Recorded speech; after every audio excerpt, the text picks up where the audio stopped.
Yo. Oh my god.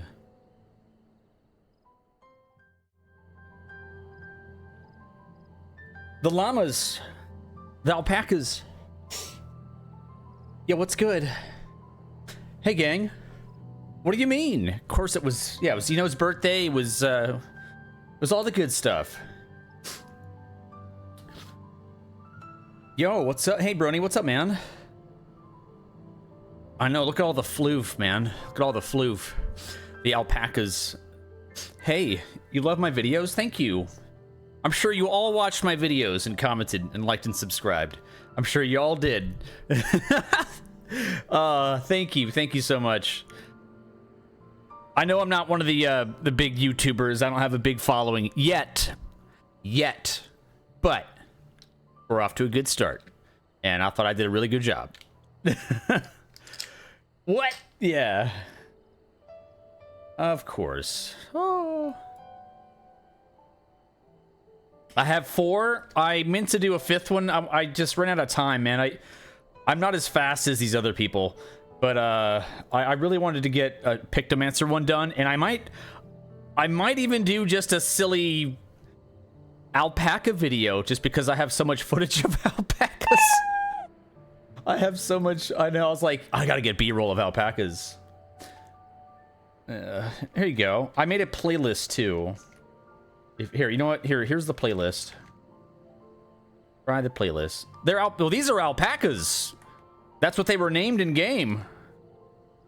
I'll do this. I'll do media tour playlist. And I'll do that. And then I'll do pin this. Pin it. Yeah. I know. Close enough. We said llamas. It looks like llamas. But it's alpacas. That's they named them alpacas in the game, but I'm not mad at that. I'm fine with that. There was one that was like eating out of like the hand of an NPC. It was really cute. They had a whole bunch. I looked all around for alpacas. They were everywhere, man. This is great. There's an alpaca butt. There's one. They're cousins, exactly. They're cousins. That's me. That's me. I didn't have that many mounts though.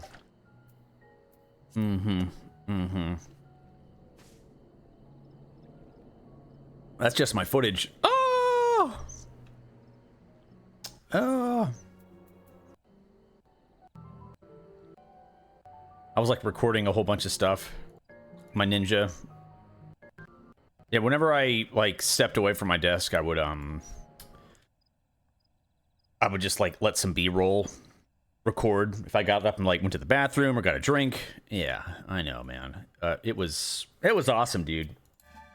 We can finally talk about it. TeamSpeak. I know they had us on TeamSpeak, which is fine. I mean, yeah, I guess that's because they'd rather have that than like a Discord, I suppose, right? Beast Tribe mount? I don't know. I would imagine probably a Beast Tribe mount, or if I were to like be super copium, if it were the trials, the extreme trials, like imagine really special alpaca mounts, because you know we've had like what, eagles and tigers and stuff before, and wolves. Like why not alpacas? Why not elemental looking alpacas? And then there could be a blue one. Yeah, an extreme trial mount as an alpaca, and then we get one in blue. That would be the dream. That I could not confirm. There, unfortunately. Let's see. I run this with. Oh yeah, these guys. Wait, did they fail? Guess they failed. I'm almost level 60 on all of them. Can you imagine? Equal to the task. All right. I'll send them out. Cyberpunk llama or an alpaca? Sure, why not? I'll take that. But how is everyone? I'm sure you all guessed it, right? How transparent was it? Was it obvious? Was it obvious? I'm sure it was. It might have been a little bit obvious.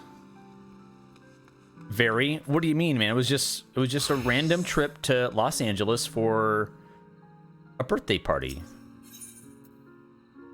And that's it. Nothing else. None whatsoever. Little flirt. No prison can hold me! Let's get some huzzahs in chat! Oh wait! Huzzah! Huzzah! Get some huzzahs! We have a raid. We have a raid. We need some huzzahs. Huzzah! What's up? Hey, big hero. How you doing, man? Yo, thank you very much. Thank you. Thank you for the raid. Hope you had a good stream. We're just getting started tonight. A lot of streamers taking vacation at the same time. I know. A lot of streamers taking off, going on little trips, and then kind of not streaming that much afterwards because they got to work on videos. Huzzah! Huzzah! Do. Let me sell this stuff. What'd you guys do tonight? And 14. Sell this junk.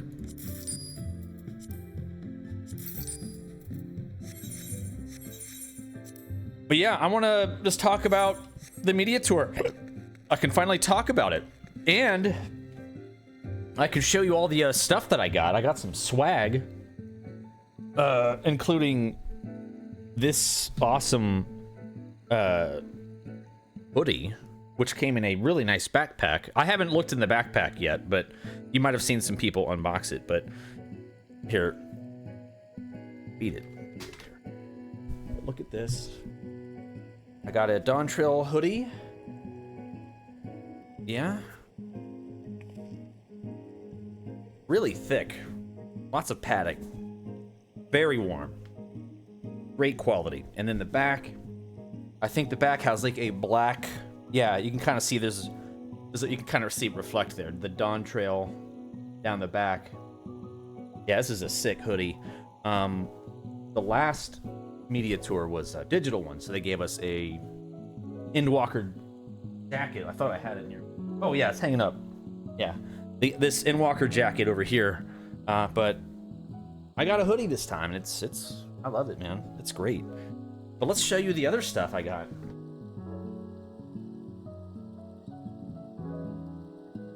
So first off, how cool is this frickin' backpack? All right, this is like canvas with like leather or something. This is like, I got to take this down to the on the airport. Oh, and there's some stuff in here. Oh wait, didn't I? There might have been a map or something. I think there's a map. I don't know where that map went. I gotta find it. But let's see. Yeah, it's really high quality. Came with a little USB dongle. Yeah, that's nice. Magnet, wood. Has a Dawntrail and Final Fantasy logo on there. Super cool. Yeah, it's really nice quality. There's supposed to be a map though. I think I took it out. But what is this guy? I don't know what this is. What is this guy? All right, let's slide this on out. Oh, ooh.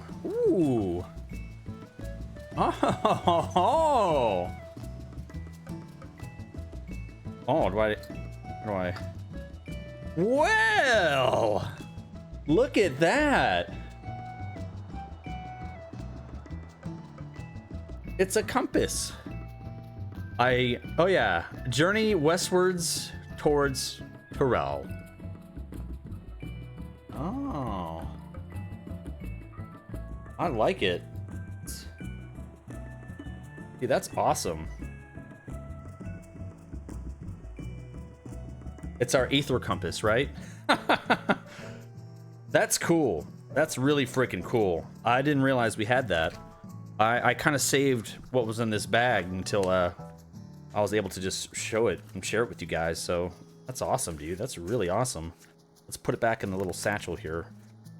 I gotta find that map. Whenever I take a break, I'll run downstairs. Maybe I think I took it out of the bag and left it somewhere. I'll find it.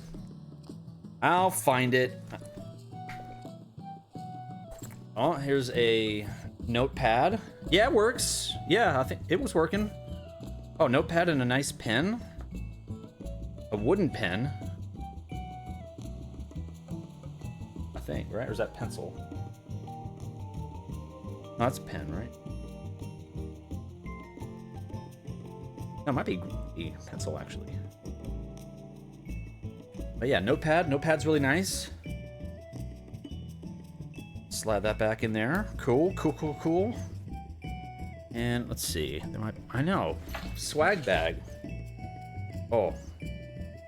I left some medication in here. I did use it as my carry-on when I was on the airport or flying back. All right, there's like a hidden pocket somewhere.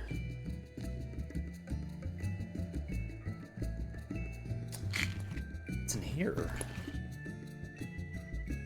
Yeah, isn't this cool though? This is like the neatest stuff ever. Oh, I see it. There we go.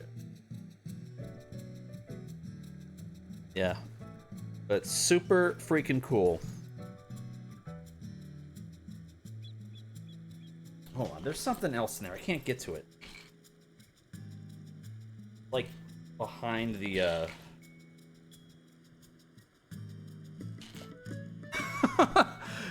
Hey, thank you, thank you. Thank you. Yeah, dude, it was awesome. How do I get this thing out of here? Oh, there's a zipper. Zipper. Oh, my Tylenol. Oh, I need that. Oh, I need my Tylenol. Okay. All right, let me throw this back in there. There was a secret zipper compartment.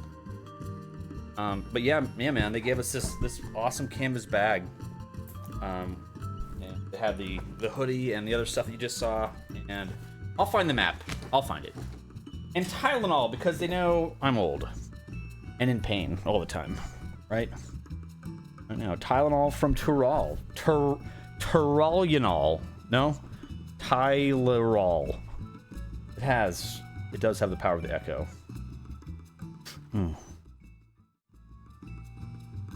Right, geez.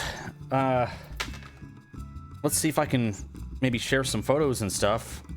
I don't think I even posted any of them. I was so tired. I was working until the wee hours of the night, almost every night, trying to get some of these videos done. I made 4. I wanted to make a 5th or 6th one, but here, let me add all the photos that I couldn't add before. So let's see. I'm just gonna dump these on Discord, okay? I'm gonna dump as many as I can. Okay, Yoshi P, and then boom, boom, boom, boom, boom. And oh, random picture of the floor. Classic me. Boom. And oh, okay. Photos.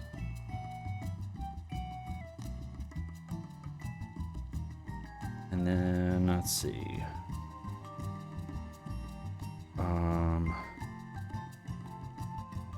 A good llama dump. What did I leave off? Okay, right here. The bar. Dinner. And the rest I was able to share. Other people took more pictures than me, but I have to remind myself to take pictures. I don't know what it is. Like, some people, like my wife, are like really good at taking pictures, like when we're out on vacation and trips and stuff. But me, I'm just like usually in the moment and I just forget, or I just don't even bother with my phone.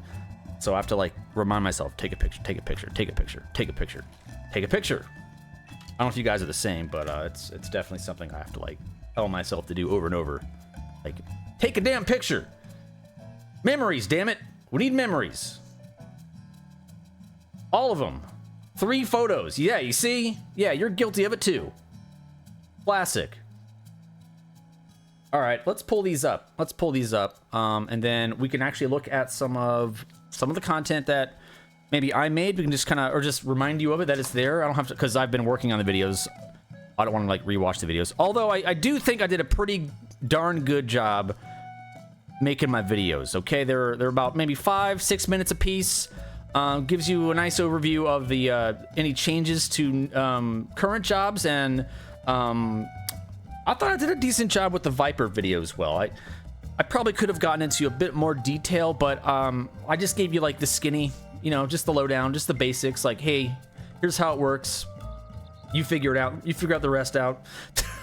But you get the gist of it. And Viper is the type of job where literally low floor, like skill floor. Okay, you just mash the buttons that light up, and you'll be good. Like you will stumble into the correct rotation and combinations. Like there's like I didn't know what I was doing. I was just mashing buttons. Like, oh, that lit up now.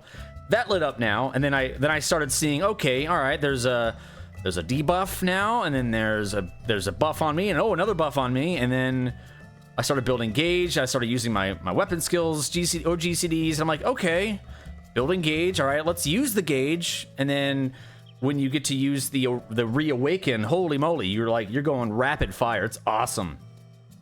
Was it 6 positionals? Yes, but they're named hind and flank, so at least it's named correctly. But then again, you don't really see the names on your hotbar unless you hover over it. So you kind of have to like memorize what it looks like, right? So just kind of commit that to memory.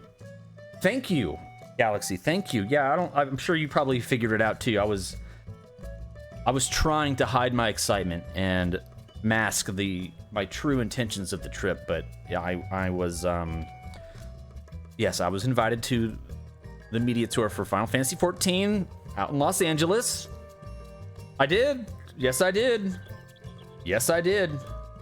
In fact, if you want to, I do have a YouTube playlist that's pinned in chat. I have 4 videos. I'm gonna make maybe 1 or 2 more. I would like to take a stab at the Pictomancer. And I wouldn't mind doing a little cheeky alpaca video as well. But yeah, here are my videos. I got Ninja covered, Warrior, which is my least viewed, but that's okay. Astro, which is actually my second highest viewed. That's kind of surprising. Maybe people weren't covering Astro as much. And then Viper. I actually got a really nice response from my Astro video. I was pleasantly surprised by that. Hey, everyone. But lots of comments, lots of nice things people said. But I love Astro. Yeah, I love Ast play. It's great. Playing Astro. Best video ever, says Quan. Oh, man. And I think my thumbnails are pretty good, too. But yeah, I'm proud of myself. I put a lot of work into these. I don't have an editor. I do my own stuff. We're close to 2,000 subscribers on YouTube, and we're inching closer. This takes a while to update, but if we get another 1,000 watch hours, I'll get monetized on YouTube. So if you guys watch the videos over and over and over, just kidding, unless you'll help me be able to earn some money through my efforts on YouTube, which I'll be putting a lot of effort into YouTube this year and going forward. You cannot grow on Twitch, at least the way I've been doing things, without YouTube. You don't plan on playing Astro? Yeah, well, some people like them, some people don't like the RNG. I am proud. I'm very proud. 8.0 time dilation? I know, right? We're all... No. It's just, I think it's just not gonna happen, man. I wish. I certainly wish. I guess the other complaint I'd have to say about Astro is with the cards, man, it's like, where are they? I kind of wished we had at least 1 or 2 more damage buffing cards. I don't know. It's like we're either gonna have to use all of these MIT cards because the fight designs that we have yet to experience are going to call for it. And it is nice for level 80, level 70 content, like the older Ultimates, lower level stuff. You'll now have access to more of a mitigation toolkit with those cards than you would have had at like 80 or above 80 and 90 and stuff. So yes, it's intimidating because it's like, all right, what are they planning for? What are they gonna throw at us, right? What's gonna happen here? Why do we have all these myths? Why do we have all these barriers, healing over time effects? What's going on? So we only have to worry about one damage buff card per cycle. One for Astral, one for Umbral. It would have been cool to have like maybe crit or something, or I don't know, just like, here, have a card that gives auto crit direct hit. And you're just like, yeah, fuck yeah. Could you imagine how crazy that would be? How crazy. That would be bonkers. But, we'll see. We'll see. I do think that a few more time-related spells would have been nice. Would have been a nice feather in your cap, right? Cherry on top. You get a card. You get a card. They'd make healing harder, and then nothing happened. True.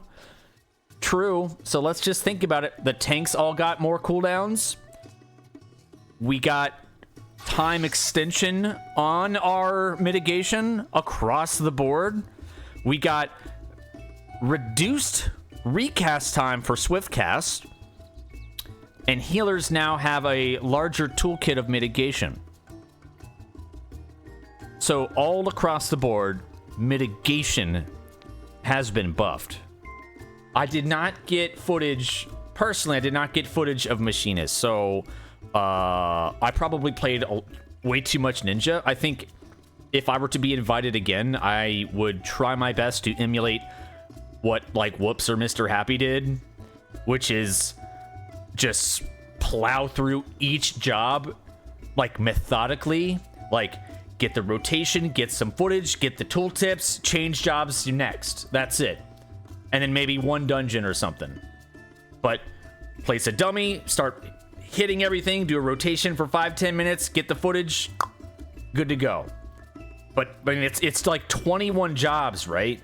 So I picked the jobs that I felt I've played the most, and I could actually talk about it. Because if I did Machinist, I'd be like, well, I don't know what's different. I mean, yes, I have them level, but I'm like, I'd have to like sit there and like look at, like, compare each and every change. Whereas Ninja, it's like, oh, I know what changed. Like, well, that's new, or this is different. So it's, yeah, Whoops. I haven't seen all their videos. I was really interested in seeing the interviews because only a few were selected for like a 30-minute interview, or maybe 20. I don't know what it was. I think it was like 30-minute interview. But I know Mr. Happy got one. I know Quasi got one, and I think some of the journalists got one too. Preach, yeah, he got an EU. I didn't get to see all the Preach questions. I want to see that too. But yeah, there's some really good. Yeah, Jesse did. Yeah, Jesse and Mr. Happy and Quasi. I don't know who else in the NA got their interview, but yeah, it was very few. But I did get to ask some decent questions, and if you've already been watching lots of this content since we're kind of like late in the day, we're like, you've probably seen a lot of it already. But I did get to talk to Yoshi P one-on-one. There was a meet and greet early in the day, and actually, why don't we? And I snuck in a question. There we go. Let's see. Yeah, so this is like the front of this venue. Now, outside it looks like a rundown warehouse. In a block away, there was just a bunch of like homeless people in tents. And I kind of made a joke because the bus that took us there from the hotel was stopped right next to these tents, and I made a joke And I was like, hey, you know, really be funny if they let us off here. I mean, nice place, huh? And then they did. And then they freaking did. I'm like, oh, shoot. Hope they didn't hear me, but they're like, don't linger outside. Just go inside the building. But inside the building, that particular block where the building was nice. And there are parts of LA that don't look so great, but then like across the street, it's like a Jamba Juice and an LA Fitness and like hot yoga. So it's like there's gentrification happening in parts, but then there's definitely like people in tents and stuff. So anyway, inside was beautiful. It's like this like naturally lit, like really tall ceiling, like lots of wood, like earthen tones and stone, and it looked, I guess, even tropical, because they had like plants and stuff, trees, and this was like a bar they had set up just for funsies. You could hold these little signs up and have a fake taco and a fake pineapple drink. Yeah, I could tell there was a lot of homeless everywhere. Even like near the hotel, there were some people like loitering in front of the 7-Eleven, just hanging out. One guy just sleeping on the street. One of them like walked towards me like from the hotel, and he was like, "Yo, what's up?" and like fist bumped, and then I quickly like washed my hand and so I didn't get like street AIDS or anything, and I disinfected it. I was like, ooh, I don't know where that hand's been. Oh yeah. Oh yeah, so they had these cases. They had the tabletop game on display, which looked really nice. I wouldn't mind getting this. This looks really fun, actually. The tabletop, the Final Fantasy XIV tabletop RPG. That looked really cool. I know, right? well, you know how it goes over there. But man, lots of homeless, unfortunately. But again, inside the venue, super nice. And there were parts of town that were definitely like higher end, where like the restaurants and stuff were very clean, awesome food. So you just kind of have to know where you're going in LA. It's a very large, sprawling city. So I wouldn't say it's like all homeless tents and stuff, but I did notice that it was an issue in a lot of places. Yeah, they have the little action figures of the twins, Alice and Alphino. D&D Weekly? I know. I think Zeno got the tabletop game. Yeah, I think he actually has it. Oh yeah, this is the map they gave us. So I have this somewhere in the house. So this was also in the bag. It like unrolls, and it has like these little wooden weight kind of frame things. Just kind of when you hang it, it'll like keep it stretched out. But really freaking cool. I did not get a statue, however. But hey, SC, if you have any statues left over or any physical copies of the collector's edition just lying around, saying, I wouldn't be mad if I got one. But but they've done so much for me already. I can't really ask for anything else except another invitation to the next media tour, because I would love to go back again and again and again. As long as I keep making content for this game and playing this game, I definitely want to be involved with everything as much as I could. Yeah, they have a little plush Loporrit there. Yeah, we did an unboxing of our backpack. I thought I saw a D20 in there. Yeah, there's looks like 3 D20s, several 6s. Looks like, yeah, 6s and 20s. Maybe an 8? I can't tell. Maybe. Yeah, lots of D6s and 20s, maybe an 8 in there. But look at this, man. Look at this. Yoshi P. So I got to meet him the first time. Well, actually, I met him at FanFest once, but very brief. But this time we had a bit more time to kind of like chit chat briefly. So when I got to talk to him initially, I was just like, you know, thank you. It's an honor to be here. Thank you for having me. And I just expressed my gratitude and what an honor it was just to like be there. And he was like very gracious and stuff. And then it was actually Arthur's. Arthur's was behind me, and so was Zeno. They, Arthur's, he's such a bro. Let me tell you, Arthur's is a good friend. Okay. Zeno is too. Okay. These are my homies. These are my bros. Okay. Now you think what you will about them. Many of you see their online persona. You see how loud and kind of crazy and maybe, I don't know, mean, but you know how animated they can get. But when you're just hanging out and it's just like the guys, like just between friends, like you couldn't ask for better friends. They're wonderful. And I get sad every time we have to go home or they leave or whatever. I actually got a little choked up. They're mean. It's funny. I think they're very amusing. I like how animated they can get. But I did get quite sad when they had to leave. I was there. I stayed one extra day because their flights were, well, not really an extra day. My flight left in the morning.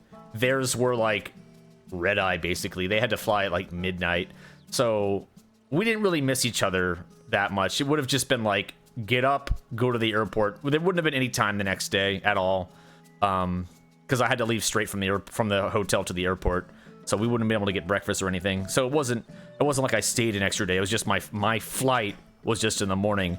Theirs was at midnight or like 10 o'clock or something. So they had to leave like 10 or 12 hours before me. Yeah, midnight flight, but I think Zeno just wanted to get back, and Arthur's had a very long trip. No, I didn't kiss his head. I did not kiss his head. No, I didn't.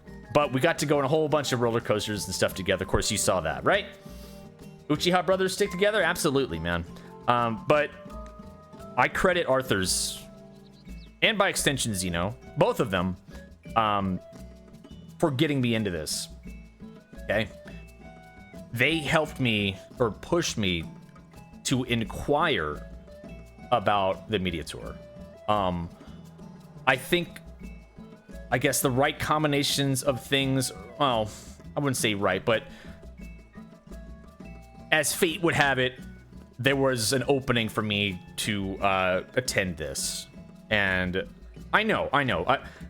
I feel bad because I know, like, Draconus, great guy, you know, from Nasdrak, he couldn't go. I talked to him. I think he had to pass that opportunity, and I think a few others had to, either they couldn't make it, or whatever the reason. But anyway, there was an opening.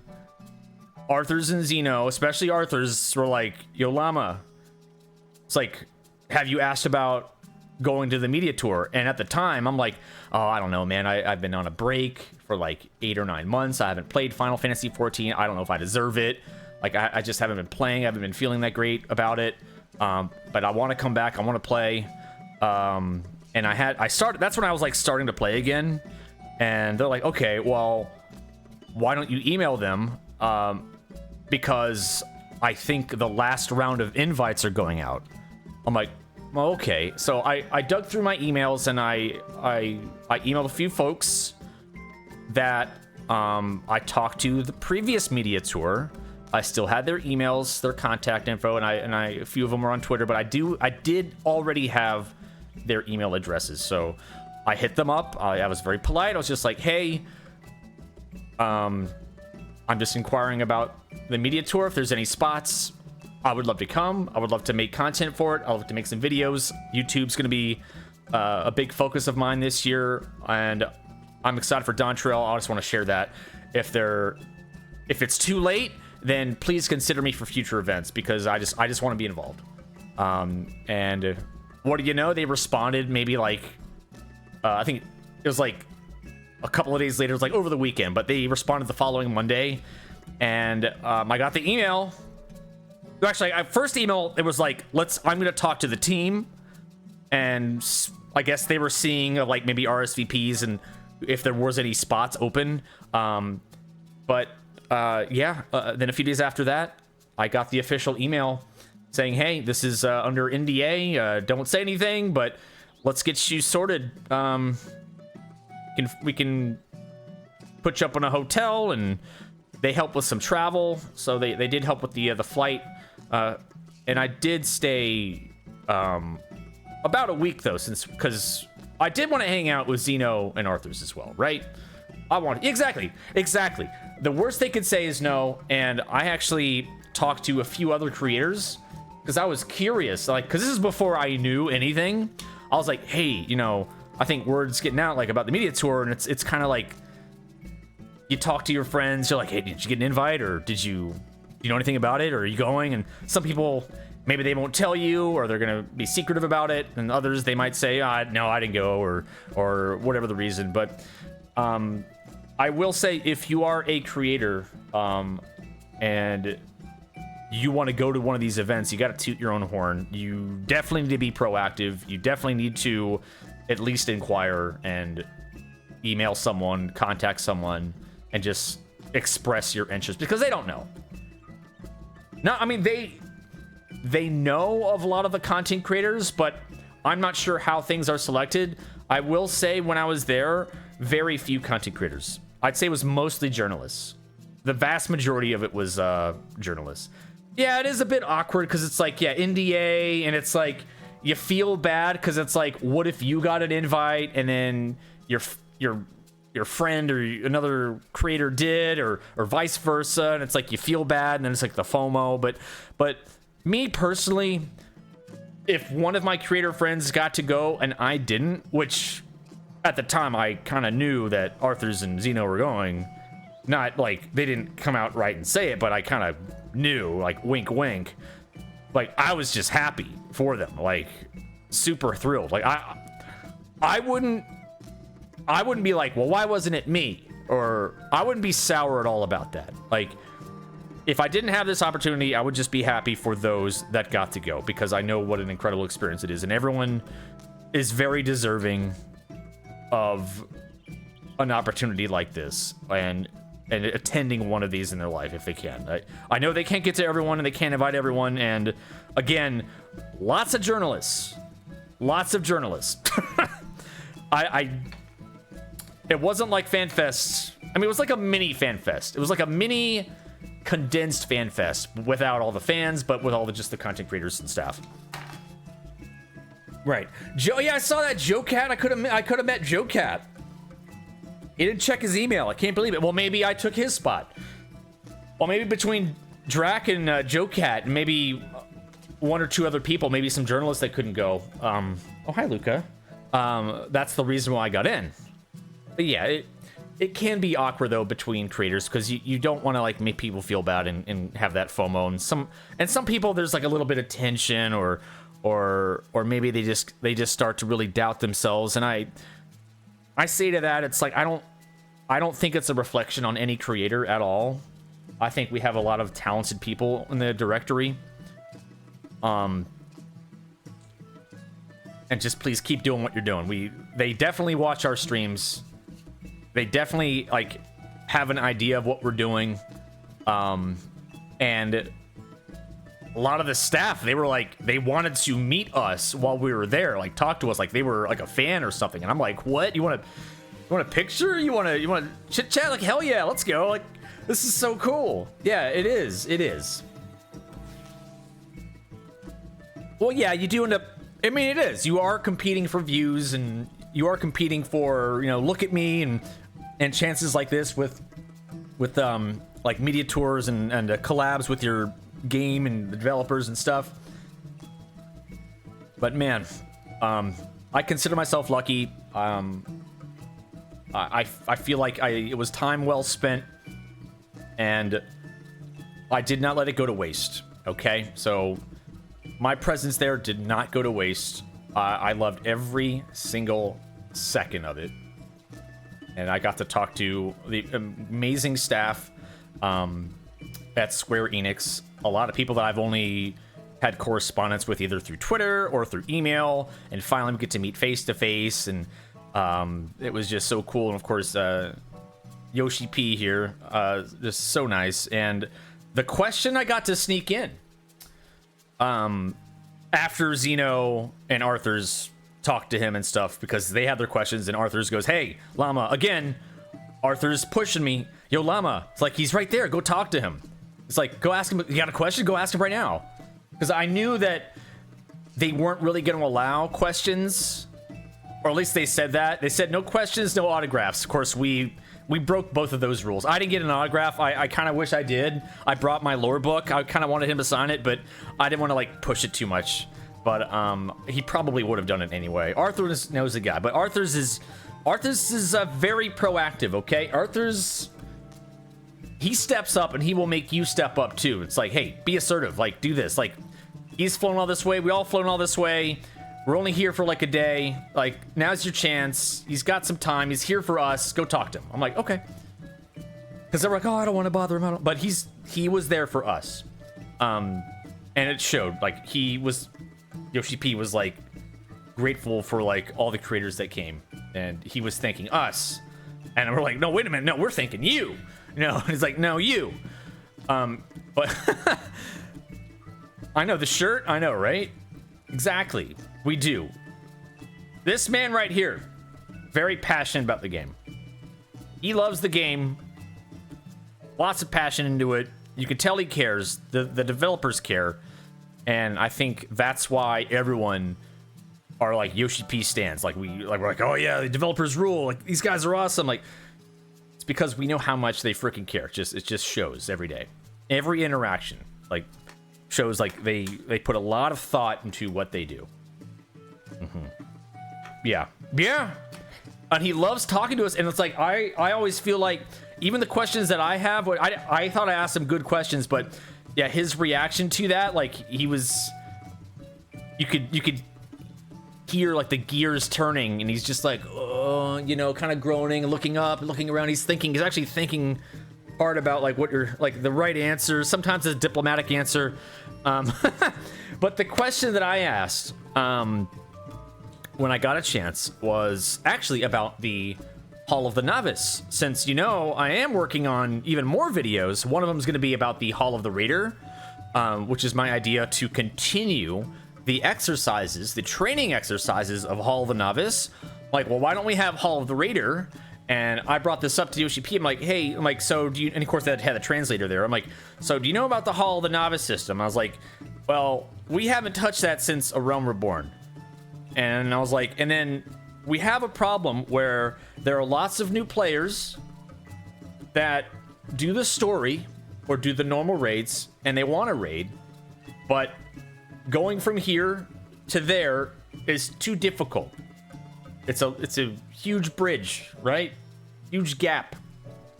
So I'm like, what if we had a way to train our players to continue the lessons of Hall of the Novice and have something like the Hall of the Raider that will teach more fundamentals, preparing gamers for extreme, savage, and maybe even ultimate content.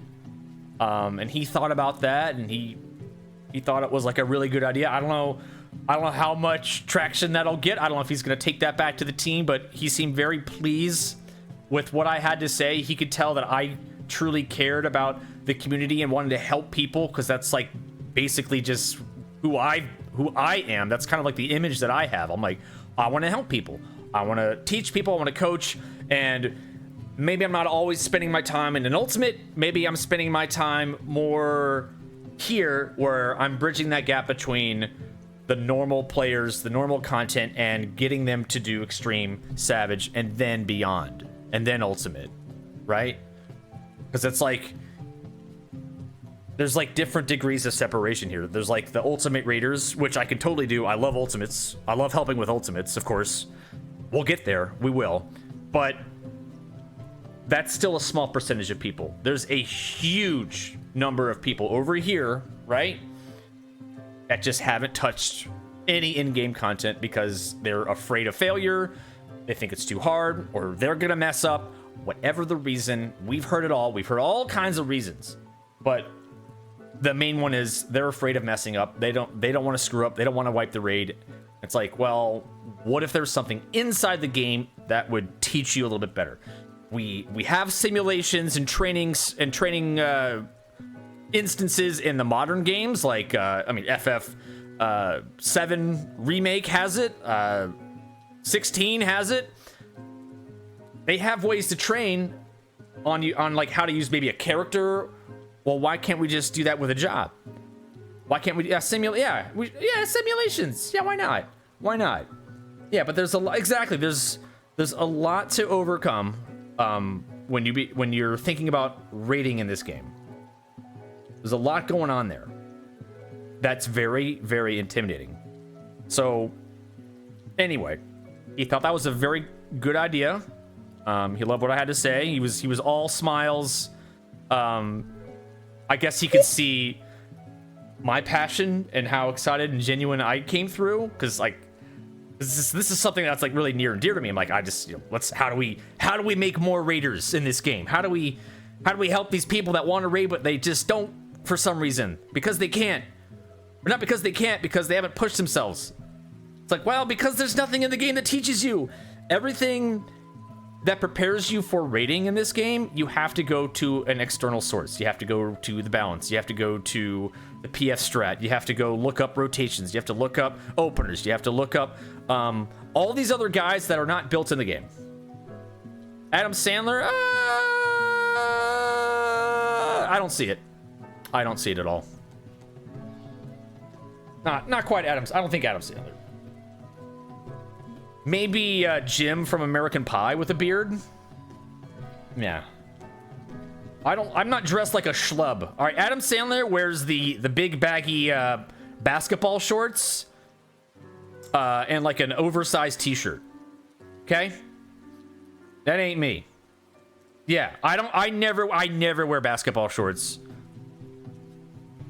I wear like running shorts or like some mesh shorts, but not the big baggy basketball shorts. And I have better posture, and while I have a little bit of a soft spot here, it's not nearly as fluffy as Adam Sandler. Okay?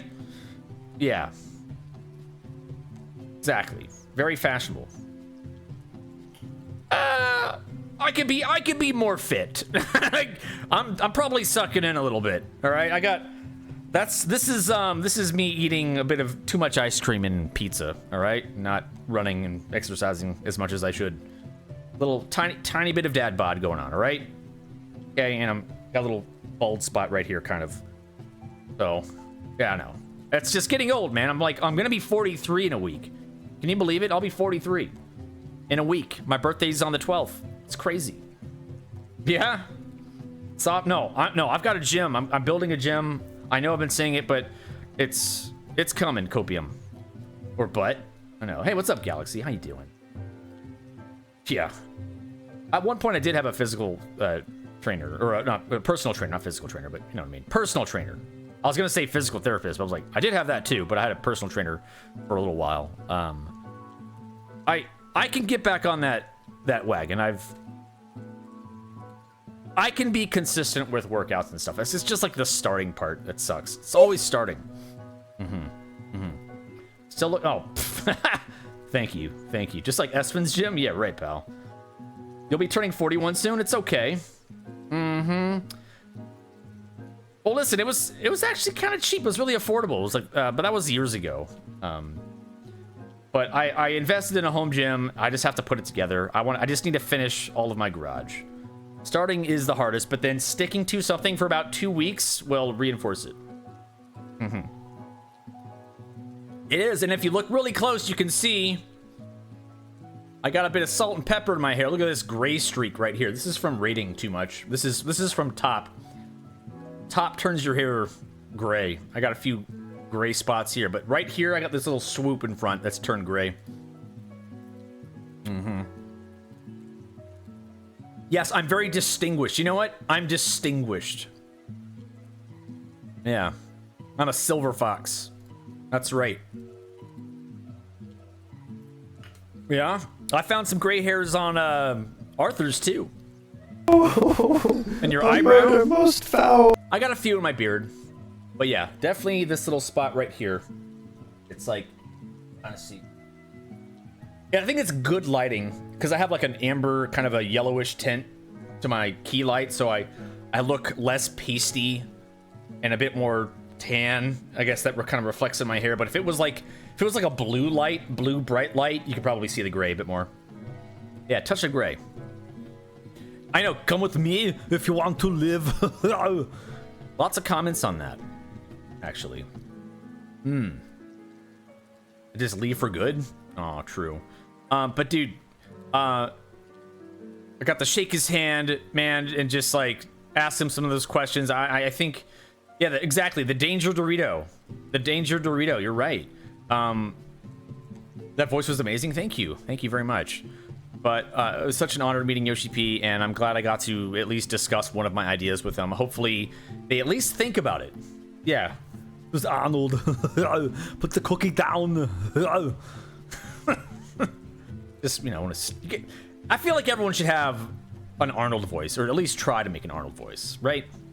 But that was Yoshi P. Then I got some pictures of Arthur's, getting him to sign some stuff. By the way, Arthur's and Zeno pretty tall. They're a bit taller than me. Like, they got a few inches on me. I mean, I'm not short, but I'm also not like over 6 foot or anything. I'm like barely 5'11". I've still got some height, but like, yeah, they're tall, man. Yeah, they're like 6'1", 6'2". I'm like, damn, man. But yeah, Arthur's, Zeno, they're my bros. They're such great dudes. Yeah, I definitely miss them, and I love hanging out with them. We've had a lot of time together between all the different fan fests and now the media tour, and we talked about this. If you watch Arthur's stream earlier this morning, very early, because he was up at the crack of dawn, because I was just finishing my last video. Oh, hey, Duo, what's up, man? Yeah. Media tour, Strummer Zeno Dink Donk. Yeah, Mike, you're a tall guy. Mike's a big guy, too. Borpa, dude, thank you. Prison can Huzzah! hold Can we get me. some huzzahs both for the resub and... Awaits. Huzzah! Huzzah! Put some huzzahs in chat. Huzzah! Huzzah! Huzzah! Yo, thanks for the raid, Sempus. How you doing? Thank you. Huzzah! We're glad that you're here. And Duo, thank you. Thank you for your support, bro. Thank you very much. Echo.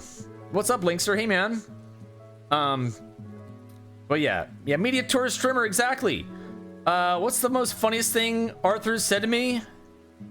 You know, what is it, Ike? What's that? What did he say? Arthur's is hilarious. Yeah, both Arthur's and James, they're just funny guys. They're just really, oh God. Oh, he didn't know? He didn't know what that is? Oh God. You take that, get that word out of here. You stop that. You stop that right now. XDD. Oh man. Dude, I know that's P10S, but it looked like the all your base are belong to us face. You know, cats, like, we get signal, main screen turn on, move zig, all your base are belong to us. He kind of looks like that. That's probably a, I don't know, vague reference. You guys are like, what the hell? Yeah. What was it? Arthur's waifu. It's was it Arissa? Well, shoot, what was her name? But yeah, she wanted to do DSR. I was actually, she rated me the last time I was on, and I was just kind of telling her, giving her some tips on how to do some dodges during P2, the earthquakes, the concentric. Yeah, Arissa.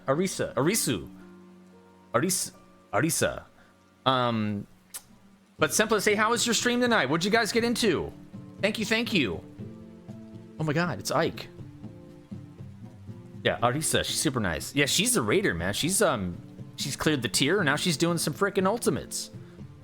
Let's see, what else we got? We have, yeah, Arthur's. So this is me taking a picture of Zeno, taking a picture of Arthur's. This is the picture taking meta. Actually, he's recording the video. Static prep, yo, nice. Nice. Dude, I've been pushing to get Arthur's on the static. He's waiting to hear back about this, another fan fest in China or whatever, because I guess he doesn't want to miss it. But that's not for a while. I'm like, dude, be in our team. Like, what if we went Viper, Ninja? And like, I don't care which one of us plays Viper or Ninja, or if we just keep alternating. Like, one day I'm Ninja, and one day he's Viper, and then we just switch the next day. Like, I would totally do that. We just do rock, paper, scissors of who gets to do what any given day. Yes, he got his 1.0 copy. Yes, he did. He did. He got it signed. He got it signed. And then, of course, Zeno asked about... I think he asked about beards this time. That was his question here. He had a different question for the actual Q&A. I can't imagine the week you guys had. Oh my God. You have no idea, man. That was seriously... Well, that's his thinking face. That is Yoshi P's lost in thought. He's like, when you ask him a question, he really thinks about it. He's like, oh, like that. I love it, man. He really put some thought into it. But dude, that week was the best week ever. It was like one of the best weeks of my life. I've tweeted about that, and it's such a, like, oh God. Chat, if you ever have opportunities like this, media tour or not, but just hanging out with friends, just have experiences. Experiences are better than things, okay? All right? Like the material stuff, you know, gizmos and gadgets, okay, great. But experiences with your friends or family or whoever, your loved one, have more of those. Time is short. Okay? Time is freaking short. You don't get a whole lot of it. Have more experiences when you can. And then savor them while you're there. And take pictures to commemorate them, right? Yes, I feel very motivated. In fact, I feel even more motivated every time I see a new subscriber on my YouTube, or a new comment, or a like, or you tell me that you liked it and you watched it and you give me some feedback and it's great and I should make more videos. And Todd, you're awesome. Oh my God, your YouTube, so it's popping off. I can't believe it. Look at that. You're almost at 2,000 subscribers. Can you believe it? We're inching towards 1,000 views on astrologian. I had to like stop myself from saying astrologian. It's astrologian. But I'm surprised. I'm actually have a lot of views on this one. Almost more, about equal with my ninja video. I know I'm not one of the big boys. I know I'm not Haps or Whoops and stuff, but I am working really hard on my YouTube, and I'm gonna get there. I want to be the very best, the best that's ever was. YouTube is, you know, it's one of my goals. Yo, Shion, thank you for the 27 months. Holy moly, I hope you're doing well. Yeah, I have 4 videos. You might see 5 or 6. I do have footage, a lot of footage for Picto. I had intended on doing a Picto guide, like a kind of how I handled Viper, like maybe a 5 or 10 minute guide of Picto. And then maybe like a cheeky alpaca video, since I took like several minutes of alpaca B-roll. Oh yeah, I tanked the dungeon with Joy, Midna, and Jahara. I dropped the tank buster on them, of course, by the way. Wiped them on the last boss, which was really funny. And then I did my first dungeon. The first dungeon I went with Whoops, Zeno, and Arthur's, and we went without a healer. We had Warrior, I went on Ninja, I think Arthur's was on Viper, I think it was a Red Mage, or maybe it was a Dragoon, I can't remember, but 3 DPS, yeah, and he tanked, no healer. But yeah, I got to drop a tank buster. Maybe I was the first one, since it was day 1, maybe I was the first person ever in Dawntrail to grief their party members with a tank buster. Do you think so? Like intentionally dropping a tank buster on your friends. I might have been the first in that dungeon. Yeah, that's our streamer. That's our streamer, damn it. I hope you're proud of me, as any tank should. Yeah, busters scatter. Can never succeed as a 14 creator. You're critical of it? I don't know, man. It's okay to be critical of it. Like, I've talked to their staff and the developers and stuff at Square. Like, they like it when we are critical. It's just when it gets to the point where you're like naming names of developers and like making it personal. Like, they want you to be critical of the game, because it shows your passion for it, right? Like if, again, and I've said this before, like if I'm complaining about the game, it's because I care enough about it that I want it to improve. When I am no longer complaining about the game, you've lost me, and I am not interested in playing your game. So the fact that people are complaining and still playing is a good thing. Constructive criticism, but don't be a dick, basically. Oh, for me? Why, I don't know what to say. Oh, hold on, let me see. What did you ask? Oh, thank you. Oh, hey, Rugal, thank you for gifting a sub to Encro. Thank you, thank you. It's your first time gifting a sub on the channel. Thank you, man. Thank you so much. I really appreciate that. And Big Hero, thank you for the 4 months, man. Thank you. You got a freaking ad? I'm sorry for the ads, guys. You know how it goes. Twitch is like that. And I'm sorry the freaking Twitch are increasing the damn sub prices. They're making it really difficult. So it's really super important that YouTube does well, because the way Twitch is just doing things.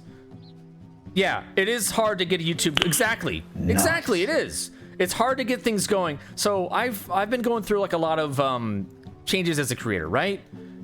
I'm fine supporting when you can. I get, hey man, listen, groceries are expensive, life's expensive, so the fact that you're willing to part with, you know, $5 or $6 that could go towards bills or groceries, that says a lot, man. That's at least a meal out of your day, right? And you can't support everyone, right? So like, I understand if people aren't subbed or they got to cut back or whatever it is. Like, please don't feel bad. If you want to support the stream, you can do it for free just by being a viewer, by being a lurker, or by engaging on social media, or especially watching all the YouTube and engaging there, helping with the algorithm, likes, comments, subscribe.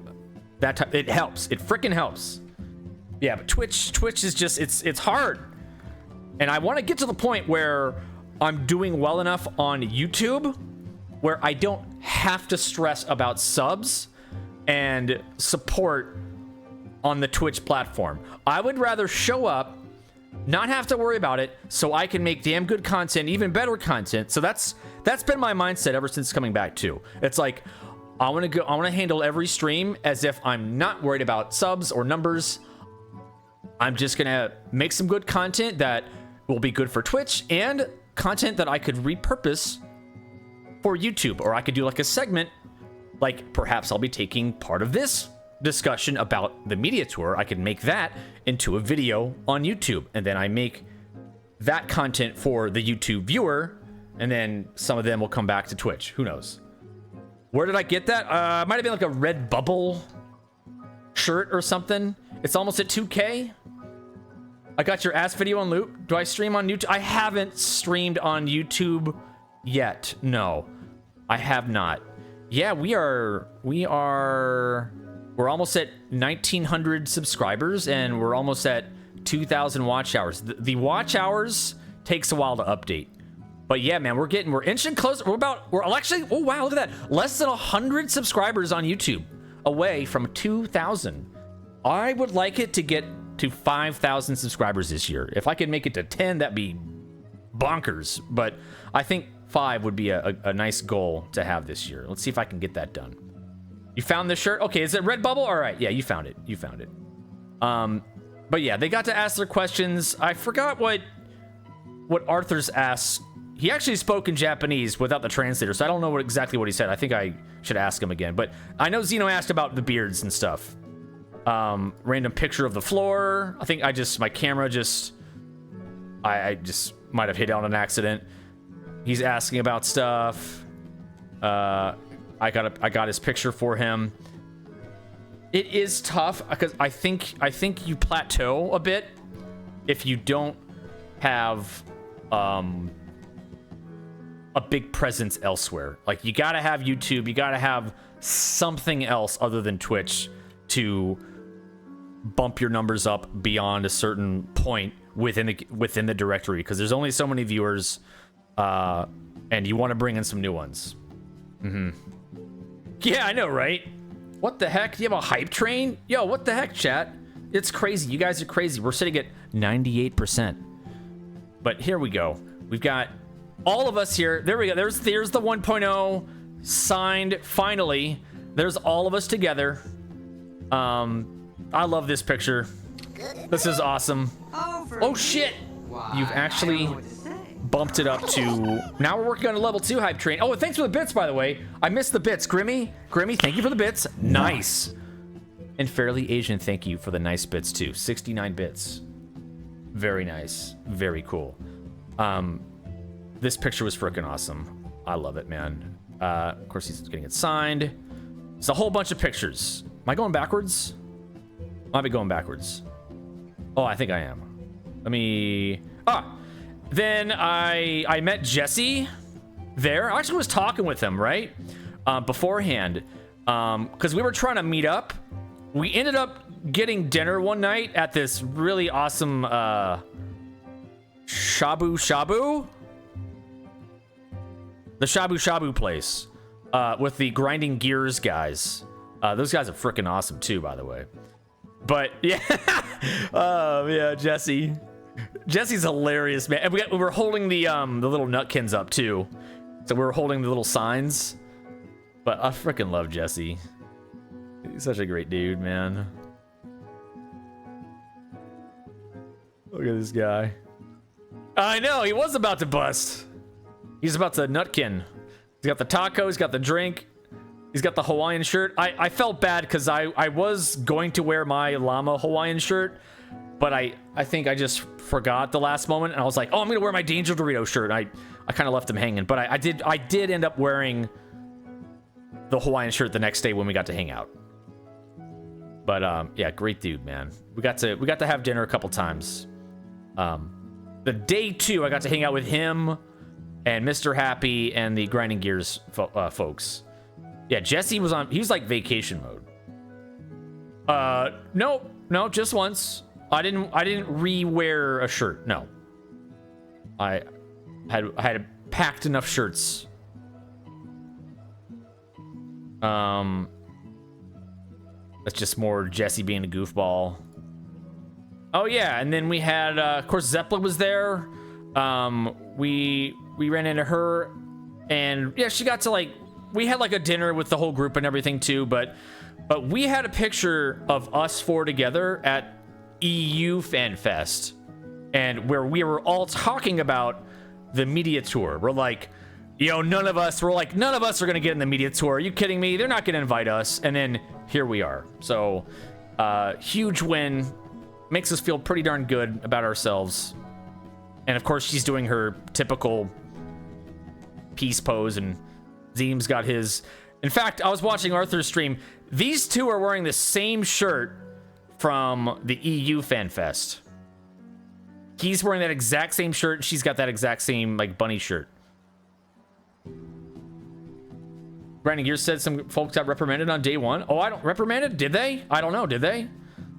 There was one journalist, I don't know who, but they were there for like a half an hour or like an hour or a half an hour.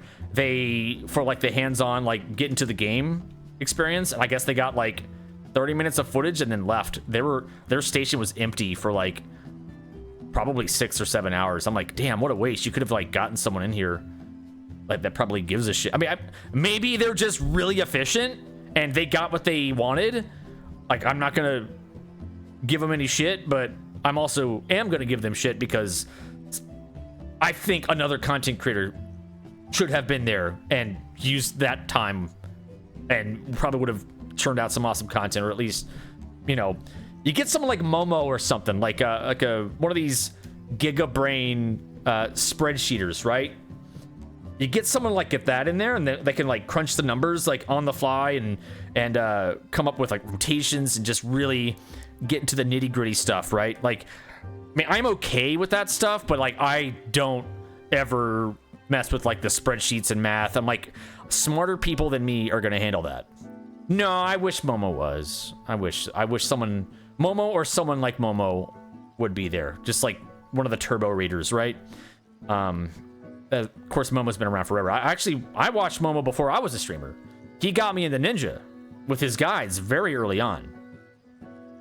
Yeah, so this was that night, and we got to meet a lot of the folks that flew in for day 2.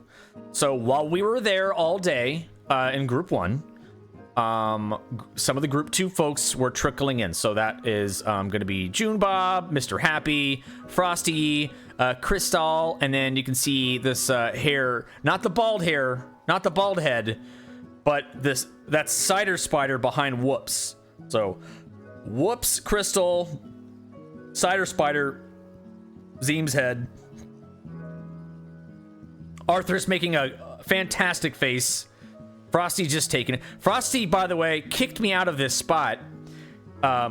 He said, no, go sit on the other side of the table. We don't want you here. I want to talk to Arthur. So he let Arthur sit there because that was going to be my spot originally. I'm like, well, fuck you. I don't want to talk to you either, Frosty, you piece of shit. Asshole. Dumbass.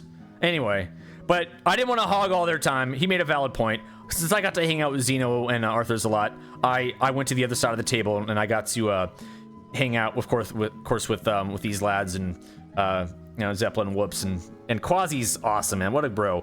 And we got to surprise Quasi. I think I told you this before, but no, Max did not go to the media tour. We thought it was a funny joke to get Max to tweet with us, so people would think, oh my god, they're inviting this WoW guy to the tour. Nah.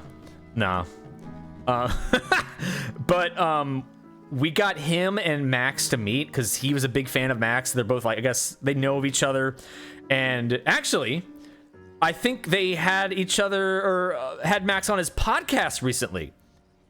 Yeah, we got to tour the Team Liquid facility, their headquarters, and it was awesome, dude. Mr. Happy on the phone? Yeah, he's got business. Listen, Mr. Happy's he knows a guy, all right? He's got some like mafia ties. He's got to like handle some shit back home, all right? Don't want to mess with Haps. Haps is looking good too, man. He's like his workouts, whatever his regimen is, he's very cut. Sharp looking. Yeah, he's jacked. He's ripped. You should keep that up, man. He looks fantastic. Yeah. And holy crap, he could eat though. I mean, that's when you're like working out that much, you can put away the calories. So when we went to that Shabu Shabu restaurant, holy crap, man, there were some things that I didn't really want to eat. I'm like, here, you can have this, because there were some like little weird squid things. I'm like, I ain't eating that. I tried to like nibble it. I'm like, it's like a texture thing and taste. I'm like, eh. So, but he was like, he ate all the stuff I didn't eat. Yeah, man. The glare of Zeem's head, but Quasi's a great guy. He wanted to meet me too. I wanted to meet him.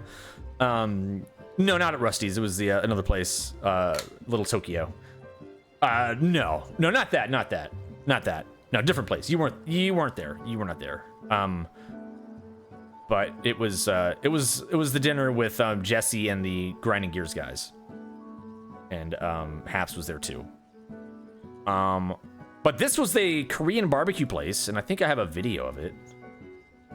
Yeah, but Quasi wanted to meet me, and I was like, because he's always said that, like, I was like one of the first, if not the first person to welcome him to the Final Fantasy community, which I remember doing. I saw him start his journey in Final Fantasy, and I wrote him a message on Twitter just saying, hey man, just want to welcome you to the community. And I forgot what I said, but I was just like, I said, like, I enjoy your content. I hope you have a good time here, blah, blah, blah, blah. If you need anything, if you want to raid, or if you want to talk about, if you need any, I don't know. I just opened the door to conversation, which we did. We've been talking ever since. And I've been on his podcast and finally got to meet, and I got to put him and Max together and set it up so now Max can go on his podcast. So I'm like, hell yeah, we're making things happen, man. Oh yeah, here we go. We're about to torch this bad boy. This is why I said don't get your. Look, I get it. I'm gonna sit here and fight through bone. I'm excited. This is so good. So, I've never really had Korean barbecue, or the Korean barbecue I had before wasn't like this at all. I think I had a Korean barbecue that was more like the Japanese barbecue, where like you kind of grill it at your table. I don't know if K-barbecue also does that, where you have a little grill at the barbecue, or you grill at your table and you barbecue it right there. But this was new to me. I didn't realize they put a mound of cheese on top of marinated meat, and this was like beef rib on the bone. Some Koreans do. Okay, hey, thank you. Yeah, but this one was new. There was like little rice cakes and potatoes and some peppers and onions in there. And then you could like mix in some other stuff like in your own plate. Man, yeah, the cheese. But look at this. Watch this. Thanks for the hype, you guys. Oh, is that the spicy one? And this was like a peach like alcoholic drink that was delicious. And they melted at the table with a frickin' blowtorch. Oh my god. It's the machinist. It's flamethrower. Rice noodles. No, that was, or yeah, I think they're like little rice. It was rice. Maybe it is a rice noodle. I don't know what it's called exactly. Oh my god. Okay. While this was very good, Hell yeah. the Japanese place we went to, the Okuniku, I feel, at least for me, was better. I think I like Japanese food a little more than Korean food, but this was delicious. Absolutely delicious. Yeah. Yeah, the place we went to with Zeno and Arthur's after our Six Flags adventure, that was freaking awesome. Okuniku, we had so much food. It was incredible.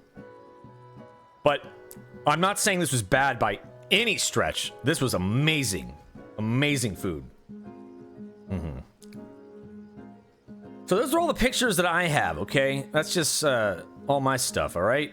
I wouldn't mind looking at a few other things. Uh-oh.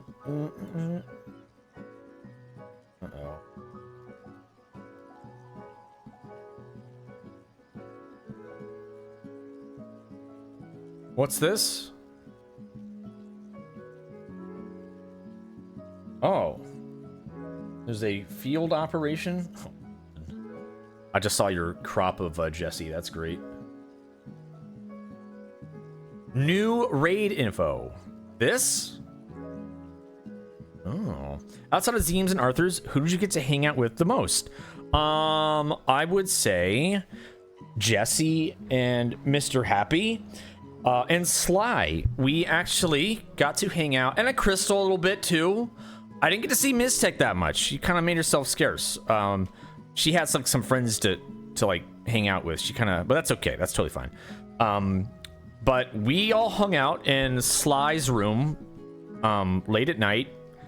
He brought his bourbon with him, and he said you gotta come to the room and hang out for a bit, have a little shot of bourbon, sip on some bourbon, and we'll just chit chat. So we got to hang out with some folks. But I'd say yeah, Sly, Haps. Of course Quasi, but I'd say Jesse and Haps for sure, just because of the extra dinner night that we had together gave me more free time with them. And then the hotel room, I got to meet a few other members of the SE staff that kind of hung out with us, and some other content creators I never got to really meet before. I did get to see Midna, Joy, and Jahara. I got to meet Jahara for the first time. I met Joy, Midna at FanFest in North America, but I got to meet Jahara Jade. She's awesome cosplayer, content creator. Met her, and I got to meet Sarah Key, who's also a massive gamer, Kingdom Hearts super fan. And actually, she even said this, but I I pushed her into raiding, and she's continued raiding ever since she started doing some extremes. And I think we did a Savage. I know we did an extreme, at least one of the extremes together. But she's been raiding usually off stream, like with her static or group, like for funsies. And she just let me know that I helped her get her start with raiding. Yeah, Diamond Extreme was where exactly. And she was on Dragoon, but now she's on Healer. She's on Scholar. So I thought that was really nice. She's wonderful. She's really delightful to meet. Just super nice. And she learned that I wanted to meet her, so she came down and to like Sly's room where everyone else was, and I got to talk to Cider Spider for a while too. Yeah, great dude. And of course Crystal's my homie. She's a real good friend. I really would have been nice if we had Ko gone too, because I think her and Ko and like with us three hanging out, it just feels nice, man. But maybe we'll get to see Ko again another time. I know we love Ko. Ko's great. He's too busy playing RuneScape, probably. He's on that grind. But yeah, like super delayed getting there. Oh, what's that? Her her travel, she did get delayed. Miss Tech get because I was asking where she was, because I was like, hey, we're gonna do dinner, you want to meet up? And apparently her flight got rerouted. She had to go from like the Carolinas to New Jersey, and then she had to like deplane or something there for repairs, and then she got in super late, so she didn't have a whole lot of time at all. Yeah, she got to frickin' New Jersey. Can you believe it? Curious Joy, she's gonna be at the Summer Game Fest tomorrow. Okay, that's cool. Yeah. I was trying to like bring people together best I could, because I wanted to see everyone. I know like our time was short, but yeah, we got to hang out briefly. But yeah, Crystal's great. Meeting Sarah was awesome, and then lots of the folks, I'll leave their names out of it, like their real names and stuff, but like there's some people on SE that, well, not some, but like all of them that I met were freaking awesome. And these are people that I've talked to in emails over the years, or just through interactions in social media. But they know who we are for sure. And I know that they watch our streams. But they were fantastic hosts, and they decorated and set things up, and it was phenomenal. I really couldn't ask for more. Like, the computers were awesome. We couldn't take pictures of the computer area, the gaming area, only like the little lobby and kind of meet and greet section where they had like food and stuff. Which I did take breaks. I did take a break or two and get some snacks, and they had a catered lunch. They had like this jerk chicken, and they had some fried plantains and some black bean spicy rice and chimichurri and beef empanadas. And they were happy that like we actually made ourselves a plate and sat down at a table and talked to each other. They were worried that people would just like eat their food and just go right back to work, which some people did, right? Yeah, I want to watch the Preach interview. I also want to watch, I know Quasi and Mr. Happy, especially. I didn't get to see or hear all of it. I was so tired. I was working until probably 6 or 7 in the morning today, getting that Viper video out. Oh gosh. And I swear, I made that Viper video in record time. Now, it could have been super long, but I figured, you know what? Let's just make a basic... Here's how to learn Viper. Okay? Anyway, so what is this? This is newfound raid experience. Should we save this for later? I'll save this for later. But that looks all right. Game's gonna be good. I think everyone should be fucking hype for Dawntrail. Everyone should be fucking hype for Dawntrail. I think it's going in the right direction. I think that it's not just going to be, maybe story-wise, it'll be kind of like, story building, starting over a bit. So maybe it won't be as strong story-wise, but they could surprise us. I don't know. I could be saying, I have no idea. They could very well surprise us. But I think content-wise, raid-wise, instances, I think we're going to be in a very good position for having a wide variety of things for us to do, and hopefully more challenging things for us to do. Not just Extreme Savage Ultimate, but maybe there's like a segment of 4-man content that is a bit elevated difficulty rather than just the normal. Yes, keep the normal for the casuals. Like, don't change that, but like have something on top of that. We need like just more fun, just more things to do, right? I wanted more, damn it. Fucking great. The graphics look amazing. No complaints, man. Yeah, no freaking complaints at all. It's awesome. When I was in the game, I'm like, damn, like you could really see like all the reflections, the textures, the weather effects, and looking at your character, you're like, that's some damn good detail. Yeah, I love it. The game looks beautiful, gorgeous. It looked, yes, I feel when you're actually playing the game and not just looking at the benchmark, it looks so much better. It's kind of crazy. Oh yeah, by the way, chat, if you haven't done so, please like and subscribe to my videos on YouTube. I've made 4 videos.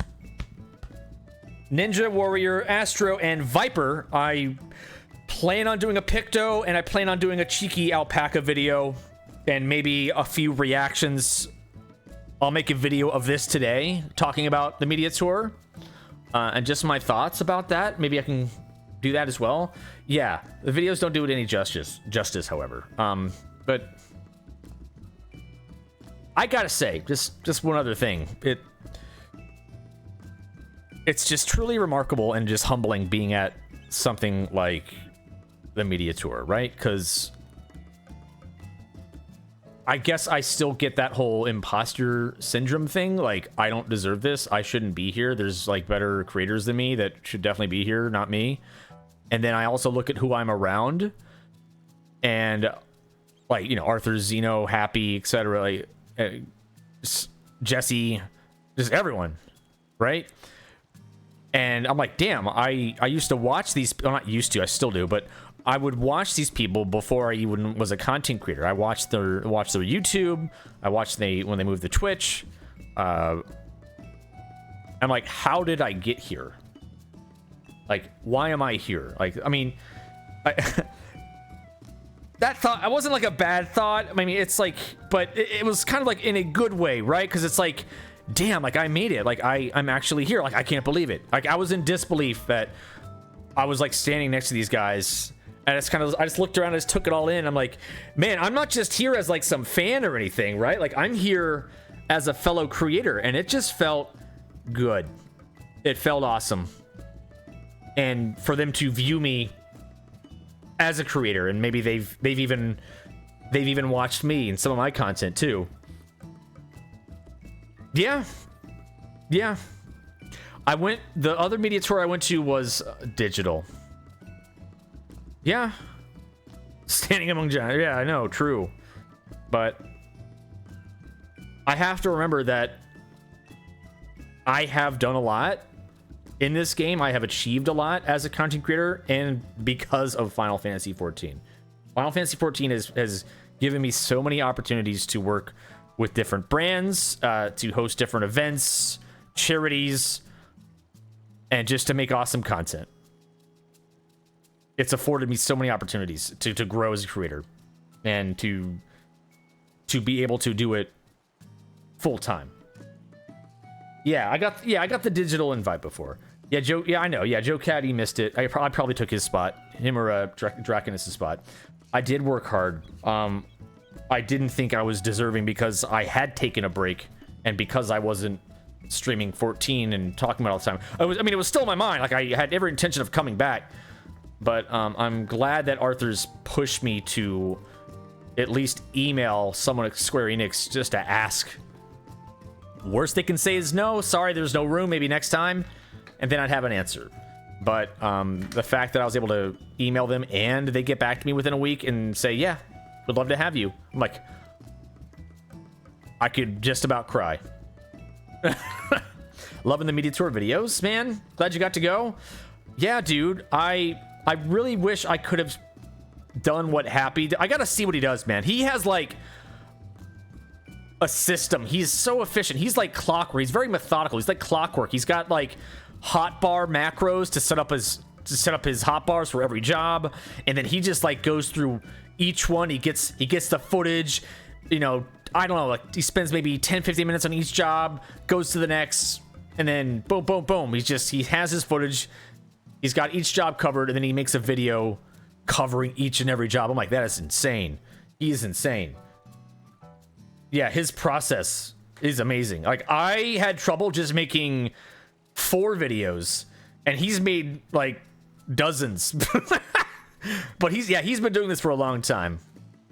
Yeah, no, not his first time. He is a content machine. He's very structured. I need proof of change before I start. Okay, true. I have proof. That's okay, man. But I think it's going to be a good expansion. I'm excited for it. Stupid Creative Cloud. Beat it, chump. Probably more than that, man. I feel like he's... Maybe? I think he's been invited to almost all of them. 4? Maybe 4? Maybe 5? Oh my god, we're at... You guys are awesome. Look, 90 subscribers away from 2,000 on YouTube. That's awesome. When do they send you like the first little things at 5,000? Right, but let's see. Let's see.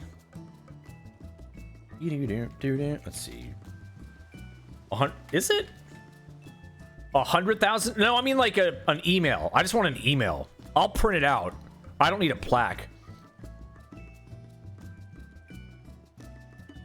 Welcome. My name. This is the Preach interview, right? 17 hours ago. All right, beat it. I didn't get to ask about a blue alpaca, but I did. Now people made videos about the Q&A. I think Happy did that. That would have been a nice video, but they got it covered. I did have a good question. I asked about region-wide party finder being a thing, and I tacked on, would you update the friends list too? Because it's awful. I didn't say it's awful, but I did mention, hey, how about a modern friends list? Maybe look at how World of Warcraft does it, or Guild Wars 2, or Steam. Just some kind of newer interface for chat would be nice for your friends. And then, of course, the regional party finder, if that could be a thing. But with the way their physical servers are, I think it'd be difficult. You'd have to have like a staging server just to group people together and to create that like kind of master list. And so I guess the logistics behind it might be kind of hard. But that was a good question though. He groaned quite a bit. If people at Square Enix are listening, trust me, I'm going to ask them over and over on Twitter at least, please add an alpaca that's blue, maybe put an NPC named Todd, or maybe a fate named after me. That'd be great. Maybe it'll be something close to the red chocobo fate, where you have to fight a bunch of demon alpacas that with like acid spit, and it's like the meteors that they cast, right? And it just lays waste to everyone, and then it becomes like the meme. It's like, oh god, not that fate. Oh no, you don't do that one. That'd be hilarious to me.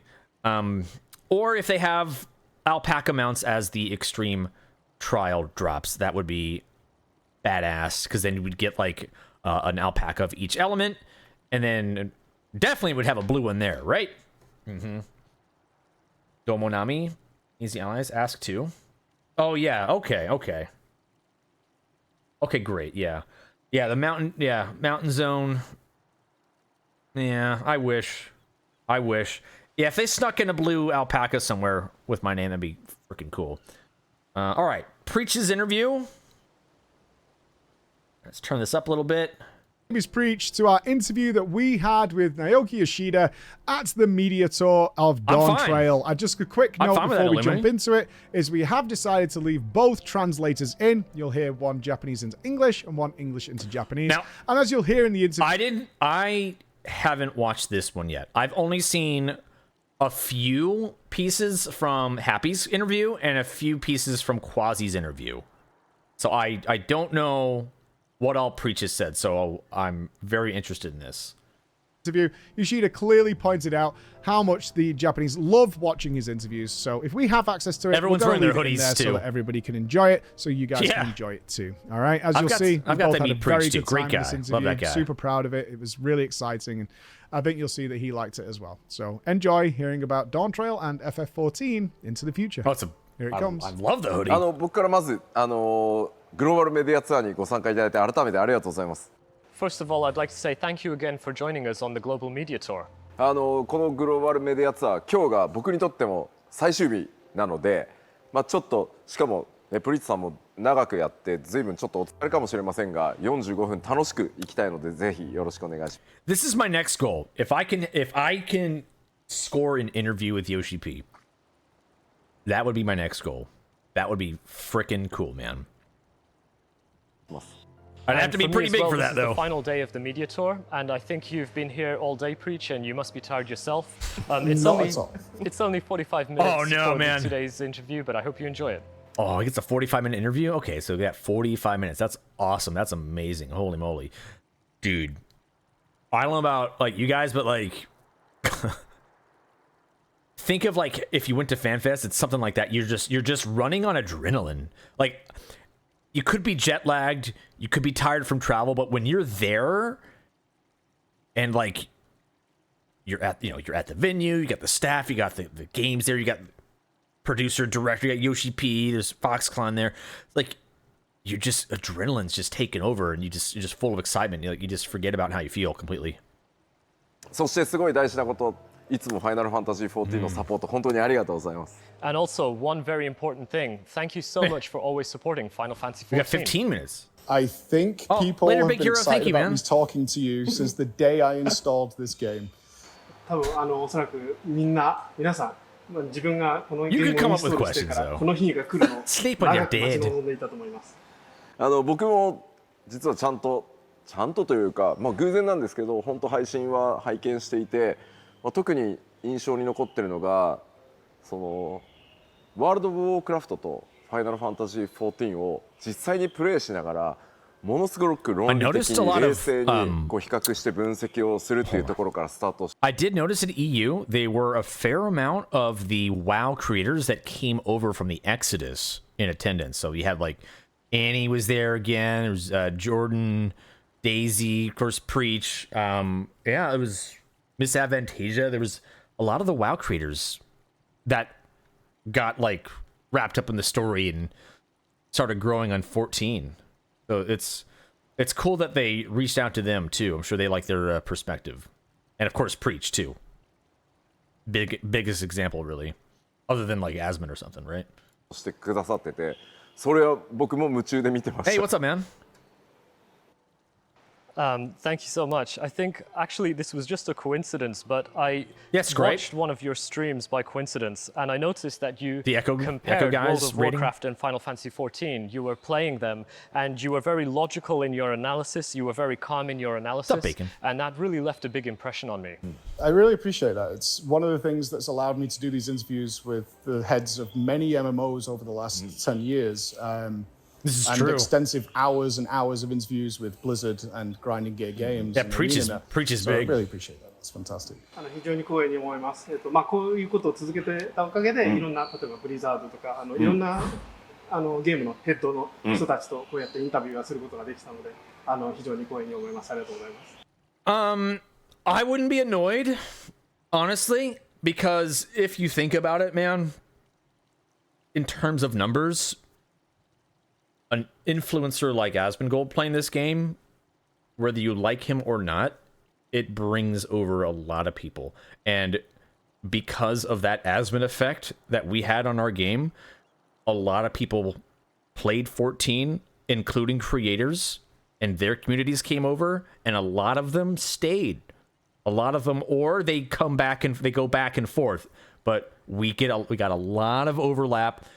A lot of new players, not just Asmon. He could be gone, right? You might not like him playing the game, whatever. That's your thing. I prefer if he got to play the game and had a good time. I don't like it when people gatekeep and give him a hard time or people like him. But you can't deny the effect that Asmongold had on Final Fantasy XIV at all. In terms of viewers, players, content creators, and by extension, their communities and their influence too. A lot of people came over, and we still have a lot of those people with us today. And that's awesome. So I wouldn't have been mad if I would have seen Asmongold there. It would have been kind of cool, actually.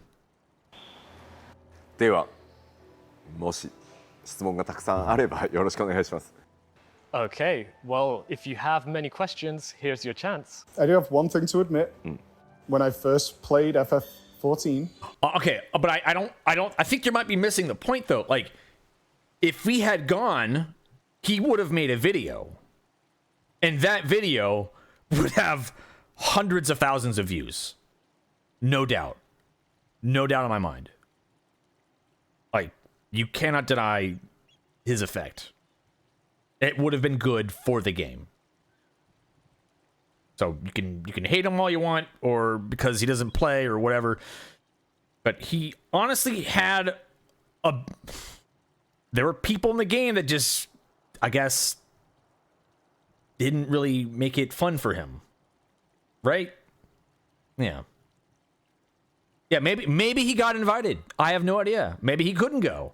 But Endwalker blew up, and Shadowbringers, while it was a good story, during that lull of content between Shadowbringers, the end of Shadowbringers 5.0, and Endwalker, that's when all the WoW people came over. During that huge span of several months where there was nothing to do.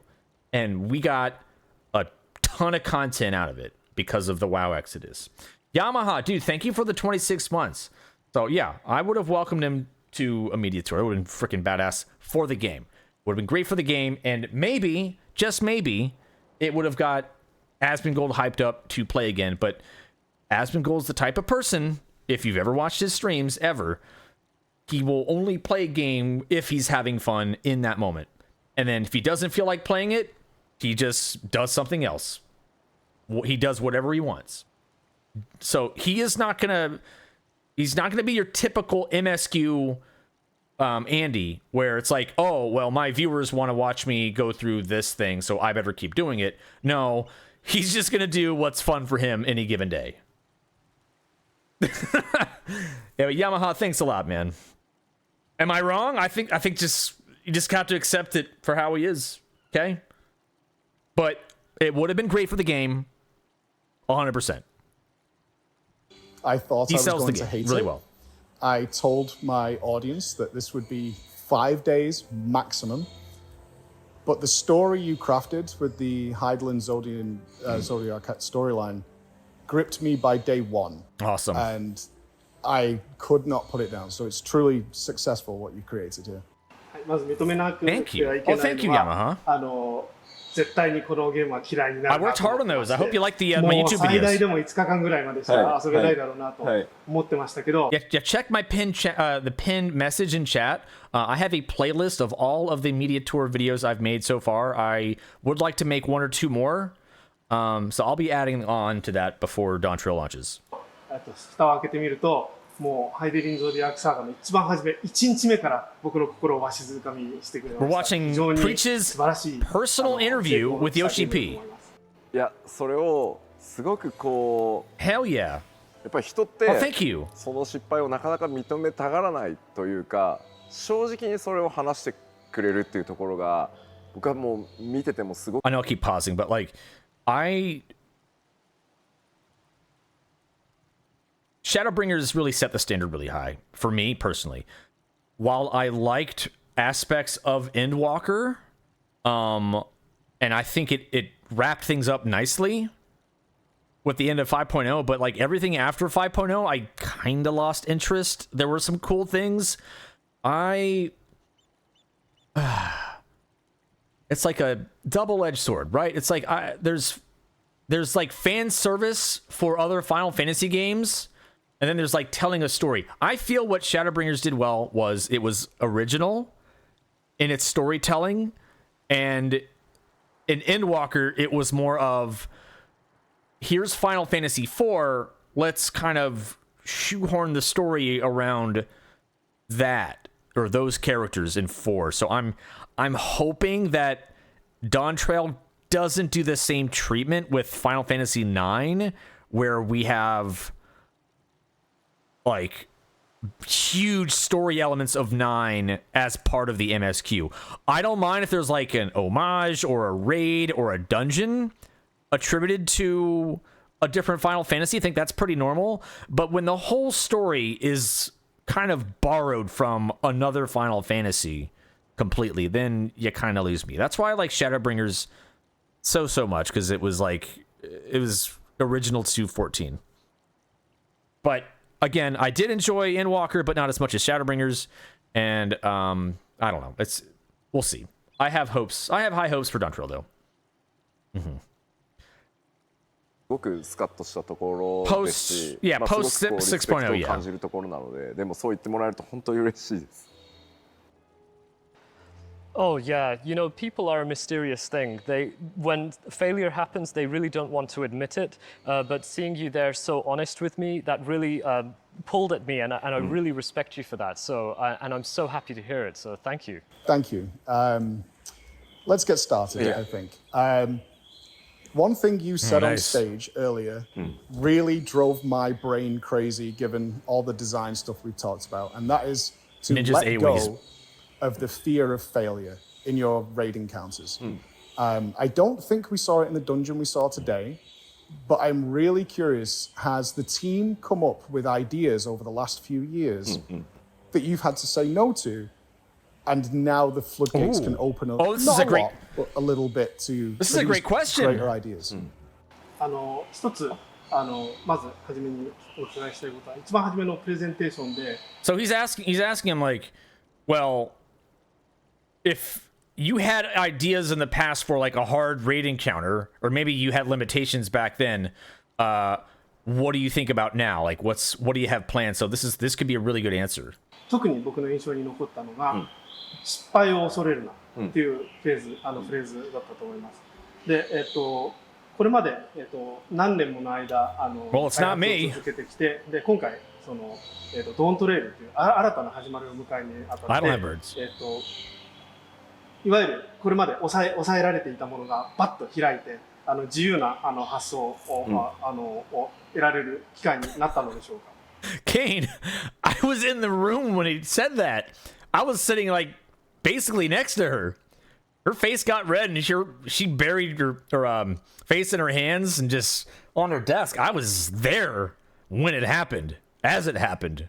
I saw it live. It was awesome.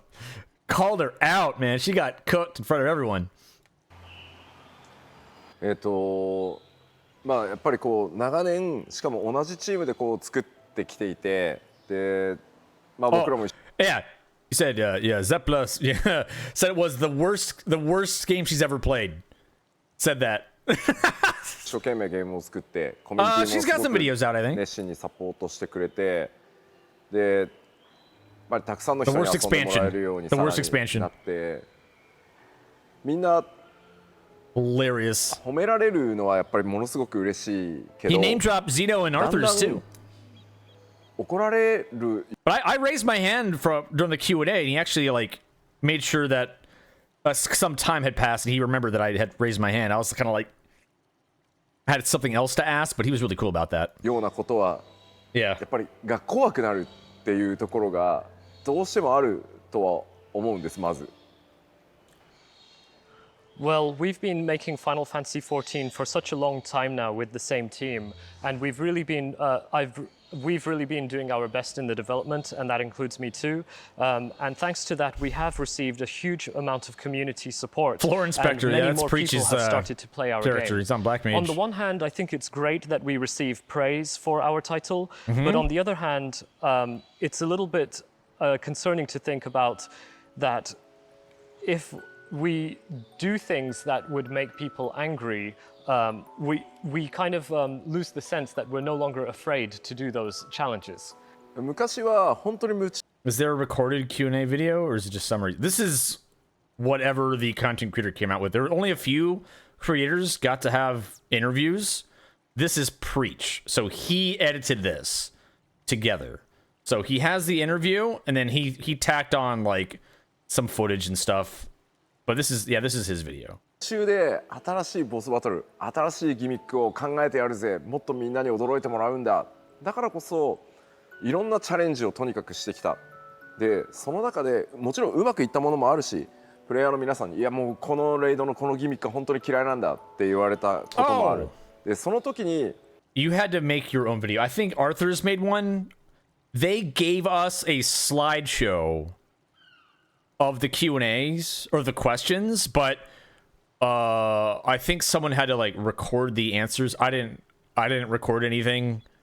But they didn't record the answers for us. They just gave us what was asked. So we had to either make note of what everyone said or how Yoshi P answered, or maybe like record with your phone or something. Yeah. I think the day one questions were awesome. I think between me, Arthur's, Zeno, Whoops, we had some really, really good specific questions. Not just like top level stuff. すごい大事なのは、yeah.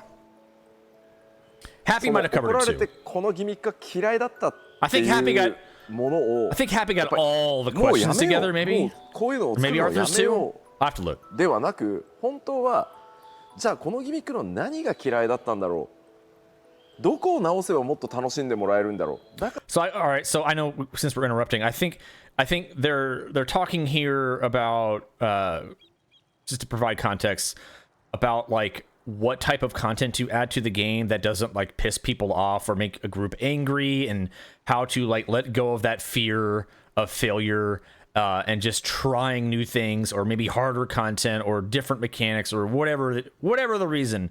Like trying to gauge where Square Enix is at now in terms of upcoming content.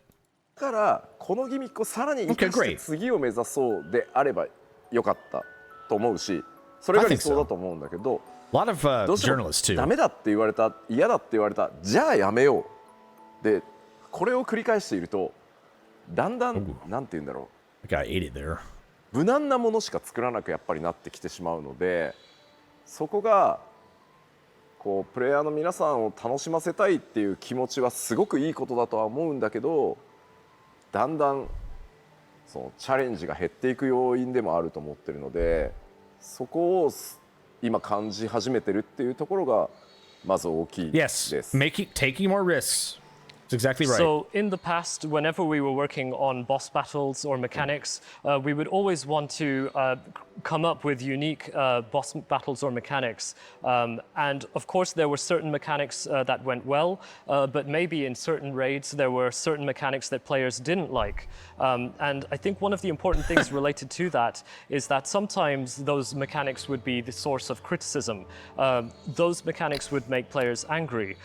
Sure. And when they started to question those mechanics, we didn't think about what we could do to improve those mechanics. So we just simply stopped making them. And of course, we went through that process because we wanted to stop the hatred, and we wanted to increase the enjoyment of the game. However, when we go through that process of saying this such and such mechanic is not good, let's give up here. There are parts of top eventually we only end up with the safe options. And I think it's obviously a good thing that we make adjustments so that players can enjoy the game. But I think it's I started to feel that it's not good that is also hindering ourselves in the way that we ourselves challenge ourselves. そうだからこそチャレンジをしよう。失敗は恐れるな。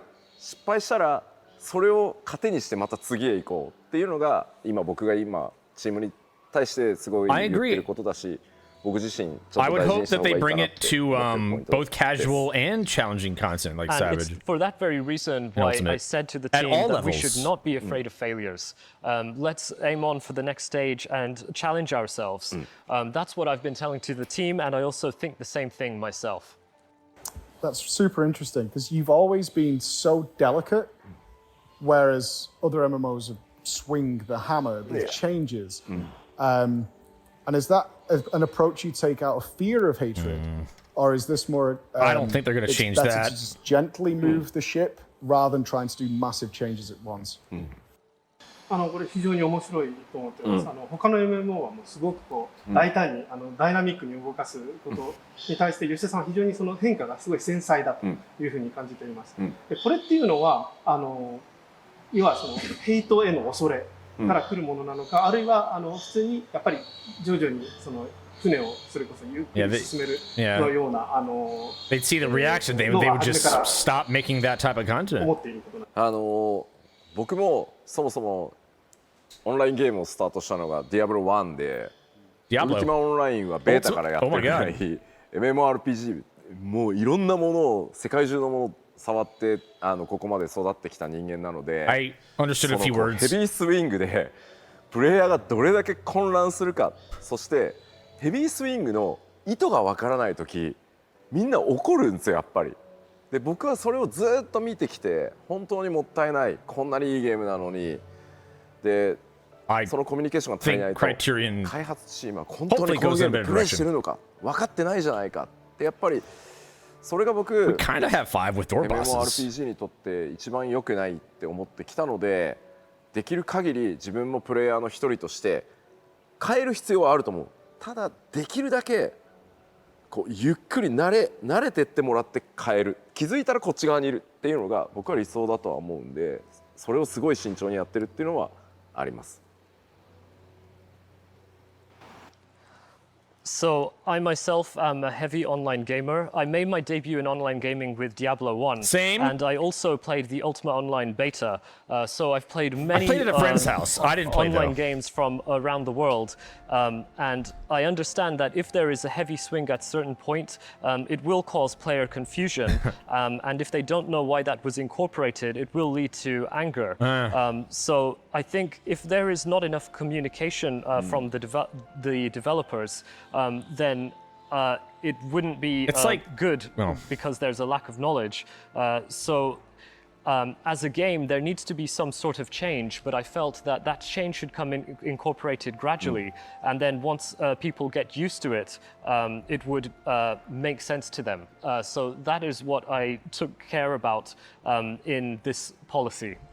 I think it's kind of like turning a large ship, like I don't know, one of those like, you know, transport ships with a bunch of containers on it or something, or just a massive ship, right? It's not going to just turn on a dime. It just takes a lot of power to kind of make a slow, steady turn. So I think that's kind of what they're doing with the direction of the game. They don't want to make crazy sharp turns like a little jet ski or something, but kind of slow, methodical turns to go different directions with the game's content. I think that's like the safe business way to do it.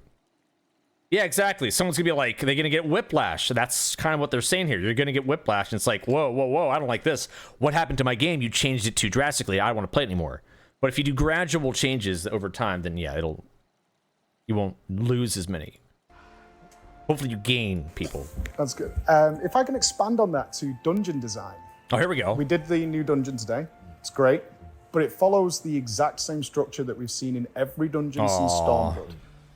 Black Mage Despairs. 3 bosses, 3 distinct areas per boss. Is that something internally you feel is the perfect dungeon experience? Because it hasn't changed in years, or is that something else? Where That's a great question. You want to loosen up the reins. Preach with another great question. 話をちょっと展開したいんですけど、ダンジョンデザインに関してです。で、That is the formula. ハンズオンして新しいダンジョンになりました。 Pull wall to wall, 3 bosses done.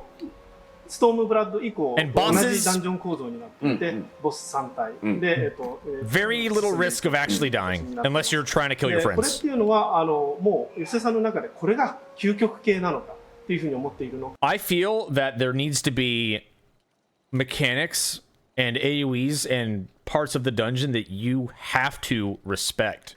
And if you disrespect the stuff, if you disrespect the mechanics, you'll get one shot. You will die. I want to put danger, maybe not difficulty, right? Because people will cry. They're going to cry if you make the dungeons harder, but we should have that option. We should have a hard dungeons or whatever.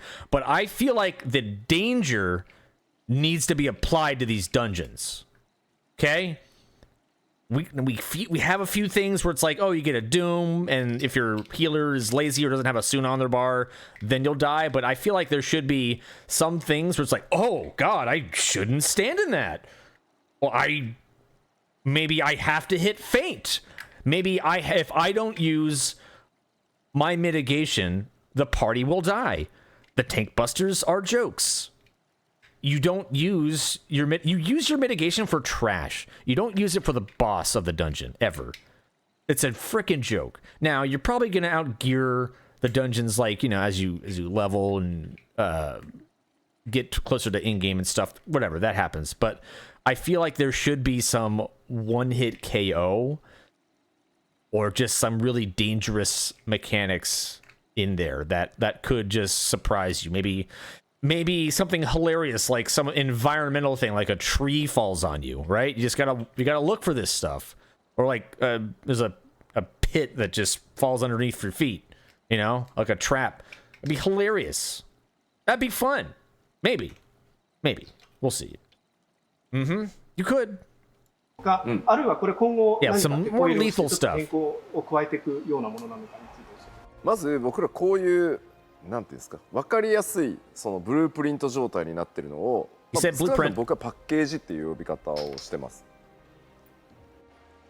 First and foremost, we have something that's easily understood. We did. It's a blueprint of sorts, and I call it a package. We did this dungeon パッケージをいろんなコンテンツごとにこうデザインするんですけど、今のインスタンスダンジョンのパッケージっていうのは1回のプレイで。Also, I call this the Goofy Dungeon because it's called a hyuk. It's like a hyukatamu. And I just kept going, let's do the Goofy Dungeon. Gorsh. That's how it's spelled. Look, IHUYKA. TATUMU. Now I've ruined it for you. When you see that dungeon, you're gonna go. You're gonna think Goofy's face. My bad. So this package design is applied for each type of content, and when it comes to packages, the package for instance dungeons, it's designed based on a calculation that depending on how long it would take to do one playthrough the dungeon. 特に昔に比べて今の時代の皆さんは本当に仕事も忙しいし、SNS もやらなきゃいけないし、友達と家族とのコミュニケーションも必要。どんどんやっぱりゲームに避ける時間っていうのは減ってきていると思ってて。I did like some of the mechanics of this fight, of this dungeon. There were some decent ones. あと1ボス多いってなると30分以上かかるか。今日はやめとこうかな。でも逆に2ボスしかいないってなるとすごい物足りない。なので僕は今の状況だとこの3つのボスがいて、だいたいおおよそ早ければ12分、長くても20分で終わるっていうデザインはまだしばらく続けてもいいだろうっていうふうに考えてます。I like this dungeon a lot. So compared to the past, people are very busy, whether it be work, engaging on social media, or maybe their commitments with their friends and family and so on. So they do have less time for gaming. So when we look at an instance dungeon and maybe consider adding one more boss, from the player's perspective, they might be thinking, it's going to take me another 30 minutes. I think I'll just stop here. Then on the other end, we might consider cutting down the number of bosses so that there are just 2 bosses. And then from the player's perspective, they might be feeling that that's not enough. So when we considered that, we thought that 3 bosses was just the good amount. So if players are fast on a run through, they might be able to finish the dungeon in 12 minutes. And if they take more time, they might get through the dungeon in about 20 minutes. Or but more. We think that this is a good balance, or more. and we would like to continue based on this format. でもう一個ポイントがあって、開発チームにとってこのパッケージっていうのはすごくある意味コストとスケジュールが読みやすい。例えばYou could just smash buttons and be fine at it. 道中がある。で、大体フェーズ1、フェーズ2、フェーズ3に分かれてるっていう時に何人のアーティストが必要で、何人のゲームデザイナーが作業して、何週間かかって何個作れるっていうのがすごくもう明確になるので、マネージメントしやすく、たくさんの量を作りやすいっていうメリットがあります。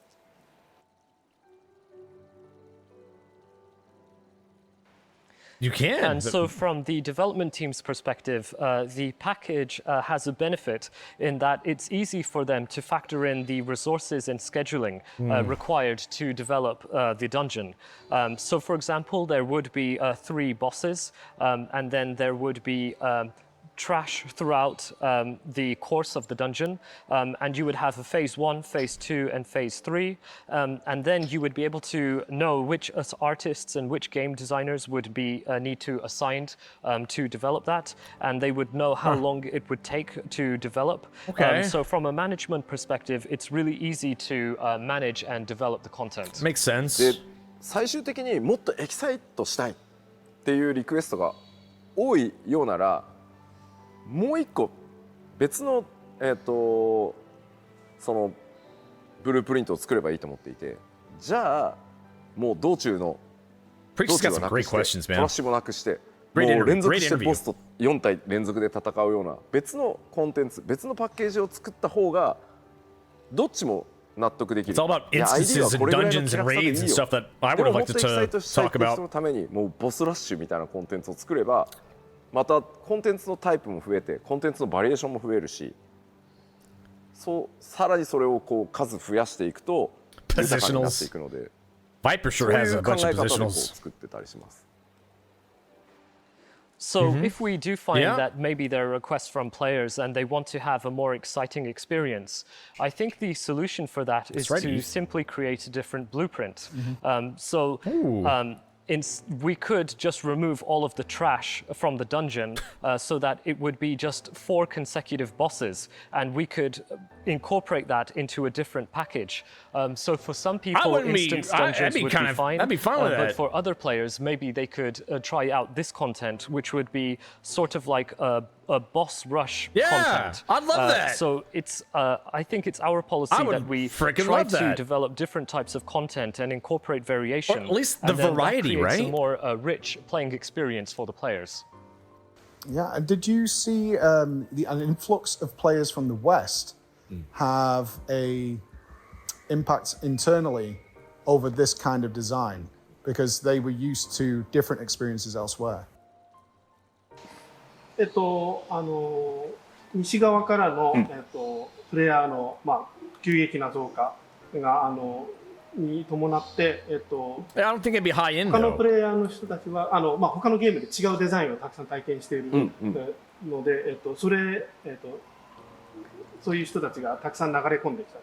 で、それによるその I would argue that because all the boss rushes are high end, that a lot of the casual people don't really get to experience a boss rush. And in a way, it would actually prepare them, at least at a much easier scale, how ultimate raids work. If they had like a normal dungeon, maybe with 4 people, and it's a boss rush, like back to back to back. I mean, there's one Alexander raid that kind of does that, but if it was like a dungeon, for a dungeon that did that, it could give people a little taste, a tiny taste of what Ultimate's like. Yeah, phases, exactly. Phases. 開発への影響 Yeah, 6, I っていう think. のは何かあったでしょうか But you still had to like move through different platforms. むしろ Yeah, that's it. やっぱりこう今まで14をプレイしなかった人たちってなんかちょっとアニメライクだし、あんまりこうちょっと幼稚な感じもするし、あんまり自分たちに合わないんじゃないかって思ってた人たちが多いやっぱり印象で、 I'll take extreme. でも遊んでもらった結果、そのやっぱり本当に多くの人たちがやっぱワールド・オブ・ウォークラフトを経験してきて14に来てるので、ワールド・オブ・ウォークラフトがベースというかゲームデザインの参考にものすごいさせてもらってるので、そこにニュアンスはありながらこんなに違ったゲーム作るんだみたいな感じで、むしろすごく新鮮にこう感じてもらってるので、あんまりなんかこうだからこう。How about this? What about instead of bosses, it's waves of trash that keep coming, and the more waves of trash you can kill, the better the rewards. So like you're on the 15th wave of trash, and it's even harder, and it's like more come, and they start hitting harder. And you just have to keep murdering them over and over and over. Sure. Yeah. Trash Zerg. Yeah, a trash Zerg. Zombies, yeah. Yeah, let's have that again. Give tanks something to do, right? And to allow me to use all my new ninja AoE. Holy crap, ninja AoE is freaking cracked. I don't know if you guys saw, but holy moly. のところはなかったりします。みんな純粋に楽しんでくれてるみたいな印象ですね。No, rather, I think if anything, a lot of the people who haven't played Final Fantasy 14 before. Adventure awaits! Huzzah! Let's get some huzzahs in chat. Huzzah!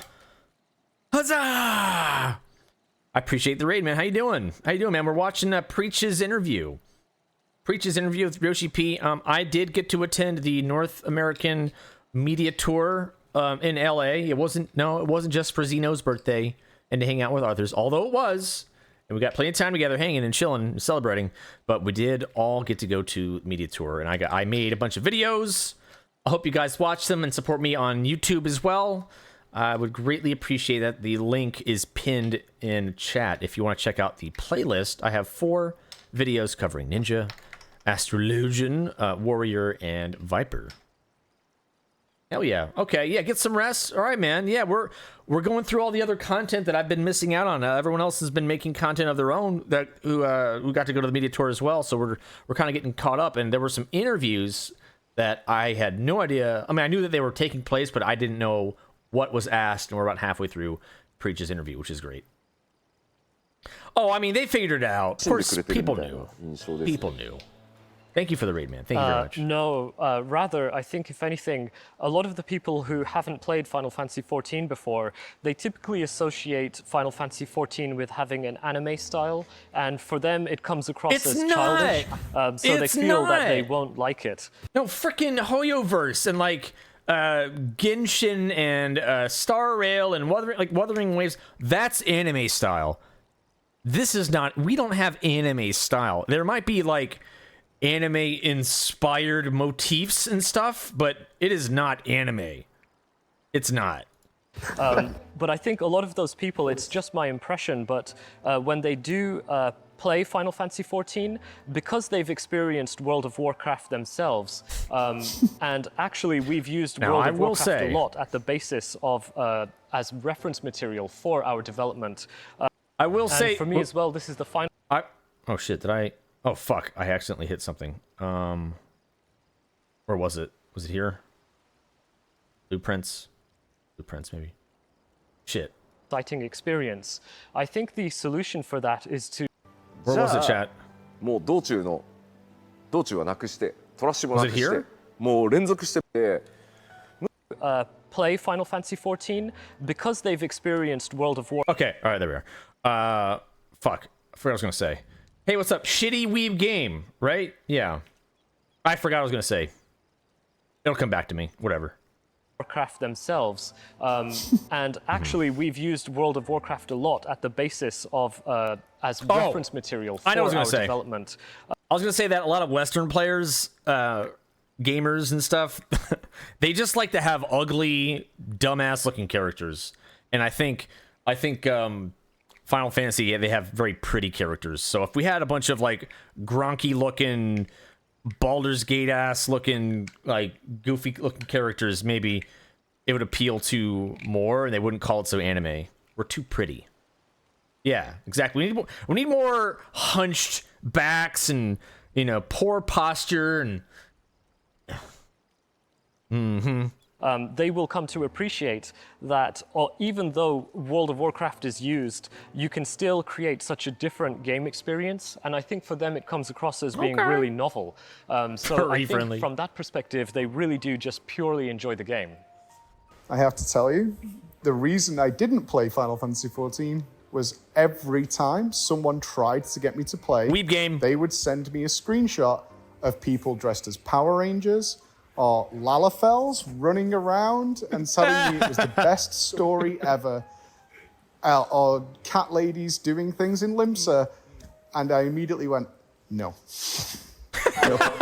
これは絶対伝えないといけないんですけど Well, he has a sense of humor about this, so. 毎回誰かが14を始めて見てくれと進めてきたときに必ずそれについてきたのがスクリーンショットでいろんな人がその戦隊もののパワーレンジャーに見える。パワーレンジャーとか誰かが走り回ってるとか、キャットレイディがセクシーポーズを撮ってたリムサで撮ってたりとかっていうのを見て、I didn't deny it has anime themes, but it's not やっぱり僕本当に世界中の皆さんがどういう話をしてるのかレディットも含めてすごい見てるので、そういう意味だと正直にみんなが何て言ってるかちゃんと理解してるので。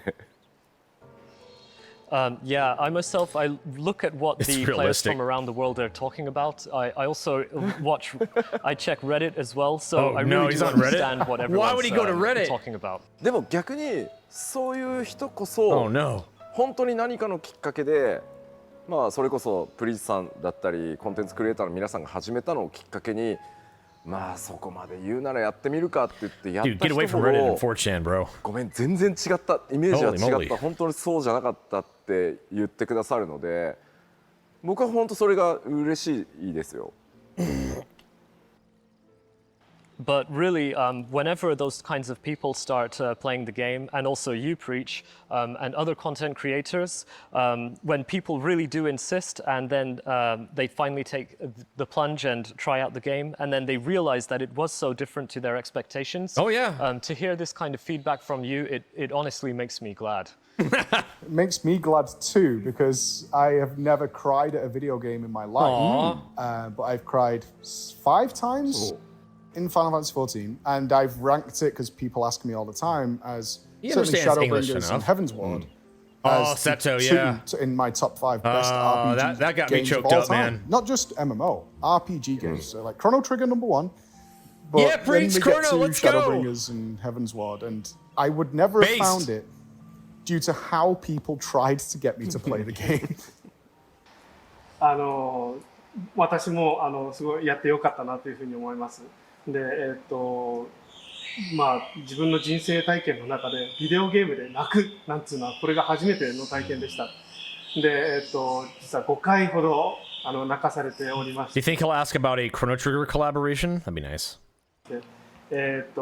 まあシャドーブリンガーズとあとヘブンズ・ウォードがもうとにかく自分の中のゲーム体験とかRPG の、MMO とかじゃなくて RPG ゲームの中のもうトップ5の中の2つを占めるものとなりました。クロノトリガーが一番で、もうシャドーブリンガーセブンズボードっていうのがその次に続くっていう感じだと思います。こういう体験は他の人がこれだけ強く進めてくれなかったら絶対できなかったものだと思います。いやもうそう言ってくれると嬉しいです。まあ僕 MMORPG You know what got me? I think it wasn't Endwalker. It wasn't the end of Endwalker wasn't the end of Shadowbringers that got me. It was a scene with Urianger and Monbreda's parents.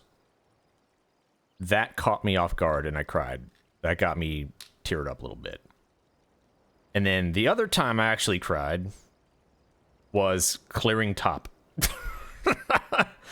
But the Urianger scene when Bretta's parents hugged him, that got me good, man. That got me really, really good. Yeah, and then getting free from top was the other one. I don't really cry too many times at all in this game. Oh, and Seto definitely. Seto got me choked up too. So I guess 3 times this game has made me tear up. 2 from story, 1 by the damn raid. The frickin' raid, man.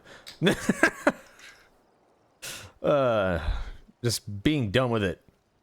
Aw. Yeah, got you guys too? Aw, man. Yeah, that frickin' ruined me, dude. No prison can hold me! Adventure! That got me really good. Huzzah! Got me. Huzzah! Can we get some huzzahs? They might be stuck in an ad. I'm sorry.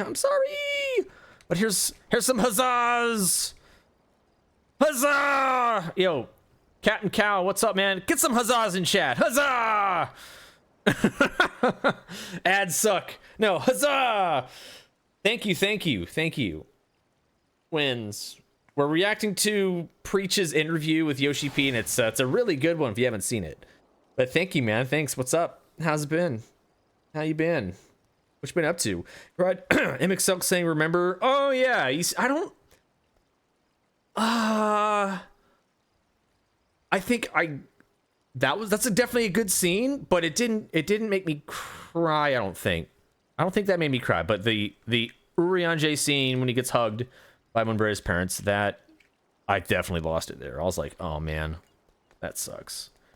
You're back? Hey, welcome back, man. Yeah, thank you. I don't know if we get a shout out, but here we go. Huzzah! We got a couple of shout outs. You cleared some P2. Okay, right on.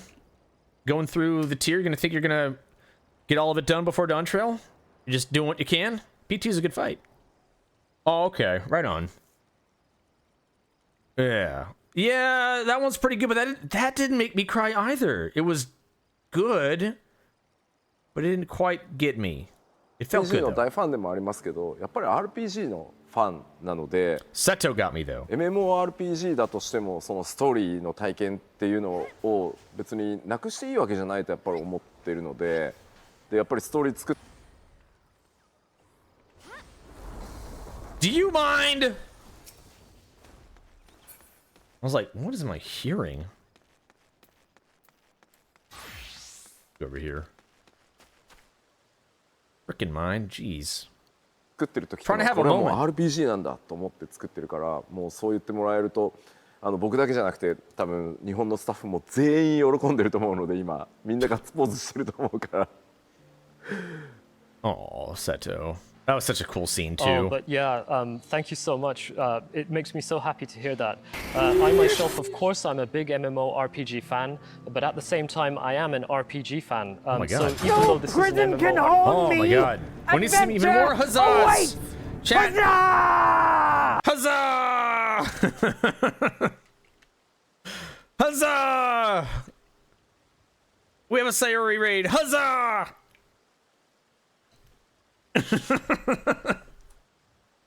Yo, what's good? Hey, pal.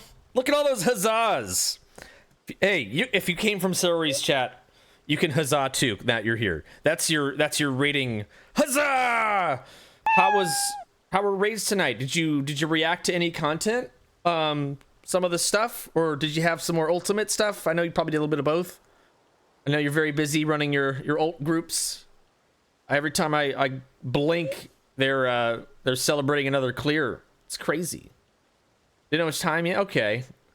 Yeah. Oh, that's okay. Yeah. Do your thing. But thank you. Chat. Make sure you give Sayori a follow. We had 2 raids. We had Captain Cow. We had Sayori back to back. It's awesome. And Sayori is a big time helper in the ultimate raiding community. So be sure to toss her a follow and ask her to help you clear an ultimate fight. But to go through the right channels, though, you have to go through the ultimate project. They're trying to get their last push, the last wave of folks before Dawntrail. Then everyone's going to be busy with story and preparing for the new raid tier. So, now's the best time to try to get an ultimate done. They're getting lots of clears. What's up, Church? Hey, man. But thank you so much. Yeah, cat's out of the bag. I'm sure you guys were completely in the dark the whole time, but I did get to go to the media tour. It was awesome. I've made a couple of videos on my YouTube. I have a pinned link to the playlist. I have 4 videos out. I hopefully I'll be able to make a few more videos, and I'll add to that playlist. But I did cover Ninja, Viper, Astrologian, and Warrior in my vids. I did like maybe 5-6 minute videos each, just kind of going through the changes and like basic explanation of Viper. So hopefully you like those. We are trying to grow a bit on YouTube, and we're very close to 2,000 subscribers, and we're also very close to being partnered on YouTube. I need 1,000 more watch hours, so I think between those 4 videos, and if I keep making some more stuff, I'll get monetized on YouTube really soon. Captain Cow, hey, thanks for hanging out, man. Thank you very much. I know, early access. So we're watching Preach's interview. We're about over halfway through. He had some really good questions. I recommend, if you haven't watch the interviews because Preach had an interview, Mr. Happy, Quasi, Jesse Cox had an interview, a whole bunch of them got to actually chat with Yoshi P. But Preach's interview, this is the longest one. He had like 45 minutes, but he's been asking some awesome questions. So I'm thoroughly enjoying this segment here. Just look up RPG. Welcome everyone. I don't welcome. have any intention of removing the story aspect because I do place a lot of importance on the story aspect of this as an RPG in the development. Maybe. And I think when we hear his title, that kind of feedback, it's not only me, but the staff in Japan right now must be so proud, and I'm sure they're raising their fists in the air. Are they watching? 見てますよ。本当に見てます。 Of course they do watch, yeah. Yes. Oh, I meant now. Hello. On that aspect, one of the biggest things that surprised me is you have made the #1 social game in all MMOs, and I've tried many from Ultima, PlanetSide, everything onwards.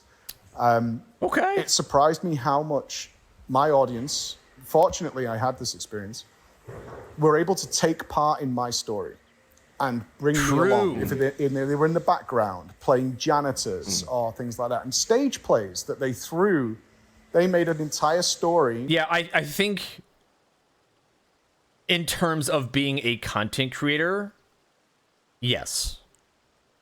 I think it enhances your playthrough when you have you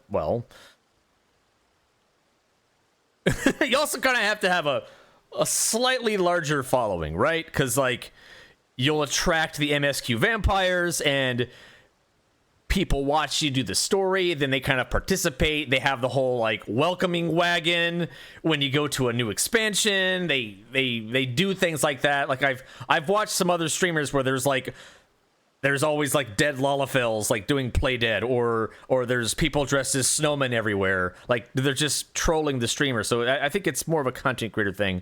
But hopefully maybe he'll get to it like away from the content creator side of it. But there's definitely a big social part of the game, like RP and the venues and nightclubs, and there's the very creative side of this community, not just like the raiders and stuff, but like people who like do the house decorations and all sorts of stuff. But we'll see. But I think from a creator's perspective, absolutely, in terms of doing a story in a game, you can have people interact at a level that you don't get in other games. Like most people, if they watch you do a story, it's just they're as an observer. They're not like participating and doing things in game with you. But even like, I guess in WoW, you're just running through the quest, right? It's not really like no one really. I don't know if they really care, right? I have no idea, but I don't think the audience in WoW would do the same thing to their story with a content creator that the Final Fantasy viewers and community does with their content creators when they're going through the story. It's completely different. On a stage, telling my leveling story. And they used reshaping the house in the play to change the scenery and all these tools. And I have to wonder, did you start with that intention? And now, how do you look at this? I don't think it is. I don't know. Maybe I'm wrong, Narwhal, but maybe it could be a thing where a WoW viewer doesn't really care to interact on the same level as Final Fantasy viewers do in terms of the story. You doing the story in the game, not just streaming the game, but like you streaming the story of that game and having that interaction. Right. That's what I'm saying. That's the point I'm trying to make. Oh, Kane's comment. Even small streamers. Oh yeah, they do. I'm not saying smaller streamers don't have a following or anything. Like they definitely have like a pretty good like core community and where they do stuff together. Like it doesn't take much. You could have, if you had 10 friends in a game, or even like 5 friends, or just even 4. If you had just 4 homies together meeting every day, you could do a lot. You could have a lot of fun. That's plenty of socializing, honestly, right? That's 4 friends.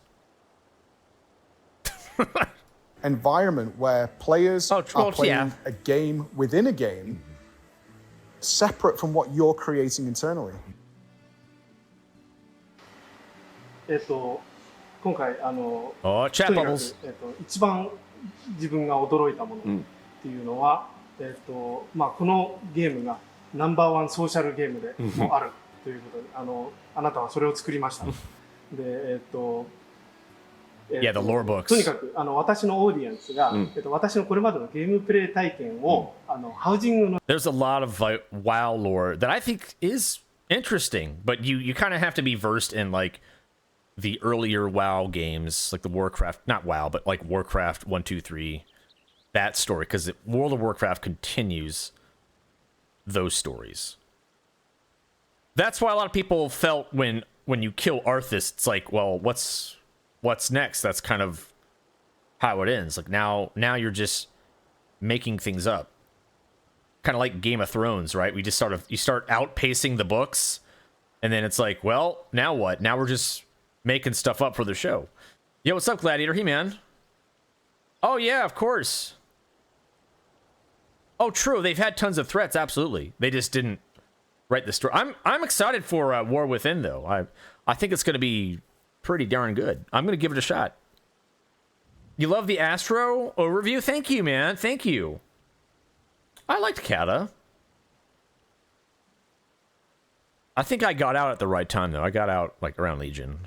の中で舞台を作って、演者を立てて、I played a lot of WoW, and I really enjoyed my time when I played WoW. I loved it. すごく心温まるエピソードがありました。Oh. Wait. Hello, my llama. Hello, No, my toddler. don't say Got to watch that. her videos once I finish swimming on stream later. That's okay, also, bro. Shadow Priest is Jiajin TWW. Saji. Oh, for me? Oh, Nico, thank you. Arthur's dude, thank you so much. Nico, thank you, Nico, for gifting a sub to Gladiator. Thank you. I'm glad you guys like. I'm so surprised, you guys. I didn't think y'all would like. I'm like, are people gonna watch an Astro video from me? But shoot, man, you guys are actually watching the hell out of it. It's crazy. And Arthur's dude, I was telling people, I don't know if you probably weren't here, but I just want to kind of say like how much of a bro you are. Holy crap, it's got more views than my ninja video. By 4 views. What the heck?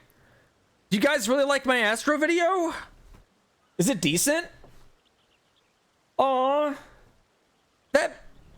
No one gives a shit about my Warrior video, though. That's okay. But Astro, dude. You gotta see. Maybe. But I just want to say, Arthur's. I was telling chat before. Just thank you, man. Like, thank you, like, for being such an awesome friend and a bro and a homie. And I definitely got sad when you had to leave. It was really bumming. I miss you, man. And just thank you for pushing me to talk to Square Enix to get my ass there. I definitely would have had any of that. I would have missed out on one of the best weeks of my life.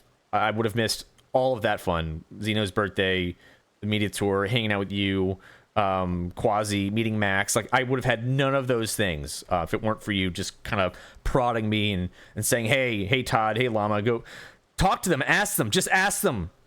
Ask someone at SC, just do it. See if you can get in. Get in there. And I know, man, and seriously, thank you and Xeno, man. Like, you guys are bros. Like, I love you guys. All right, you guys are amazing. So thank you, dude. And you've been, yeah. I mean, shoot, I didn't think we'd be like such friends like this, man. Because like, whenever I like early on when I started like just watching your content, I'm like, who's this loud angry guy? But I thought you were funny. But like when we got to talk more and then meet up at like Fan Fest and just hang out, man, I learned more and more like just how much of a good dude you are, and I'm proud to call you a friend, and I'm really thankful for you. Okay. And chat, make sure to tell Arthurs that he looks pretty, okay? He needs to hear that. You need to compliment him more, all right? You need to. Let him know. Let him know. Tell him he's cute. Yeah, but seriously, man, you and Zeno really have been pushing me and helping me just, you know, be more, I guess, assertive and stuff. And Zeno's also been helpful behind the scenes too. Well, on many fronts, he's been helping with the whole this horrendous lawsuit thing with this lunatic, but he's also been helping me on the side, just kind of giving me gut checks about me being a content creator in Final Fantasy 14 and just getting straight to the point and saying, hey, you know, you fucked up here, or you should do better here, or here's how you can improve by doing these things. And just it's nice to get like that kind of feedback, you know. Arthurs is a handsome dude. Yes, he is. Yes, he is. I know, man. And I was saying, like, give me the bits. Since the Cloud, thank you, bro. Thank you. But when we got to hang out at FanFest and have that picture, like it was like the four of us, there was Zeppelos in there too, but being able to like retake that picture at the media tour, it was so meaningful. So freaking meaningful. I haven't touched Zeem's head just like that.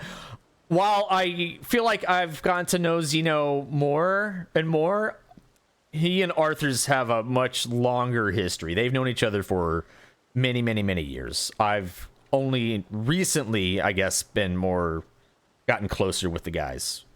I don't feel like I have to earn that. Or I can just, I'm not there yet. I don't think I'm there yet. I don't know. Maybe. If Arthur's just started doing that, yeah, I think I gotta wait like another decade or so. Decade? A decade? Now I know we do have some cool streamers. We got some really cool streamers. But I think I have to wait a decade or so to you know, touch the bald head. We'll see. I don't know. It is my birthday next week, so maybe we can talk about that then as a birthday gift or something, right? But yeah, I made some videos. Arthur's made a bunch too. We're gonna go check those out as well. I was tuned into your stream earlier today, man, and because I was like finishing up my Viper video, but I was able to like watch some stuff and some of your. I think you did a good job, man. I think you did a great job with what I saw with your like more instructional and informative videos. What's up, Starhawk? Hey, buddy. Birthday stream? Absolutely, birthday stream. Every expansion we've gotten crafted primal weapons from the previous expansion. Correct? Oh yeah, to make it like yeah. I know what you're talking about. Trying to stock up on stuff. Yes, I would definitely. I would hold on to your inventory stuff, right? Like you should keep that. Be a pack rat. Be a pack rat. Embrace your inner hoarder. Okay. If that's what you want to do, man, because I think those the primal weapons some of them look pretty awesome, actually. In a decade, I know. I could. I kind of have this little balding spot right here. I've been trying to use like keeps and stuff, but it's hard to combat. Yeah. Oh right. Yeah, dude. Seriously, you guys are watching the hell out of that Astro video. I'm surprising that it has that many views compared to like Ninja, which I'm more known for. You guys are nuts, dude. Thank you. Maybe just not enough Astro coverage. Maybe it's just one that people kind of forget about, perhaps. I don't know. Diamond and Crystal? Oh, yeah. こういったツールの提供もありますし、こういったゲーム but thanks a lot, bro. Thank you so much. I hope we get to hang out soon again. もう初めからその想定したという。Wish you lived closer. Wish we could just like teleport around and stuff, right? Wish we could have our own aetherites we could just teleport to. Because Astro got the large overhaul? Yeah, I feel... Did enough people cover it? I don't know. I know like... Well, Midna was there, so I think... Yeah, she has a video on it. I think... Are there any other healer mains that were there? I know like Happy probably... I mean, people like Happy did like all the jobs. こういうのを Renan, yeah, okay, Renan, yeah. Oh, I'm sure that's a great video. ものが行われることをあらかじめ読んでこういった設計とかをつけている。Streamer compound. 僕のやっぱり MMORPG の一番最初の We'll move into the Team Liquid headquarters. How about that? ウルティマオンラインなので、僕は今でもやっぱウルティマオンラインは本当に極限究極の MMORPG だなって思ってるところがあります。I will have an alpaca video. I have enough footage for alpacas. For me, in terms of MMORPG, the first shock and the first sense of impact that I had was when I played Ultima Online. And so for me, I think Ultima Online represents the ultimate MMORPG. Really? 自分たちで、そう、でも分かる。でも自分たちで何でも作っていかなきゃいけない、ルールも作らなきゃいけない、その身も守らなきゃいけないっていう、すごい難易度が高いゲームだったので、逆に今、14ってかなりシステマチックにルールも含めて作ってる。Your neutral sect finisher is a massive shield. Well, not a massive shield, but it's a pretty good 10% shield. 演劇をしてくれてたり、街の中で誰かが演奏していたり。That's a classic. You know, I've played it at my friend's. I didn't own it though, but I. かくれんぼをしていたり。In like junior high or high school, I went to my friend's house and we played together. Or I'd watch him play. メモは住むものであるっていうのが僕は究極だとやっぱり思っていて。もちろんそれを目指して作ってはきたけど、本当にそれを皆さんがやってくれるかどうか。The community did drive Max out, and I think that really sucks because he's a fucking great guy, okay? And he loves raiding, and I know that he's been eyeing like the ultimates and stuff, man. I feel like he would have a lot of fun with it, but yeah, I think his experience with like the gatekeepers and the tribalists in Final Fantasy 14 really just turned him off from the game. Like he doesn't want to deal with that shit, and I don't blame him. I think people gave him way too much shit. I think they accused him of cheating, and I don't think that's remotely true. The man has a fucking organization and a building for raiders, for a raid team. He does this for a living. He picks apart mechanics, figures things out, and tells people, his team, how to handle stuff in real time. Yeah. It's ridiculous. To even guess that, oh, there's no way he could figure that out. Dude, this guy's been raiding like for full time for years. Of course he can figure shit out. He just looks at the stuff and figures it out in his head or draws it or whatever.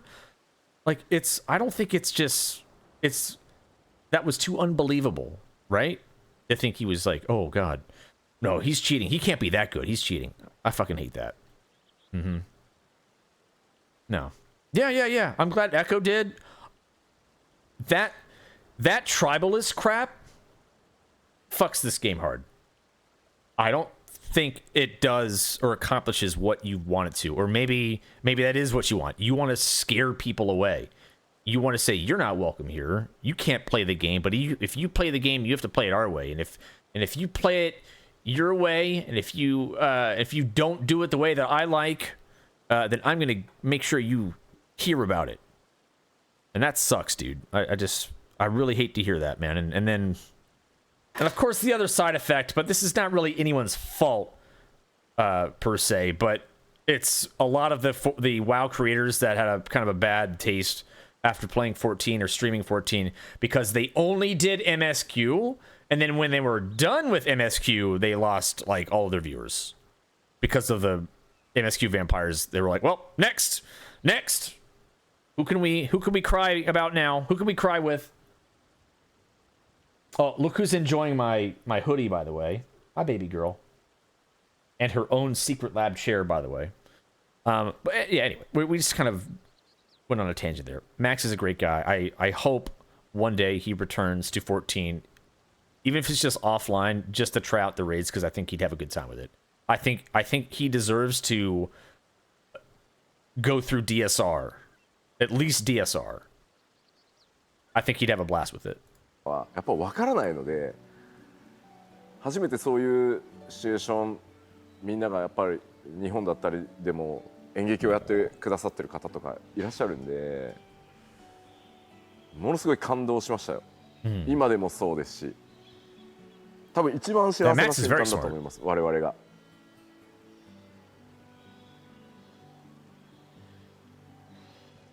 Yeah, I love the Echo guys too. I do understand, but you know, back then we had to create various things. We had to defend ourselves and so on. But on the other hand, with Final Fantasy XIV, we have various systems and various rules to carry out our development. And of course, with Final Fantasy XIV as an MMORPG, there are aspects which would happen, like as you mentioned, maybe some people would do a performance in the town, like acting in the town. Other people would maybe play games of hide and seek. And so I really aimed to create this world where people could actually live out their lives. But I didn't know if we would be able to achieve it unless people actually started talking about it and mentioning it. And in Japan as well, we've seen that there are people who put on these productions in terms of theatrical performances. And then when I hear about those things, it makes me extremely glad. And I think at this moment, when we hear that, it makes us the happiest. It was one of the most astonishing things I've seen done in an MMO, because I don't think any other MMO can even... How to get into my pocket? ...practically do it in any way, shape or form. 今までの MMO 体験の中でももうものすごい衝撃的な出来事でした。で、He's done the older Ultimates, yes. こういったことが多分できないのではないか、どんな形であれできないのではないかというふうに思って。そうか、でもそれは嬉しいな。なんか多分もし自分で MMO を作るっていうチャンスが来たら。きっとそういうものをみんながやってくれるようなものを作りたいと多分思うはずなんですよ。なので、いやでもあなたのゲームではそれが実現されてますよって言われるとやっぱりめちゃくちゃ嬉しい。もともとね MMO のヘビーゲーマーなので。Oh no, we're all guilty of big MSQ vampires. That's why I said it's not really anyone's fault. But I think it does shock a lot of first-time Final Fantasy creators. Look, if you got your following because of MSQ and nothing else, so like Jesse, like if he does MSQ, he's fine because like he does a whole lot of videos on YouTube. Like he's got a following, right? Like he'll be all right. But let's just say you started from scratch and you built up a community, but it's only because you've done MSQ. Well, just due to the nature of the MSQ vampires of the community, again, nothing wrong with that. People like to witness others' reactions to, pivotal parts of the story. It's okay. We've all done it. But they kind of have to plan for future content once they're past MSQ. What are you going to do? So you just kind of have to work towards that. Like, are you going to run dungeons or Criterion or Deep Dungeon or raids or like... What's going to be your thing? So, and I think it just, when the 4 drops out, they're like, oh shit, where'd everyone go? Play an ad, debate subs. Yeah. True. Oh, wow. That makes me so happy to hear. I think, if you thought that you would want to create your own MMO, I think you would probably want to be aiming for the same thing. And to hear that our game has achieved that, especially as a hardcore MMO gamer, it makes me so happy. A living, breathing world that we're supposed to be in, and things should matter. Although I don't agree with their use of Lalafells as raid markers. もう本当に生きる世界のところに住むっていうのが非常に体験できますけど、ララフェルをレードマーカーに使うのはちょっと。It took me a while to figure out what they were supposed to be. それが何なのかってしばらく時間がかかりました理解する。なるほど。I see. Let's move on to jobs. I played a lot of Viper today, a lot of Pictomancer. When you're introducing new jobs into FF14 every couple of years, and an ever-expanding roster of jobs, Picto was pretty fun. How difficult I was surprised by that job. With the whole new glamour, whole new relic weapon system, and overburdening the players with what may be a problem in 6 years' time. Hammer time.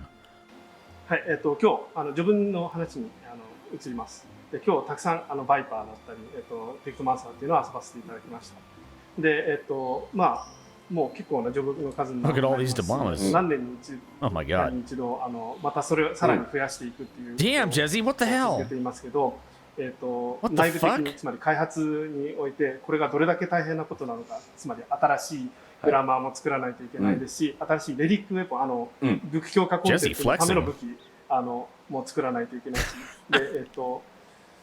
でこういったシステムがそのプレイヤーに対して非常に不可になっている可能性もある。6年後にこの実装をし続けることによって不可になることはないのでしょうか。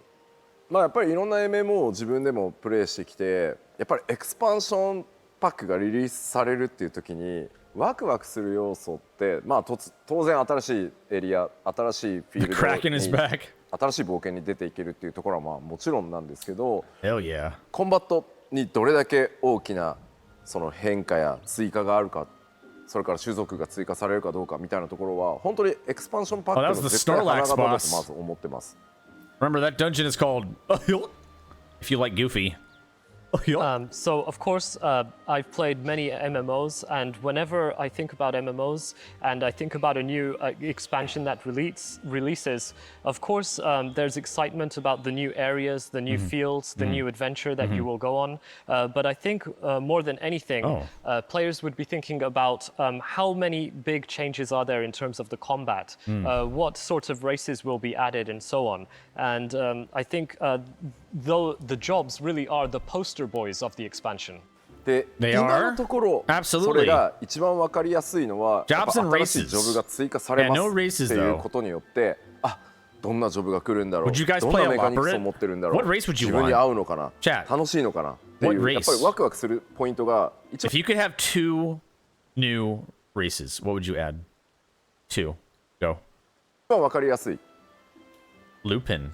Or Burmesian. And I think when you hear that a new job is going to be added, the easiest thing to understand is that sense of excitement when you imagine what sort of mechanics will they have, what sort of job will it be. Just a median? You want medians? We have, wait, an actual draconic race? Oh, like more dragon? Fox girls? More fox girls? Ixali? Namazu. I would like a Namazu, absolutely. Namazu and what if you had like the Mamulja Succubi? You mean okay. Like Hawk Manor or something, like some of those stuff? You would, of course you would, Quan. Loporits, Sabatenders, Sabatender. The Otters. Yeah, Mamulja, Kikern, or yeah. What's the face? The short stumpy bunny people, the Numao, it'd be kind of cool. Pajali. How about the Serpent of Scree? The Scree. How about that? Pixies. Okay. Goblins. Gobbies. True. Lahi? How about, do you know Lahi? I didn't say it's not anime. I'm just saying it's anime inspired. I would think Genshin Impact, I would consider that anime. I would consider Chrono Trigger definitely anime style, right? Like the art and themes and stuff. There's definitely aspects of 14 that are anime, but I wouldn't say, oh, this is an anime game. ただ確かにこの先40ジョブになるってもし将来を考えると WoW's furries. Everyone knows WoW's for furries. They have more furries than 14. Though we are catching up. もうボックスも足りないしどれを例えば新しく始めようとした人がもうどれやったらいいのこれ40個もあるんだけど、まあ、多分どっかで限界は来るとは思ってます。But let's say hypothetically somewhere down the line we have 40 jobs. You would have some problems in terms of maybe you don't have enough slots for your gear. Oh yeah, you think? Starting out, they will be completely at a loss at which job should they start playing. They might have to stop at some point. How many jobs? When do they stop? 考える必要が出てくるのは今あるジョブたちをよりさらに面白くするための多分システムアップデート、大きなコンバットのアップデートっていうのが多分必要になるだろうと思っていて、今まさにコンバットバトルシステムを中心とした主力メンバーでどういうビジョンを描いて次のステージへ行くかっていうのを議論している最中なので、まあさすがに40ジョブになる前にそれの答えが出るんじゃないかなと思います。So of course we need to think about what we should do at some point, and so we could consider making the combat or the jobs more interesting and incorporating combat updates. And this is something that we are currently discussing with our combat battle system teams, because we need to consider what sort of vision will we have moving forward, and how will we approach the next stage moving forward. So these discussions are taking place. And I think probably before we get to 40 jobs, we should have decided on that. So it's not just an excuse to wear a cool outfit on stage. ステージでクールなコスプレをする理由にはならない。もうね、コスプレも辛いんですよ、本当に。Yeah, man. But you know what? The cosplay is getting tough, really. It was beautiful. It was. Thanks. On the combat note then, with adding complexity, one thing I noticed with both the Pixomancer and the Viper, especially you're reducing button bloat this time with a lot of the classes. A lot of dynamic buttons. Do you find to cater to a new player that glowing and sound effects allow you to make very complex classes, but if you follow the guide, you'll get 90% of its effectiveness, and then it's just the 10% who want to. This is a great interview. Absolutely great interview. ピックマンサー、バイパーについて、プレイしてみて、確かにボタン連打っていうプロセスは割とgreat questions from Preach. 非常に複雑な工程を経ているというものになりました。で、新しいプレイヤーに向けて複雑さが増していくにつれて、例えば、UI でここのボタンが光るとか、エフェクトが出て そしたらこれを押せとかっていうような、ゲームの中でそのスキルをどんどん向上していくような仕組みっていうので、特にハードコアのプレイヤーに対しては成長中のプレイヤーに対してはそういったガイドを、でハードコアのプレイヤーに対してはその最適化を図るための道しるべになるような、そのインゲームの仕組みを実装することはあります。正直すごい悩んでます。Honestly speaking, I'm extremely torn. 少なくとも、今やっぱり優先的に考えるべきはレベルキャップに到達するまでは僕もう気軽に自由に遊んでもらった方がいいとは思っているので。I think he understands a good deal of English. I don't know exactly how much, but like when I was talking to him, while it was nice to have his like translator there, probably for like, I guess, I don't know, maybe there are some words he doesn't quite know, but he seemed to like just follow along and like nod along and understand a bit. Yeah. 途中でなんかこれ以上ごちゃごちゃ言うのはまだいいかなとは思ってます。Right. I think at the very least, what we would want to prioritize is that players can just feel at ease while they're playing their job, at least until they reach the level cap. So I wouldn't want a situation where things get messy halfway through. ただレベルキャップに到達した時にそもそもアクションスキルのローテーションとは何か、そしてどうローテーションすると効率よくなるのか、It's a safeguard. それをやっぱりちゃんとDPS のジョブにはどっかで習うタイミングが必要なんじゃないかっていうのは今思ってます。I understand. That's what I was getting at too. But I think once players have reached the level cap, they would be thinking, just in case, what sort of actions would they need to be carrying out, and what sort of how would their skill rotations look? What would be an efficient skill rotation? I think there should be some sort of something to teach DPS players these aspects about their job. 逆にタンクロールをプレイしてるプレイヤーに Teach a DPS, but you don't pay my sub. You can't tell me how to play this game. You can't tell me how to press my buttons. This works for me. I do single target only in AoE packs in a dungeon, and this is my way of doing it. You can't tell me. It's toxic if you tell me to use my AoE combination. How dare you? How dare you assume that? I'm new.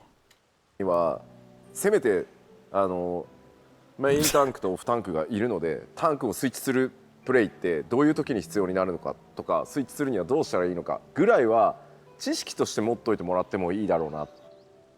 And I think in the example of tank players, we could kind of inform tank players about, since we have the main tank and the sub-tank, when would they be tank switching, and in what sort of situation would the tank switch happen? This sort of information should be provided. そしてさらにそれをシステマチックに。Oh, you see, this is great because my first video for my Hall of the Novice thing is like goes over the tank buzzers and tank swaps because the game doesn't teach you shit about tank swaps. You learn that your coat tank just dies one time and you're like, oh, I guess I'm the tank now, and you don't know why. やろうとした場合、今まさに例に挙げてくれたように。このアクション実行したなら次これを押すといいよ。これをやったなら次これがいいよ。システムで全部解説していくっていうのは確かに分かりやすいと思う。And so if we thought about incorporating that in a systematic way, it could be the way that you explained, so that when you press this action, something happens and it leads you on to press the other action, and this would be easy to understand. ただ本当にゲームとしてそれでいいのかっていう思いと、またカジュアルにするのかっていう人たちもいるので、すごい悩ましい。So, on the other hand, I think would it really be okay to do this as a game? And also, there's the chance that people would say, "Hey, you're making it casual again." すごい悩ましい。So I'm really they are saying that. どう思います？あった方がいいと思いますか？ People freaked out at the job trailer. How do you feel? Do you think it should be there? I think a good MMO class, a job, should always be accessible up to a very high level. And then there's some room for the really dedicated players to push forward. Yeah. But not 100% better. Right. That makes sense. ある程度のところまでは、そういったそのガイドみたいなのがあればいいかなと思います。で、今回の焦点に関しては 10% ぐらいですけど、工夫の余地というか、さらにそれを展開していく何かの構造があった方がいいかな。それが良いジョブだと。まあすごいヒントと、ある意味ディスカッションの機会をもらったので、今まさにちょうどさっきも言いましたけど、コンバットチーム中心に今後どうしていくかの大きな方針というのを固めようとしているタイミングなので、持ち帰ってさらにディスカッションを進めようと思います。XFF Burge leave. But thanks to this discussion, I've gained some hints about what we could do, and this is a good opportunity for discussion. So, as I mentioned, we are currently discussing the possibilities with the combat team, and we're currently working on solidifying our plan.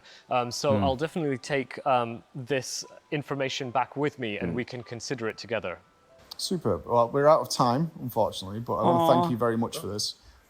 If I can have one little personal question.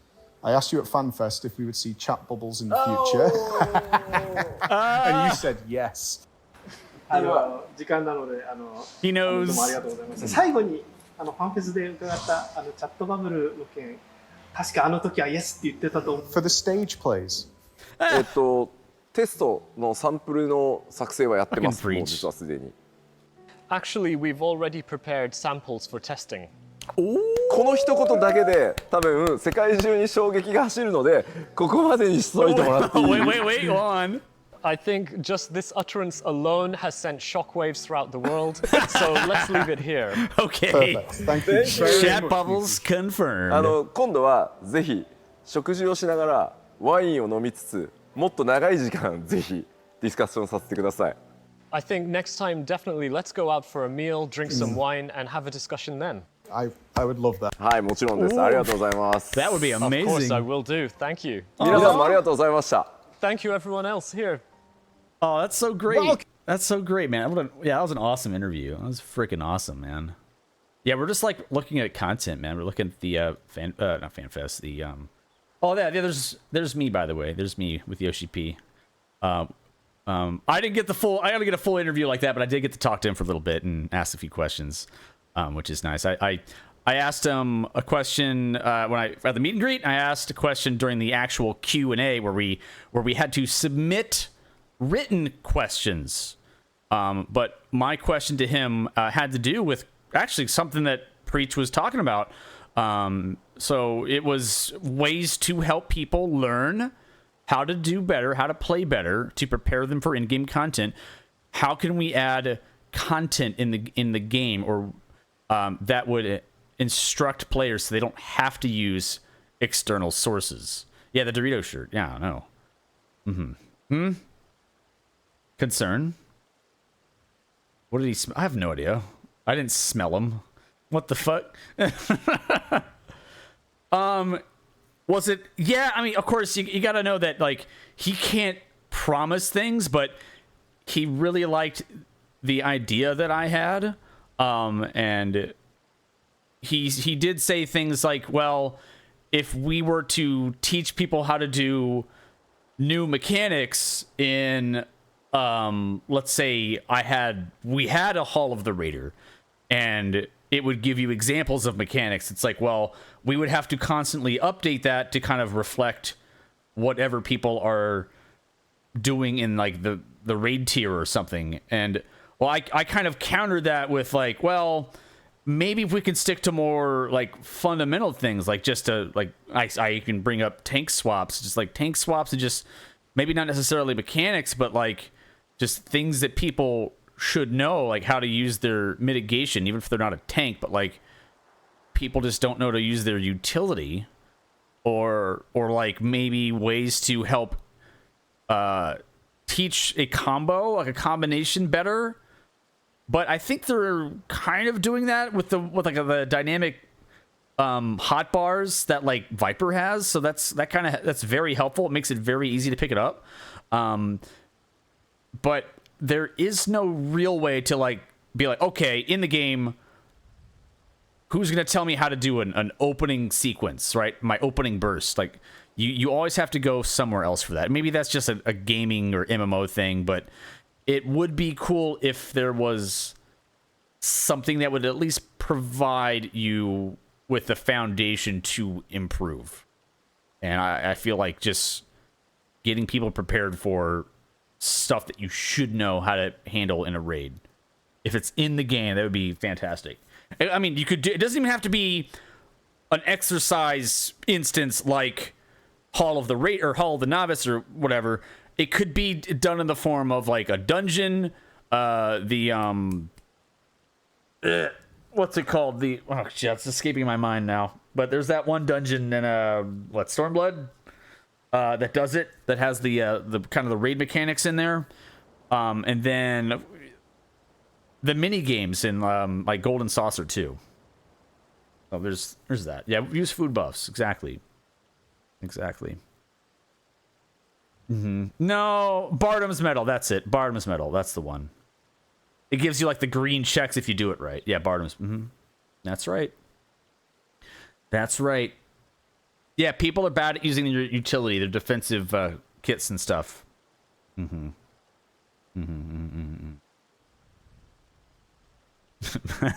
Fucking Jesse's face, man.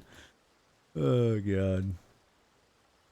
These guys. That's everyone. That was one night of dinner. These guys are great. Chat, let me grab a drink. I've been talking a lot. I'm just gonna stretch my legs, grab a drink, and then we can pick back up. We can check out some other videos that people have made. I would like to see maybe Happy's interview as well. Maybe Jesse's interview. I'd love to watch those if you'd watch with me. But I will be right back. I'm gonna grab some delicious Rogue hydration. That's right. Also, by the way, all through the month of June, I earn double commission on rogue orders. So if you're looking for a either hydration drink or even a chill drink, or if you like the caffeine, they've got powdered mixes, tubs for each. 0 sugar, which is huge, unlike your soft drinks that have like 70 grams.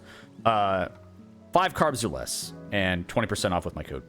All right, I'll be right back. I'm just gonna top myself off, okay? BRB. BRB. Hey, Grimmery, what's up, man? Be right back.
No, Luke. He's a baby.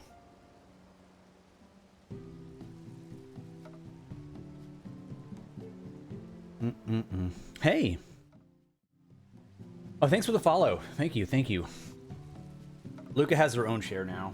Got her own secret lab chair since I have the Final Fantasy one.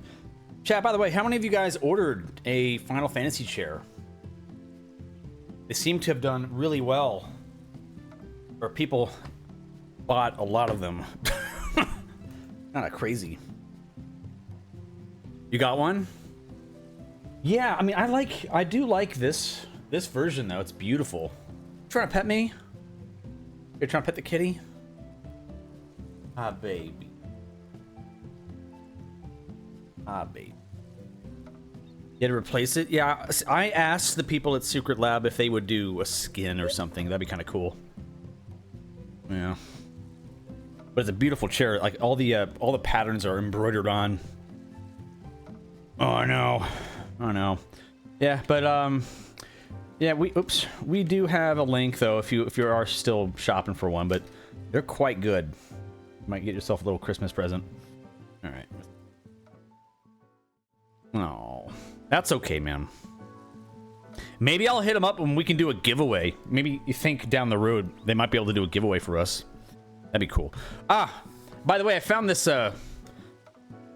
this map. I took it out downstairs, but it was in that satchel. Hey, thanks for the follow, man. Thank you very much. Which side did I open? Here we go.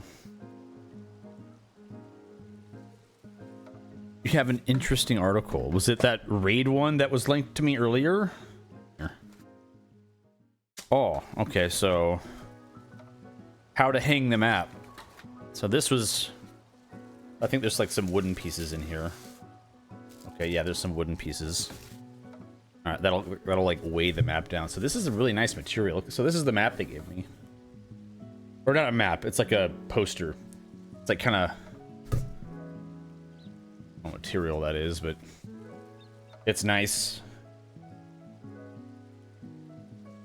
I thought it was going to be a map, but it's cool. It's Dawntrail art. That's really cool. So I guess I stick the wooden frame around it or something. Yeah, oh neat. Yeah, I have a canvas bag that they gave us. Yeah, I love the swag here. Mitigating. Oh, really? Okay. Oh, they're preparing for Dawntrail, or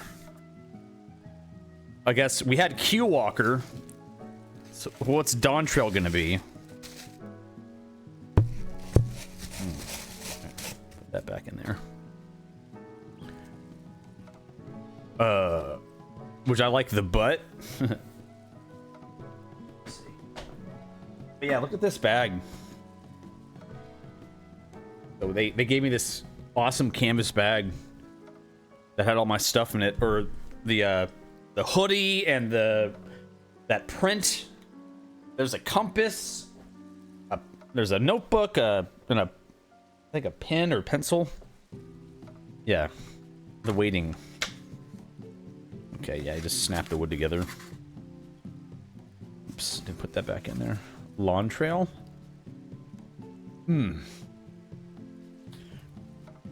All right, who do we want to watch next? Happies? Oh. And chat, just a reminder again, I did post 4 videos. If you want to give them a look, that'd be great. I have Ninja Warrior, Astro, and Viper. Currently, I will try to add some more, but that's just what I had time for. I had to do my own editing. I'm learning. I am getting faster at this, but it's really reassuring to see I have a decent amount of views on Astro. More than Ninja now. That's kind of hilarious. And we are 80 subscribers away from 2,000 on YouTube. Yeah, Media Tour, I was invited to... Oh, yeah, there's a pinned thing. I don't have a YouTube command. I have socials. Oh, there it is, YouTube. Yeah, I have a Viper video. And I made a Ninja video, too. And, yeah, all these 4 are mine. They're all in a playlist, and if you check the pinned message, you can get linked right to that playlist. I'll be adding to that when I have some more time, and I'll be sure to go back and look at comments you guys leave, and I will respond I will like and respond to all the comments. Oh, thank you, thank you. I wanted to see the happy interview media tour.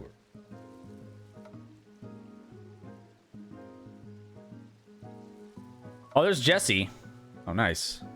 Wait, 45 minutes too? He got 45? Did they all get 45? There's Preach. Oh. Oh, Shen got one. Now, we watched some of this. I watched the Quasi one. Okay. Oh, yeah. See, Minna's got a thing there. What the fuck? Jesse has a fun one? I wonder how many videos he made for this. No Blitzball. Oh, this is his interview. Okay. Let's do open new link. Viper, Astro. Or can I hover? Unboxing this stuff. Yeah, he did like every job. Kind of, right? Did he make every job? I feel like he did. Oh, whole experience? Okay, so it's not just the interview. Okay, okay. Oh, cool. Well, let's see. Hey everyone, Mr. Happy here, and today... Let's do Hap's video. It's a bit shorter. Hey everyone! Oh, Renan! Wait, Renan? Oh yeah, Renan and Happy. Yeah, Renan's got some really good stuff out there. I'm glad that he got invited. Minecraft? Yes, I do. I have Minecraft. I like Minecraft. It's so good. Happy jump scare. Today, I'm going to be sharing with you a one-on-one interview. Hey everyone, Mr. Happy here, and today I'm going to be sharing with you a one-on-one interview I did with Yoshi P at the latest media tour for Dawntrail. I was given the privilege of asking him a few questions on my own, and I got some pretty interesting answers to questions that we've been asking for a while. All right, what did Happy ask? Let's find out. Questions that are about some of the newer stuff. So, without further ado, let's get into the Q&A.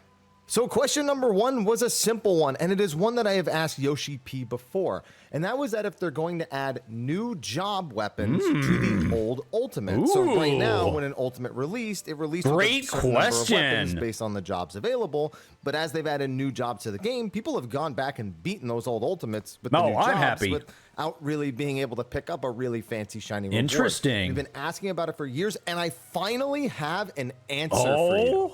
So Yoshi P gave a firm yes. They are working on new job weapons for old Ultimates. Now, there's no timeline that they can promise no timeline. Right now, 8.0, 9.0, 10.0, decade. However, there was a bit of a stipulation that I didn't expect, something that matches some of the speculation people had after looking through some of the gearing options in the recent benchmark. So first and foremost, Pictomancer and Viper are actually going to be getting priority on this system. So they are going to get the new weapons for the old Ultimates before the other jobs that are already missing weapons. Other jobs like Gunbreaker or Dancer are also going to be getting them, but it's not at the same point in the pipeline, so you'll have to wait a little bit longer if you're looking for some of the pre-Dawntrail time to go farm. Get those new weapons. Time to go farm, totems. Odd decision. It largely has to do with their pipeline for their artists who are very, very busy both at the moment and on a patch-to-patch basis. Make my ultimate weapon now. Speculate, and this is just speculation on my part, it is probably because it is easier to put new weapons for the new jobs in the pipeline because they're already working on assets for those at the moment. But that is not something that should be said. That is purely my speculation. All he said was, please wait a little while longer, and of course, please look forward to it. Now, my second question was kind of a curiosity one on my part. I said there are 21 non-limited jobs available in Final Fantasy XIV as of Dawntrail. Now, many people in the community are questioning how much longer the team can continue to add 2 new jobs per expansion. So is this a discussion that the dev team has had, whether they want to go down to 1 job and focus more on the existing ones, or if the plan is to continue to add 2 new jobs every expansion? Now, Yoshi P's question back to me, it has to fill that box out. Big indication of where they're kind of leaning for this answer. He asked me, would the community even be okay with that? To which my answer was, maybe it would depend on the work that's done on the other jobs, though I do think people are largely comfortable getting 2 jobs per expansion. Yes. Now, after posing that question back to me, the question then kind of leaned away from being about the 2 new job additions and focused more on kind of the overall job system as a whole. So yes, they have had the discussion about can they continue to add 2 new jobs per expansion? Is that the route they want to go, or do they want to do something different? He said, especially with the cap now being level 100, they've been adding new actions, they've been trying to consolidate buttons, but rebalancing keeps getting tougher and tougher to fit new things in. And at the same time, they've also noticed that jobs have become more homogenized as they've continued to kind of implement feedback and just make additions and whatnot. So this is kind of a regurgitation of what he said during the last live letter, where he said in 7.0 things are going to largely stay the same, and in 8.0 we're going to focus a lot more on job identity. Then he just reiterated and might be time to update or renew their systems, and for this it's definitely going to take some time. He didn't want to talk too much more about it, similar to the live letter where he said, we can't even talk about 8.0 yet. We 8.0. All right, 8.0. He doesn't want anyone to worry, but either way, the team is always looking to make things more exciting for the player. So whatever route they feel they need to take to do that, they will. So have job specs. Just it's not a yes, it's not a no. It's a lot of fluff. Just have job specs like, wow, what could go wrong, right? Those are easy to balance. Am I right? No? But at the same time, it's a little bit of insight into how the dev team is thinking as they're approaching new actions in every expansion. So for now, based on him asking me if we would even be okay with that, I'll take that as they aren't planning on stopping that anytime soon, but plans change all the time. So we can't really take too much out of this answer. Now, question number 3 was one that I asked for those of you adventure plate and portrait enjoyers out there. I talked about how the community has really loved it, but it's so easy to accidentally break your portrait. You change a die, you change I bring this up on my wish list. Suddenly you're just staring into the screen. Nice portrait, bro. So I asked if they've been making any sort of back-end considerations on improving the system, perhaps make it so that what if they brought sub-jobs default is actually what is kind of replaces the default if you were to break the portrait itself. Yearbook photo, and we got some insight into how the system works. So cat stare. What's difficult about this is that we have protections for cheating the portrait. Now, he's not talking about like cheating, but essentially the portrait is it checks to make sure you have the right equipment, you own the emotes, or it just straight up doesn't work. They would need to loosen this up a lot. And the thing that makes that difficult is that the portrait is not a screenshot or a picture, as most of us can tell. It's actually just a straight up render of the character and not an image. So it's quite complex. It's really difficult to separate all of the processes, but he'll take that back to the team, and they're always looking for things and feedback on the system itself. So if we continue to provide feedback about the portrait system and any issues with it, especially the whole nice portrait thing, then they'll continue to take note and see what they can do about that technical issue. Now, we've heard a lot about them adding 50% more rewards by the time we get to like 7.3. So no changes. 9.0 after 9.0 Kane. But I, of course, portraits fixed had to in go down the route 12.0. of asking about Criterion. So I asked him straight up, people loved Criterion too. I mean, the motivation to do it just wasn't there because the rewards were just, mounts and a couple of other things. So I asked him, what are they doing with Criterion's rewards? And he said, yes, we want to improve the rewards, and it will take time. And, they're doing their best. And not just in Criterion. He said Criterion and other content have suffered from poor rewards. So they really want to improve that particular aspect. He then reiterated that by 7.3, there will be that 50% increase. And this includes, he said, variant Criterion and, of course, the new field content. Okay. And the big thing he wanted to stress is that he doesn't want to just add another minion or add another mount or an emo. No, he wants to add actual gear. Oh. Now, keep in mind, but I want minions and mounts. Specified when he said actual gear, if that was an item level increase. Glamour gear? He just said the words actual gear and or actual usable armor. Gear. So we may read into that and be like, oh yeah, we're getting gear upgrades. I want to be clear that was not explicitly stated that this new reward would have item level, but he did also take the time to say, we have seen the feedback. We have seen that people are asking for better rewards from Criterion and from other content.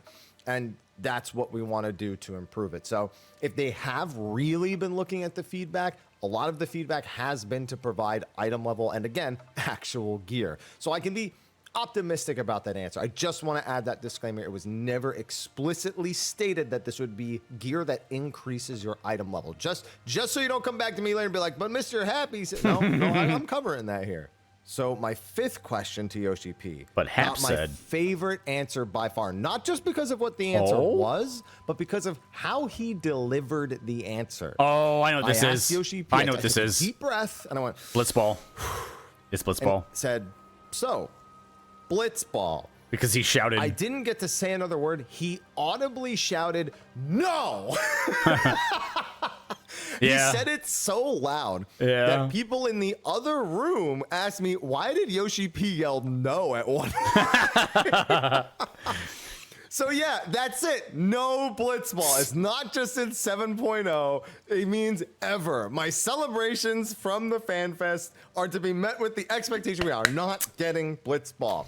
And it's kind of a regurgitation of the reason they weren't sure if they were going to add it in the first place. So they've had team members pitch an idea of an MMO-esque Blitzball, something that people could play together that would be a little bit more modernized.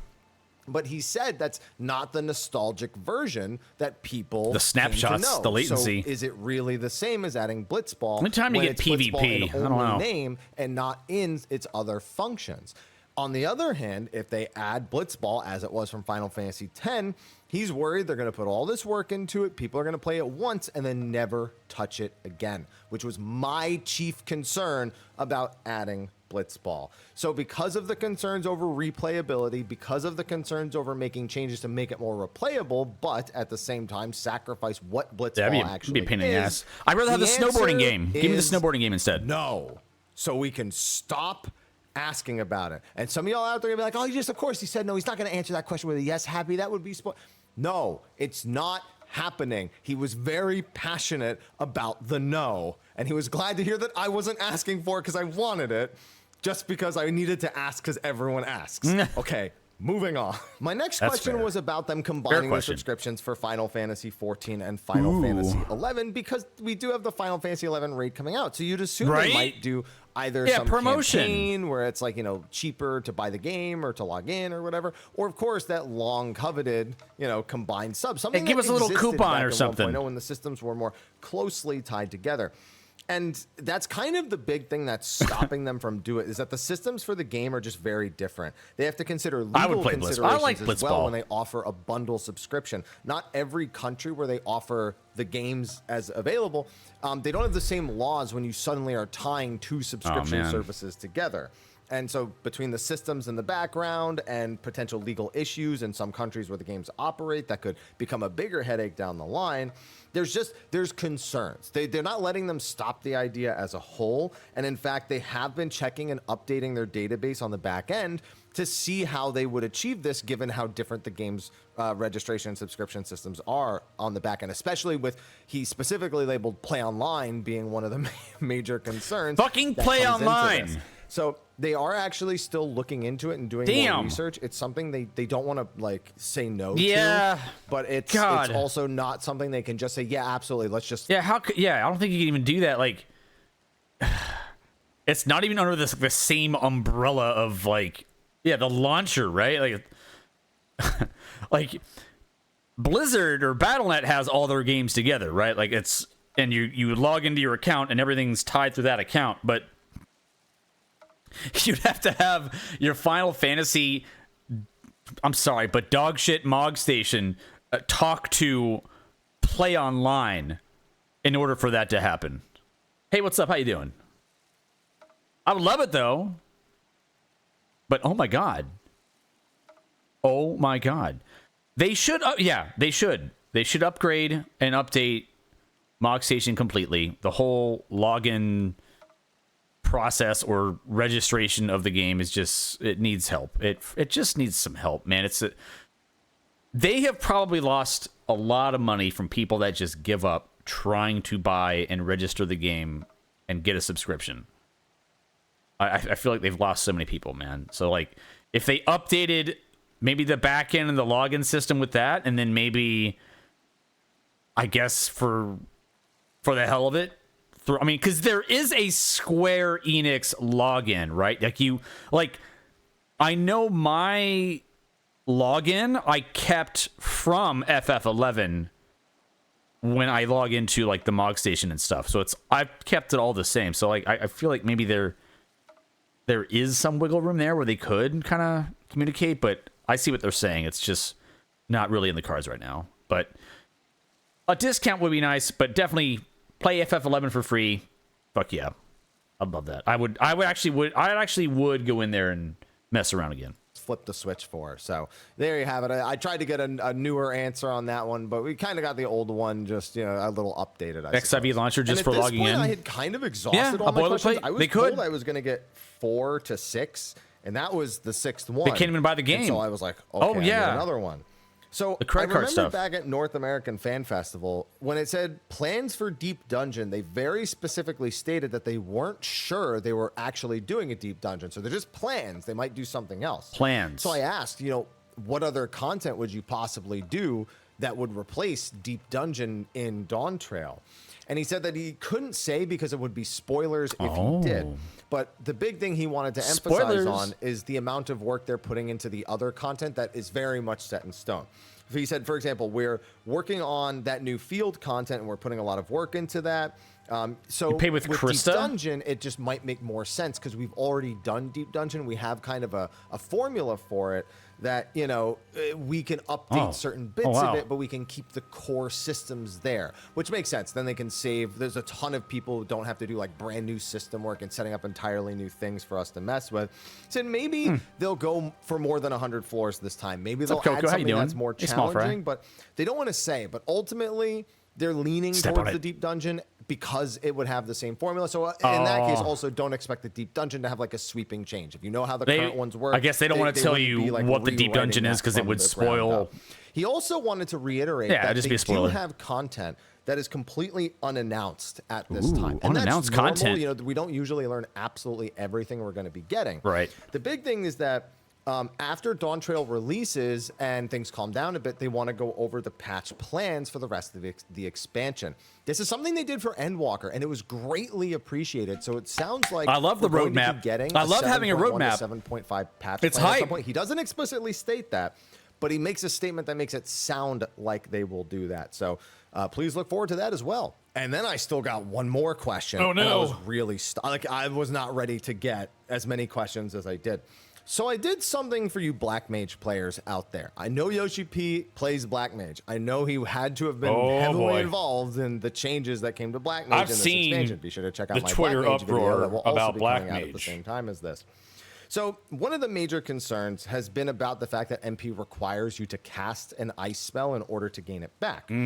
However, there are Black Mages that have the concern that, they'll want to, swap over to ice and gain their MP back during like a down for the count style phase. So like, the final phase going into top where you're completely stunned. Yeah, you switch to ice. Yeah. You can't do anything. You can't just like spam Umbral Soul or something.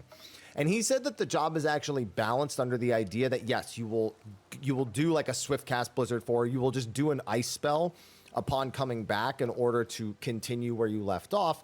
And it's balanced in such a way that, you get that ice bit out of the way when you come back, and then you'll spend so much time in fire that it won't even really matter. So it does seem like it is intentional that if you do a down for the count style mechanic, you're almost certainly going to Blizzard 3, Blizzard 4 mess with when Black you come Mage. back. And High Thunder as well. This video will be out the same time as Black Mage, so I can just use the new Black Mage spells names. Yeah, so you'll probably do those 3 when you come back before going into fire. And fire phases are incredibly long now, especially your burst fire phase. I did see, I think Exu Explosion, he posted an opener. It was like, I barely saw any ice spells in there. I don't know. There is a lot to do during that time. But yeah, he's made sure he's done like Savage Raids and stuff on the new Black Mage. Thinks it's better? Made sure, excuse me. What did Sfia think? What did XU really think? And they don't really want to lean towards like massive, like a very frequent if you like it, you mechanic. like it. They actually very deliberately tell their dev team that people get mad when there's lots of like big downtime or stun mechanics where they can't do anything, because then their burst gets all messed up and players hate that. So they also say that's something they're not trying to do a lot very frequently. But he just said the same thing any Black Mage player will say. Learn the fight, anticipate what you're going to do next, and it should be fine. The Black Mage players are perfectly capable of strategizing around these changes. And with that, that concludes my one-on-one interview with Yoshi P from the recent media tour. Let me know what you thought of his answers in the comment section of the video below. Be sure to like and subscribe, and of course, check out the dozens of other videos I will have released at the same time. This is the first one I'm recording because I just have to read a piece of paper. Haps. And now I got to get to the grindstone on everything else. So wish me luck. Anyway, thanks for watching. I'll see you in the next one. And until then, take care. See you. So this is Jesse. I want to see Jesse's now. I bet you Jesse's is like super fun, right? Hell yeah. I love Jesse. He's so good to hang out with. Just a fun dude. So jovial. Once this video goes live, and people will probably start discussions. He's hilarious. And like a heated debate. We would love for you to follow that conversation and report back to us what your findings are. Bum, bum, bum, bum, bum, bum, bum, bum. I love this music, by the way. Oh, is it mixed around?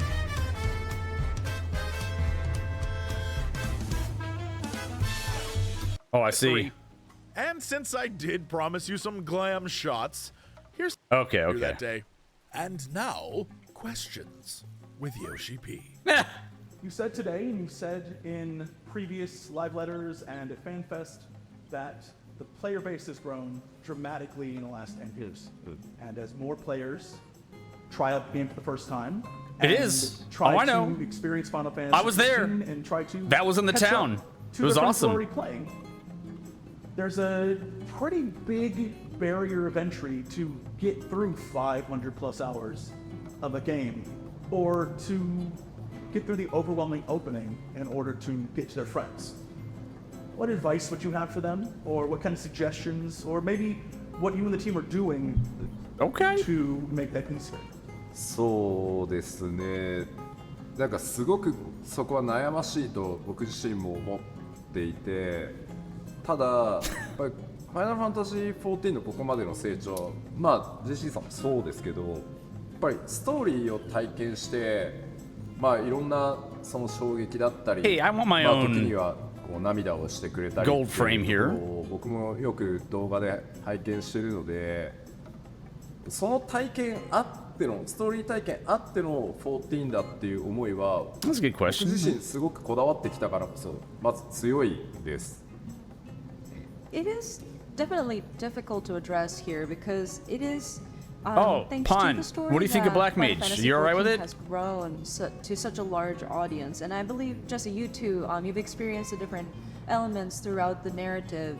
Sometimes that are shocking, sometimes that are emotional, and we've seen your reaction videos as well. So, you know, there is. We are very particular about the story that we conveyed through Final Fantasy 14. 僕、まあちょっと余談ですけど覚えてるのがシャドウリンガーズをクリアした時のビデオで大きくこううなずきながらエンドクレジット流れる時に拍手をしてくれてるんですよ。Oh, I appreciate that, Fox. No, I got your saying. No, thank you. で本当に作ってきてよかったなって思っていて、やっぱり感動とかそのストーリー体験っていうのを味わってもらいたいっていう思いがまだ僕の中には結構強い。You had me at just top. And kind of going off tangent, but we remember a video that you've done once you finished Shadowbreakers and the end credits were rolling and you were nodding like really big and just clapping, and we remembered that, and you know it warmed our hearts though. It was Yoshida felt that wow, it was really worth making a story up to this point. So there are elements where we still want the players to go through and experience some That's of those fair. moving moments in the story, and Number of that players feeling in the still remains millions. rather strong. でも、ハイデリン・ゾディアーク編がエンドウォーカーで一回完結したので、実は 6.1 から6.0 までを全てスキップして 6.1 から新しいプレイヤーが始められるための仕組みっていうのは実は用意はしていて、あとは僕がゴーサインを出すかどうかだけっていうところまで準備はしてました今回。That said, of course, we just concluded a 10-year saga with the Hydro Damn, that's right. saga. And the team was making preparations on having a system where players can skip all the way to patch 6.1 and just not have to go up to thanks for the follow. Story through 6.0, so that new players would have to worry Watching about media tour the content from our friends that we saw. A large amount of content, and the team was just waiting for whether I was there. Yoshida would give the green It was light. awesome. ただ結果的には今回もゴーサインは出さずに、今まで通りにしたのはやっぱり世界中のたくさんの皆さんが14のストーリーはいいよ、ストーリー以外からやってみてほしいって言ってくださってる。 They don't want to like remove parts of the story. That's it. Because how do you compress it even more? 大きくてやっぱりストーリーやっても14だし、でもだからこそその新しく始めるプレイヤーの皆さんに言いたいのは、レベルキャップだけとかだったらいつでも追いつけるゲームデザインになってるので、 No skips unless you buy it. 追いつこうっていう心理で遊ぶんじゃなくて、ドラマを見てる感覚でストーリーをまず楽しんでもらえれば気がついたら追いついてるよ、だから焦らないでっていう話をまだ今はさせてもらうのでいいかなって思ってたりします。But as you can see, Yoshida has not given the green light for a system like that, and we are going to maintain what we have been doing up to this point, because there's just so many people who have thought highly of the story of Final Fantasy XIV around the world, and so many people have thankfully recommended their friends to try out Final Fantasy XIV because of the story. So Yoshida feels that, well, I think we could still kind of maintain that for now. Okay. And 14 is what it is because of its robust story. Right. So for new players, I think the suggestion would probably be, we understand that the level cap is 100, and it may seem but too like bad. a lot, Do the story. Don't think of it as like, oh, I need to catch up right now. Oh, thank like, you. You can go at your own pace. If you follow along the main line of the story, your level will go up naturally. I made a video, by the way, so if you want to check out my playlist on YouTube, oops, oh fuck, that didn't work. Grab this. Yeah, there you go. There's a playlist. If you want to check it out, I have Ninja, Warrior, Astro, Viper videos. I didn't get to finish the or even start the Pictomancer one, but I'll probably do Picto since I have the footage for it, and I do have a whole heap of extra footage from like just B-roll of alpacas, so I might make a little cheeky alpaca video just for for fun, for shits and giggles. But yeah, people apparently really like my Astro video. Look at that. It's got the most views. Got 800, almost 1,000 views on Astro. Ninja's getting to 1,000. People, they don't care about Warrior. Maybe I'll change the thumbnail or something. Who knows? I just put Warrior Unga Bunga. Isn't that what warriors say to each other? Do we Unga and Bunga? But maybe I can fuck with that. But that's okay. I'm not really known for Warrior that much. Everyone knows how Warrior plays. True. Warrior just got like a few extra hits and or attacks and a few extra defensive cooldowns. That's about it. Nothing exciting. Yeah, it's just Unga Bunga. But Astro is new. Yeah, I think I picked some. The other three are pretty good ones to pick. Fuck, where was it? Oh shit. I close it. Oh, here it is. Yeah. Oh no. What the fuck? Oh, here it is. Sorry.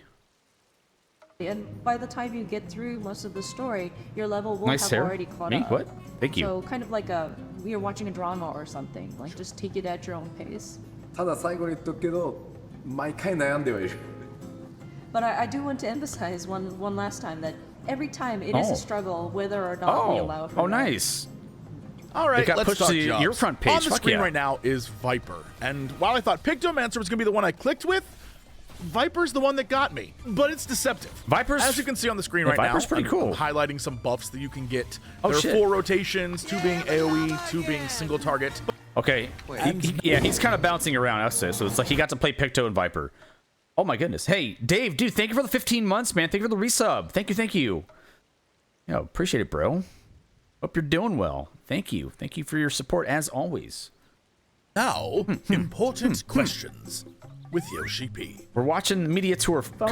Final Fantasy XIV is known for some really interesting rain mechanics and Here we go. very Rain fun mechanics, boss all right. fights that Yeah, are thanks, more man. of Thank a you so much. dance than actual combat. Moving around, avoiding various mechanics.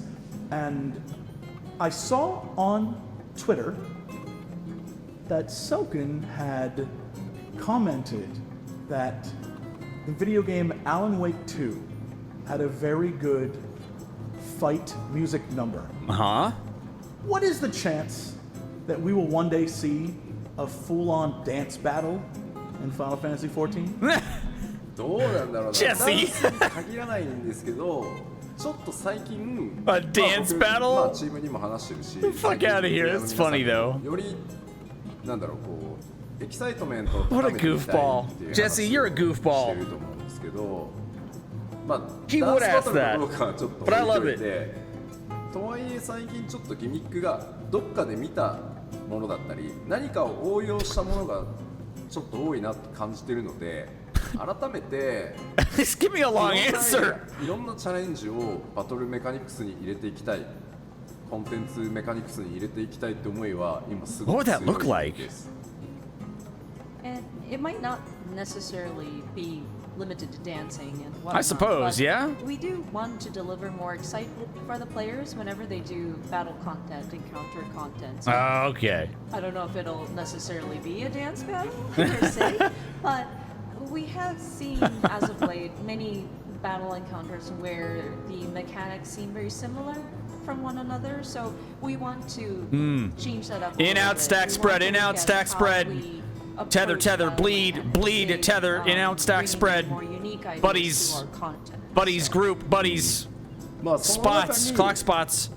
まあでもさすがに怒られるのかな。なんか特定のエモートをしないとその解除できないデバフとかでも怒られるのかなやっぱ。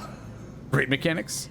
I might get yelled at for saying this, but like for example, maybe like during a battle, you'd have to perform a certain emote in order to be freed for some kind of tether or something. That's fine. だってさバトルの最中にさ。Neil, blow kiss. 紳士の前をやらなきゃダメだって言われたらそんなもん持ってねえよみたいな人がねいたらクリアできないし。Like say, well, you have to perform the gentleman's dance during a battle. Like, what if you haven't obtained that emote yet? Then you die. People might not like that. You just die. それぐらい Get the emote or die. 開発チームはこれまでの経験を生かすっていうところはもちろんなんだけど、もっともっと自由でもっともっと面白いメカニクス、ギミックっていうのをチャレンジしていこうぜ。まあ時にはそのやりすぎて、So there's gonna be dancing and raids. ことがあるかもしれないけど。Just play dancer, duh, forehead. Just play dancer. Then every raid is a dance battle. Play dancer. 結局はプレイヤーの皆さんが楽しむ要素になっていくと思うし、工夫する余地にもなってくると思うから、そこはもっと自由に行こうぜって話をしてるから、いろいろ変えていきたいところではあります。But that said, emote combo. Yoshida has been talking with the development team to encourage them to bring in new ideas. And Jesse loves Alan Wake 2. Fun or interesting mechanics. Yes, I know. He streamed that for a while. And trying to figure out how to sort of process. Reminds me of when we got Sebi. We got Sebi through P3S. We may make something that is a little too unusual that players might not like it, but I think we want to go back and try to introduce mechanics that players might not expect. Or have them try to discuss one amongst the party members that we haven't seen ever before. Out the mechanics. We like that. The different battle content so that it's not just the mundane. Yoshida also wants to encourage the developers to make sure that they are free to create something interesting And so the that's okay. Here, let me finish talking. I'll answer that. That's not a problem. Desire it definitely is strong to bring something new and refreshing to our players. Okay. Hey, Lamatad, sorry to disturb. You're fine. How dare you chat or disturb me, the streamer, while I'm streaming and you're chatting? I'm patient, so I can wait for an answer about after the mid-tour stuff. But I was wondering, in your opinion, what makes a good raid? Which raid and 14 would I recommend? DSR. DSR is a great raid. P8S is a great raid. E8S is a great raid. E12 is a great raid. Shoot, even Titan's good. That's a good one. I like P8. Listen, I happen to like P8. P12 can fuck itself. A11's a great fight. Cruise Chaser. A11's awesome. A11S. Omega. 04, 08, Kefka and Next Death. Great fights. And 012. Pretty much like a lot of the final bosses of raid tiers are really good. And then DSR and T. DSR and T, my top two ultimates. Okay? Those are great. Absolutely great fights. I think they have a good balance of mechanics that just feel good to resolve, and they're not so fucking obnoxious like some crap in top where it's like too much RNG and it's just punishing. And there's some really obnoxious ones, man. P5 and top's kind of a piece of shit, but it's kind of cool, but it's also kind of shitty too. But yeah, there's some really fun stuff in some of the other fights. E9's a great fight. E9, yes, the tiles dropping. That was a fun raid. Really fun. Yeah, the Cloud of Darkness. Good one. Yeah, that's not a hot take at all, man. I think that's fantastic. I loved it. PvP, you could just like go blip, put your foot out, blip. You're progging E9. Oh yeah, I was doing lots of coaching runs then. You know what? I liked E6 was pretty fun, right? You got the dual bosses, the Raktapasta, you got Garuda, Ifrit. Then they became one, except that one mechanic, the where the tanks have to have like a minute of downtime tomahawking next to a fucking tornado. That one kind of sucks. If you removed that part, or if you gave the tanks uptime somehow, that would have been better. But that fight minus that dog shit mechanic would have been fine. Yeah. P2S was fun too. P2, I like that one. Yeah. E10, I didn't really mind the orbs too much, but yeah, that's an example of like kind of jank mechanics that they don't quite line up sometimes. So they snapshot or they get pulled towards the wrong person. Fuck those orbs, man. E5 was fun. Yeah, Ramu was great. How do I feel about the extremes? Heidelin's awesome. That's a great one. Warrior of Light. That one's really good. Barbaricia, outstanding. And Golbez. I didn't mind Rubicante, but I can see why people think it's annoying. But Golbez is fun. I think if you were to try that one now, you could learn a lot, like in terms of rating. Had a lot going on. Barb was fast paced. Also a good one to help you learn how to raid. Yes, you can. There is an option where you can drag the alternate button onto your hotbar, so you could have both. So one wouldn't turn into the other. You would have both the 1 and 2, but I actually prefer the dynamic buttons where it replaces, like, it upgrades it for you. Yo, what's up? Hey, Gerald, what's up, man? Hey, buddy. Arlak, how you doing? Camel. No. Yeah, of course, man, of course. Zeramus was, you know what? Zeramus was pretty chill. We cleared that in, 3 pulls? And I didn't look at a guide or anything. We just Just knocked it out. It wasn't so bad. That's pretty fun.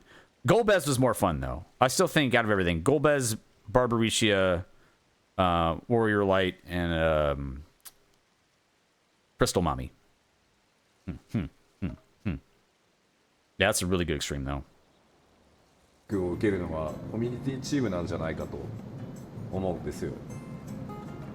And say, for example, one of the developers did come up with an idea that I also like seems to Susano at the time. look like a dance battle, and we I also might like try to the implement old something Leviathan like that. extreme. I think that people who might be shocked to see something like that might be the community team. なぜかというと、ファンフェスのステージで、ソケンからこのダンスバトルコミュニティチームでやってよって、あいつ無茶を言い出したような気がするから。It was fun. Barb was fun. The reason is, Soken might take a look at that sort of dance battle. They're still going on this dance battle? Jesse, Next honestly. You guys are going to do that on stage.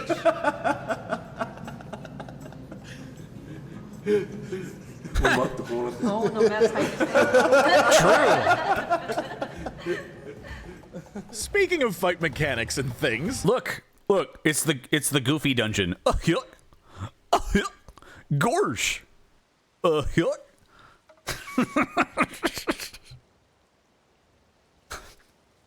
You're gonna say that whenever you get to this dungeon. You're gonna go, damn it, it's Goofy. Yep. Put Goofy's face right here. Gorsh. That's the Florida? It is. That's basically, yeah, like the Everglades and shit, right? It's like the Amazon. It's supposed to be like South America, right? I'm sorry. Okay, so he did... I didn't do a dungeon with him. No, he did it with Truss. Jesse did it with Truss. He should have asked me. I would have ran it with him. I ran a dungeon with Zeems, Arthurs, and Whoops without a healer. 3 DPS and Warrior. And then later on, I did a dungeon with Minna, Joy, and Jahara. And I was tanked. I was tanking for them, and I dropped a tank buster and killed 2 of them. It was great. It's actually fantastic. Hey, thanks for the follow.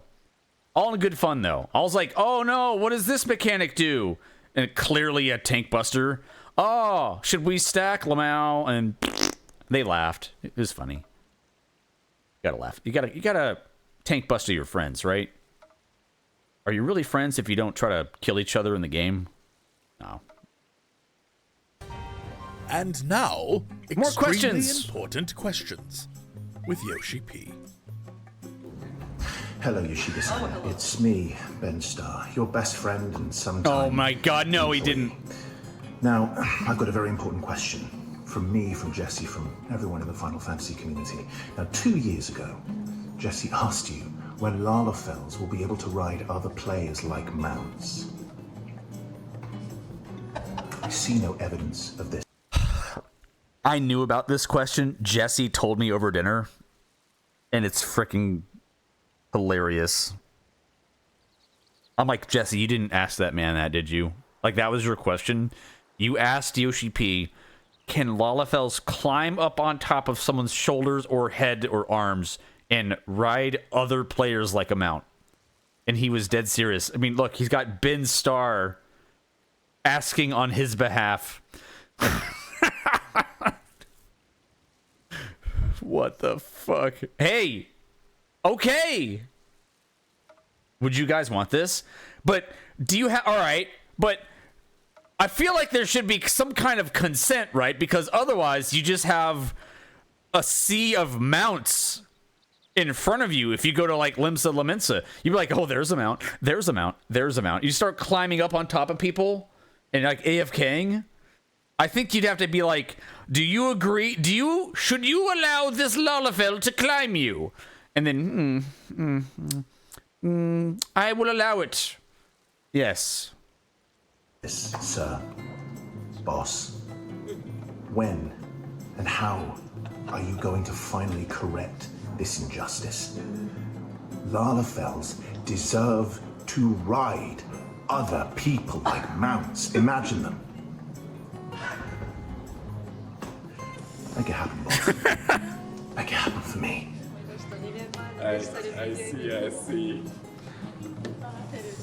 ララフェルがね、他の種族にね、プレイヤーに What a lighthearted, hilarious question, though. まあ、グラフィックスアップデートしたからいけるかもしれんね。Well, we have started our graphics update, so could we see potential based on that? でもその場合にはもう一個多分考えなきゃいけないのが Ride キャラク Pillion. ターオプションの中に Ride ララ Pillion. フェルが乗ってもいいかどうかっていうチェックボックスが必要だよね。 Should the size of your character dictate how many Lalafels you can carry? So if you're a Rogadin, you've got like 4 Lalafels, like 2 in each arm, like this, or like this, like carrying them like the gorilla mount, like a football. Like you're carrying 4. And then like maybe if you're a cat girl, maybe just like 1 or something. And then I don't know. Yeah, this depends on your character's size. And they could like Nanamo, like you could just hold them up like a little parrot or something. Like you could do change pose or change seat. And like they could be like on your head or on your shoulder, or you could carry them like a little football. But yeah, I think Rogadins, like with 4 Lalafels, just like I pick things up and I put them down. Look at the Lalafel. Just like one of those, maybe. 俺の背中にはララフェルは乗るなっていうチェックボックスも作んないと。But we also have to think about consent. So will we have to add a Hey! box for What I was characters just saying, consent. Look at that. creation screen? I will consent to having a Lalafell right on Oh my my god! back. What the hell? だってそうじゃないとね。 I'm just saying that. もうララフェルいつも乗ってきてくださいってなる We から don't want to have Hey, get this thing off of me. by Lalafell suddenly mounting them. それかトレードシステムのように Do you ララフ consent? ェルが乗っても乗りたいって言ってますいいですかみたいな Or maybe we'll have it set up like the trade system. We'll have a dialogue that pops up that says, Lalafell wants to do that. Yes or no? まあでもここまでヒントを出せば開発チーム本気で考えるかもしれないからな That said, I think by us talking about it and providing them with hints, that might spur our developers to come up with solutions. 一つお願いがあって But there is one thing we want to request. このジェシーのビデオが Oh 流れ yeah, た this is a ら fun one. 世界中でララフェルが乗るのはありかなしかっていう議論がめっちゃ起こると思うのでそのコミュニティのフィードバックはちゃんと見ておいてね So once this video goes live, and people will probably start discussions on Lalafell. Let Lala's ride. Characters, yes or no, and like a heated debate. We would love for you to follow that conversation and report back to us what your findings are. Oh, I will. Oh, he will. Now Oh. comes the part that I was hinting at a little bit ago, and I've been waiting for 40 minutes to talk to you about. With the time we had remaining, I wanted to talk about my exploration and the things I discovered that were of interest. And to me, what I think is interesting are... Oh yeah, I think we saw that like scar in the mountain. Are potentially huge that were of interest. That was interesting to me. Like this, look, I don't know. It's like a scratch mark from something really big, or who knows? But that looks interesting to me right there. 1, 2, 3, 1, 2, 3. Maybe because that's massive. That is massive. That's Deathwing. To me, what I think is interesting are potentially huge world building and lore hints. Yeah, it is Machu Picchu, isn't it? While flying around and exploring the 2 zones we had access to, specifically Uricapacha or Uricapacha, I noticed 2 interesting details. One, this incredibly obvious giant molten gash in the world, these 3 claw-like rips in the cliffside. I'm gonna slow down the footage here because at first I thought, yeah, okay, some sort of like maybe dragon claw mark. But then I noticed the angle, and it clearly hits the outer cliffs first, then the one behind, which to me seems more like some sort of ranged attack or like Mega Alta Slice or something. Could it be from this guy, the Eliminator? I don't know. I have no answers. Just put it out there to you. Maybe you'll come up with something cooler than me. Huh. But that's the oh neat kind of world building. Yeah, that's pretty neat. I am neat. expecting next level theory crafting from all of you on this. I found it in a Solution nearby 9 cave. laser. I was trying to get into a beautiful valley. I did not get to explore that much. This was the entrance, and I within went it, around some. dare I say, was some Emmett Selk reveal energy. As you can see from this first carving, there's some figure lighting the way or guiding some race that I'm not really sure of, but they look like orcs from Final Fantasy XI. They I kind tried of to do. get closer to get some more detail, but the more I zoomed in, the more pixelated it became, and this is as close as I could get to at least leave it somewhat readable. The next carving seems more water-themed, or at least bluer, with the figure in the middle who kind of looks like Kenichi Hao. It's the Mayan deity of the sun. I'm no expert, but I have been to Chichen Itza, and that was pretty cool. So I'm guessing that's either a platform Legendary in the beast. middle, or a boat, or Yes, the legendary something. beast. And those are gates in the background, I Valigamanda. guess. Honestly, no clue. Looks like a then boat. we have this interesting looking image with a bearded figure overlooking a massive tower structure or city while giant birds surround him, and then there are two eyes crying tears Maybe on he's the people playing below. chess. Maybe it's a gaming board. Look at that. That's the thing. Look, he's playing chess. It's tabletop Final Fantasy 14 right here. Those are game pieces. Those aren't towers. What do you think? Those are game pieces. He's playing Hearthstone or something. He's playing Magic the Gathering. Yeah. And this last one appears to just be a very happy sun shining down on a city that's on a mountain with lizards. Maybe this is the birth of our new main city? If anything, it just looks like a Mario level to me, but I have no clue what any of these are. Super Mario World map? Mario. I feel like the big takeaway from this is that they are in some way linked to the origins of the new world. And going back to something Yoshida said during the group interview, he was asked what are some quests or raids or dungeons that could prepare us for this expansion story-wise. Look at the focus. He's thinking about his next move. That's a game right here. Yeah. And that might be... It looks like another face. Could be another... His opponent or something. He just beat his opponent. He's like falling backwards. He's like, no. Okay. And then these are like the fans like cheering him on either side. And after he let out a very long chest butt, you can see the gears sort of turning in his head. He said two things. One, do Myths of the Realm, the new Alliance raid series from Endwalker. Right. And two, do you remember all of the names of the Convocation of 14? And that was it. It was cryptic enough to really mean anything, but it got everyone in the room. So by the 12 and Asians, of course. Of course. Being like, what the hell does that mean? And I kept thinking, because could these major figures in this art be the 12 at work in the new world? Is that dude with the giant hammer Bayergot? Could any of these other figures be other members of the 12? Or is this some form of members of the Convocation, right? Like maybe this city that kind of has a pseudo Solution 9 vibe to it that I am really stretching for right now. Maybe that's something. Honestly, I don't know. It could be a mix of both. Who knows? I have no clue. That's what he told us, and now I'm obsessed with those two things, and I can't wait to figure out in what way he thought they associated. Maybe. It's definitely going to be something on my mind as the expansion draws nearer, which, by the way, is June 28th for the pre-order players. Dude, it's coming up, that's man. Me. I cannot wait. I got my earring. It's actually totally useless when everything's level 90, but I don't care. I'm excited to see where this goes and what our characters get up to. I'm excited to share it all with you. So thank you to the Final Fantasy XIV team for letting me play a bit early, and thank you for watching.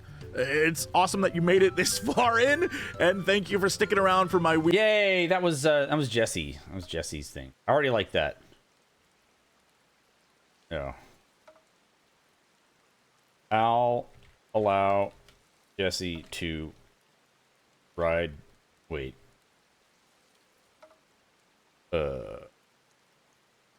Wait.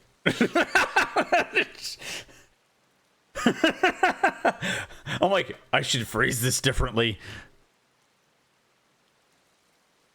My character. All right, I'll say, how about what we said? We said, all right, Okay, but if you're a row, you can carry up to 4 Lalafels in your arms. Sound good? Ride pinion. Comment. There, that's better. That's better. Yeah. These are my videos. What else? Which one? What other ones were good? Oh, the Q&A. Who had the Q&A? Who had all of them? Was it Happy or Arthur's?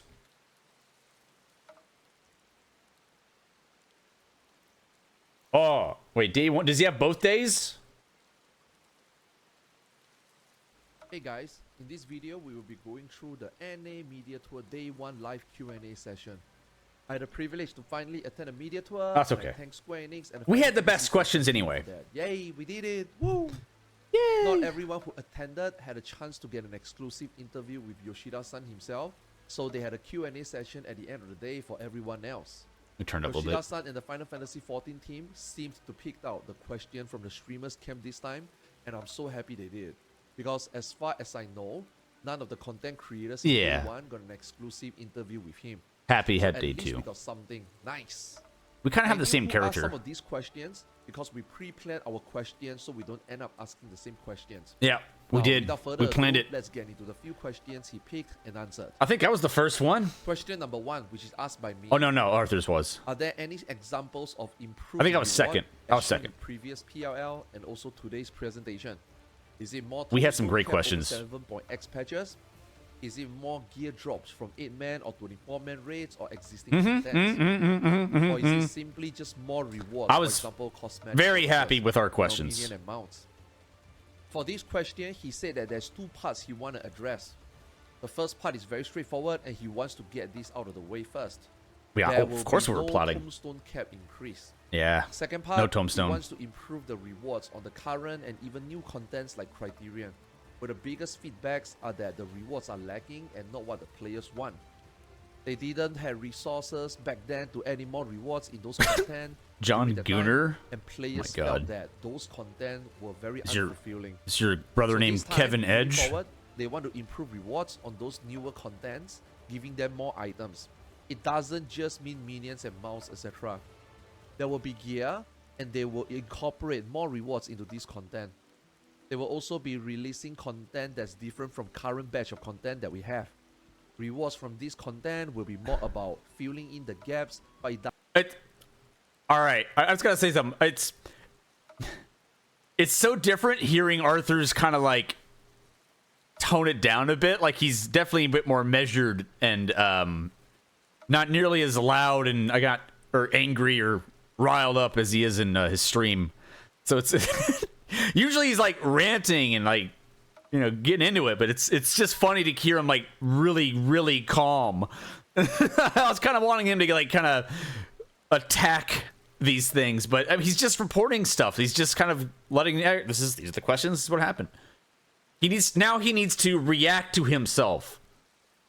Yeah, you have to behave, Arthurs. You have to behave, or else you're not getting invited back. You sent us too many emails. You bothered us too many times. You basically forced us to invite you.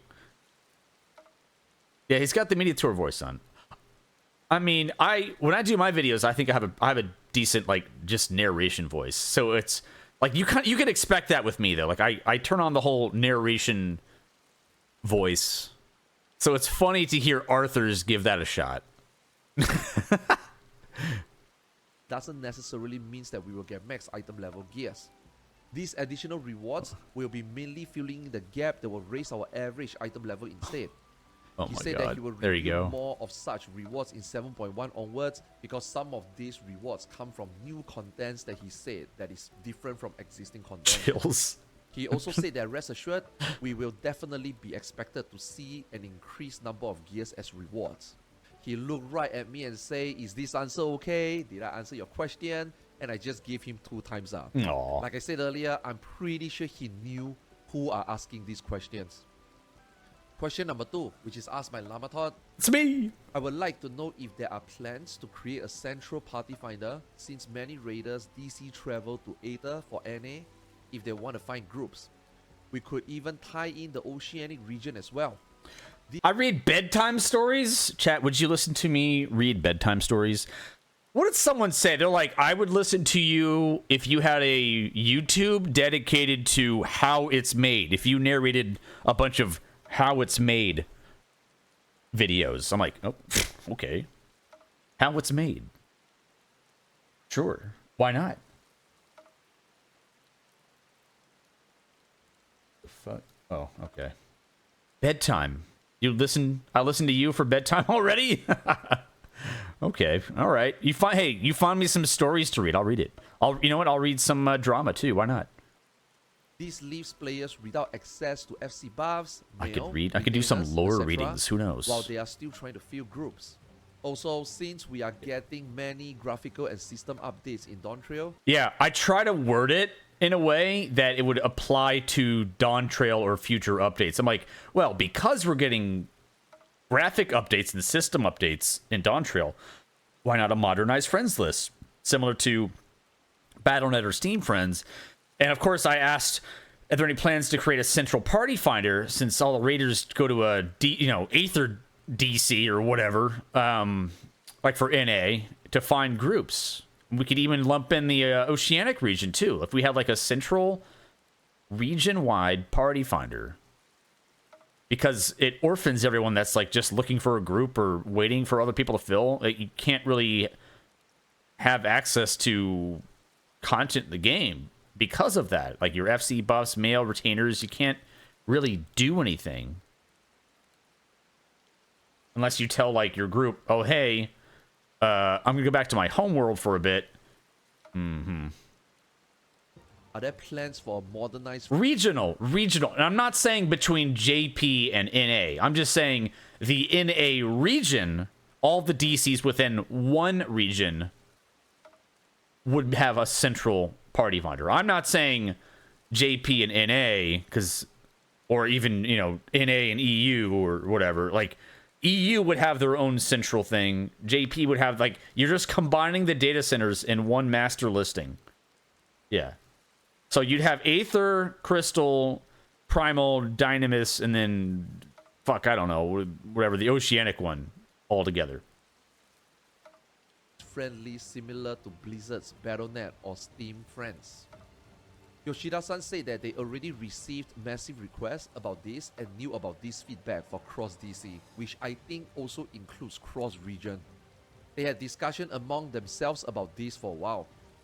However, traveling between data center is physical, which I also assume that when he say this, he also mean that even for the same region data center, it is also physical. It is. So there is a special separate system that has to be implemented before they can allow PFing or DFing across the different data centers. Yeah, since they're all separate and you have to move to a new data center to even like just check the PF groups, you can't just turn a switch on and have them all talk to each other. There would have to be a central server that communicates and then creates the list from querying all of those, and then you could make that group from that list, maybe. But it seems kind of complicated. So it sounds like they have a physical, I guess, barrier because of how the servers are set up. Centers. If they have a system to allow this, what the fuck? It would actually solve a lot of problems that required the you be players the are FC currently house. facing. It would also be nice to have a separate central data center to allow for all of these activities like PFing, DFing, etc. But to implement this system, it would take them about 2 to 3 years. Yeah. He thinks that it is a lot of work at the moment. I don't think it's gonna. I a lot of wait time. Don't think it's gonna happen. Therefore, right now they are considering if there is any other innovative ways to allow for this system. I thought they were like onto something with the whole cloud servers. Like, if it's a cloud server, like, can't those just talk to each other then? Because it's not like a physical thing. Yoshi P also said that they can do it right now, but the team is more focused on spending those resources for developing 7.0 onward stuff. Once the 7.4X series settles down, they will look more into this and solve That Gunbreaker coat looks pretty cool. They are not trying to deflect this, but they are taking their time on this. Next, about the friend list. They know about the problems about the friend list. Yeah, they said a lot of the answers. They were like, well, that's a great thing, but we can't put resources into anything right now. After things calm down, maybe a couple of patches, or maybe even 8.0 for some things. So it's, we could keep asking. We should definitely bring it up, though, right? The best thing to do is have a central server where the PFs are connected, but physically you cannot go anywhere outside of the 3-city. Yeah, but I think, man, you see, I hate not having access to a system in the game that I'm paying for because I'm trying to find a group to raid with on a different data center. So it's like, oh, well, I can't do X, Y, and Z because I'm also waiting to do content over here. It kind of sucks. I hate to remove that option. But yeah, we'll keep asking, though. Yeah, I think so. I think it's going to be just a little bit difficult for them to do, unfortunately. But I can see that, like actually more a hub, a city hub from the community. Therefore, at the moment, they didn't do much for friend list first, but they are more focused on the blacklist first. Yeah, they spent a lot of resources in the blacklist, so I think they don't want to touch the friends list for a while because they just did an overhaul of how blacklisting people work. So it's like, well, we just put all this resources into the blacklist. Let's just not change the whole friends list right away. But man, it needs it. It freaking needs it. The blacklist functionality and the improvements are all done. It will then address the friend list problems. I think so. In the future. Yoshi P also said that systems like Battle.net and Steam Friends are very, very good. However, it is a system that an entire company made for all of their games. Final Fantasy XIV is just a team and a single game compared to them. But this also shows how much Final Fantasy XIV can improve on. And but make a chat for all of the Square games, Lamau. No?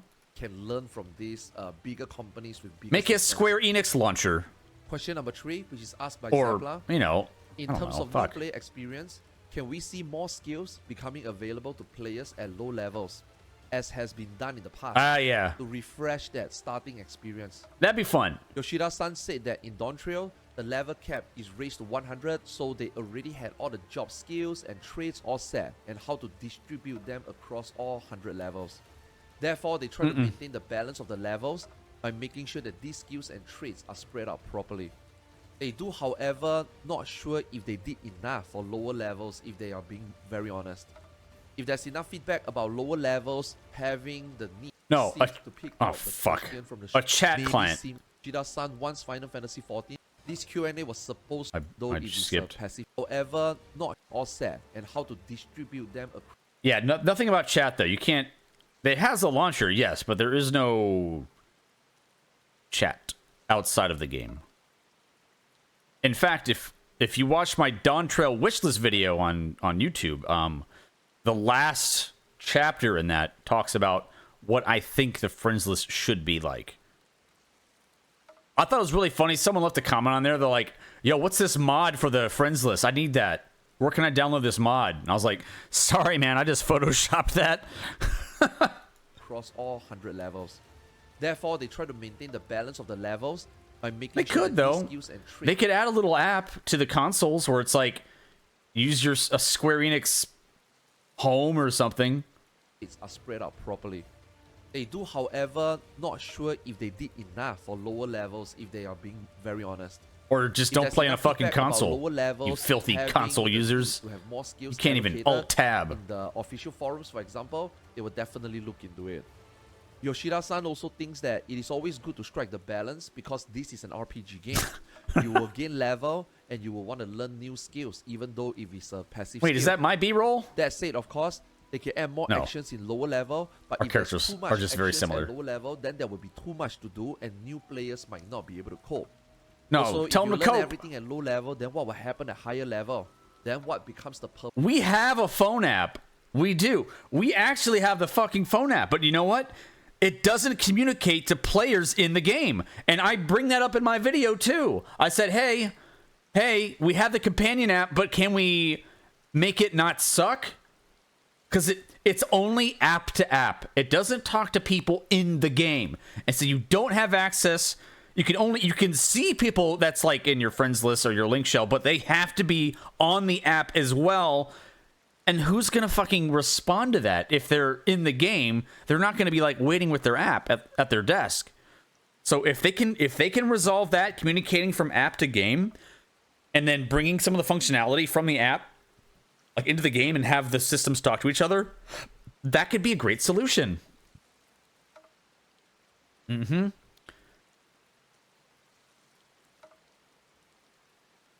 What if you could do your crafting and gathering from your app? I don't know if you can do that. Wait, can you do that? I don't think you can. But like, what if you could? That'd be kind of cool. That'd be badass. You could just craft like your little macros. I mean, what the fuck? Like they're yes, exactly. Like for real, I would do that. That'd be great. Yeah, what's up, Brax? Class change. Well, I'm a bit biased, but Ninja. What's up, Brax? Hey, man. Chat, make sure you give Brax a follow. He's like a freaking Poggers content creator, all right? He does all the weeb anime stuff, and he posts a lot of half-naked waifus on his timeline and drools over them, which is nice. All right? But, hey, it works, right? Hey, honestly, man, Wuthering Waves, it's kind of caught my attention. The combat looks pretty fucking cool. It reminds me of the Grand Blue Fantasy Relink. Yeah, go toss him a follow. He's a big gacha content creator, and he also plays lots of Final Fantasy 14 too. He's a Final Fantasy 14 enjoyer. But yes, I'm definitely biased, man. I like the ninja changes because Ninja AoE is going to be fucking insane. We get AoE trick, and we get effects that boost our damage even more under trick. So while we're AoEing, we have enhanced attacks with high potency. Yes, it's bonkers. And our Tenchi Gen finisher is also an AoE. We are going to be AoE gods. It's insane. And so I hopefully there's like some raids that have maybe some ads phases or maybe more than one. Mug is single. No. Mug is single. But Trick, could you imagine AoE Mug? Oh my frick. No, it's going to be God, that'd be great. But your personal Trick is AoE. It's Kunai's Bane. It's called Kunai's Bane. And if you watch my video, which I'm sure you have, oh, that is me peeking. I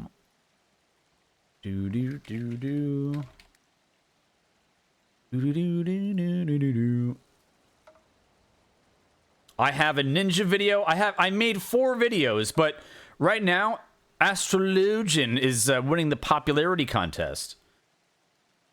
It actually might get to 1,000 views before Ninja. That's crazy. You guys want my Astro video first. But yeah, but Ninja's great. And I thought I did a really good job of making these videos too. And I put in a bunch of tool tips and I explained what things were, and I covered only the changes. Someone had a question. It was like, the Tenchi Gen finisher, like it doesn't require you to stand still at all. You can you're chilling. But yeah, Huton, you can still use Huton for your AoE, which will grant you hide. Huton acts like Suiton now.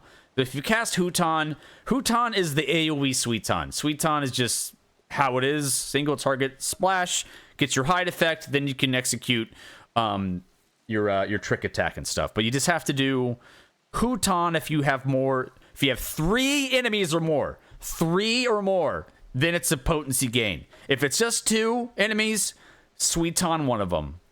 Okay? Yeah, we were watching Arthur's video. This is the Q&A from the day that I was there. Wasn't Suiton originally AoE, was it? I can't remember. Was it? I know. But now you can't. But now you can't. If you try to do Huton, you need a target. You'll need a target. Yeah, it's always. I thought it's always been single. I can't remember it being AoE. Fire has always been the AoE, the Katon. Level up.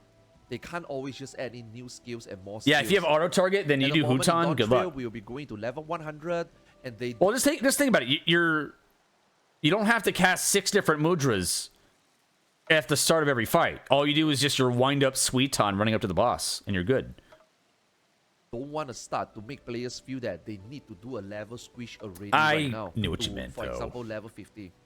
Yoshida-san hope that we understand how things has to be moved behind the scene to be the way it is at the moment, where they add actions to certain level. However, if anybody got a good idea, Square Enix and the Final Fantasy XIV. I also think Astro got some good changes too. Some people like miss the RNG or even like the RNG of the cards, but I think the new card system is better than what we have now. And it's kind of reminiscent of Heaven Sword cards, except no RNG. So we have each card does something different, minus the balance and spear, which are the same except for melee and then ranged. But the other 4 cards are either mitts, heals, or heal potency gain stuff, and shielding. So it's you have more utility. So I think that's interesting, but also scary, meaning how much damage are we going to get hit with? Like, are we going to need all of this extra healing and mitigation in that 2 out of the 3 of our cards that used to be damage buff cards are now mitigation cards? What's going to happen? Personally, I would like to see 2 out of 3 cards be damage and then 1 extra mitigation, but whatever. We'll see. It could be some hard-hitting Savage.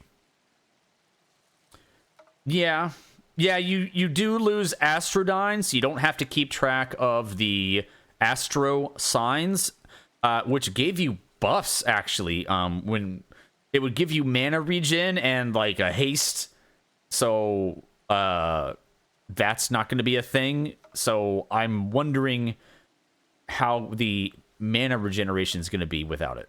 Maybe they'll address that.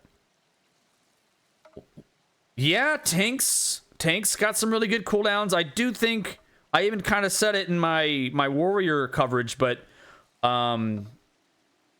was it damnation? So warrior gets damnation, and it's a 40%, right? But the additional effect is a regen, and I think that's really weak. It's kind of lame. I was kind of hoping it would be more along the lines and thematically like a warrior, not a regen. I would think it would be like a stone skin or a stone shield or a nascent flash or bloodwedding, like some kind of earthen shield additional effect. So 40% mitt plus like an earthen shield or like rock armor, and then it would mitigate or absorb a certain amount. But regen, I don't know, man. And yeah, it's when it falls off. Damnation giving the regen after is blah. I know, it's after. I guess if you cast it early enough. No, wait, it has to wear off completely? Wait, okay. I think Gunbreaker got the best one, right? I have to look. I didn't quite follow, but I think Gunbreaker had a really good what the fuck was it called? It was like some super nebula bullshit. Gunbreaker by far? Okay. The max HP and Paladin? Yeah. Gunbreaker Paladin? Yeah, I think Warrior got the short end of the stick in terms of their pinnacle mitigation, their buff. Great Nebula. That's it. That's the one. Yeah, we watched the interviews, and now we were going through this is the day that I was there. Day 1 Q&A I asked about it in case you missed it. My question was the second one, and I asked if there's plans for a party finder that could be central for a single region. So NA could have all of their DCs together in one big party finder, maybe lump in Oceanic because I don't want to orphan them and we can still raid together. So maybe have them come with us too if they want, or they'd have access to it. And then we could you could actually stay on your home server and have access to all the things on there, like retainers and mail and FC buffs, blah, blah, blah, blah. And then, of course, I asked about the friends list. So basically, both answers were almost the same. Like, systems are in place, old code, physical servers, party finder. This would take years. And then, unless they come up with some new technology, I think that maybe looking into the whole cloud computing, cloud servers, cloud DC would be cool. Hey, thanks for the follow, man.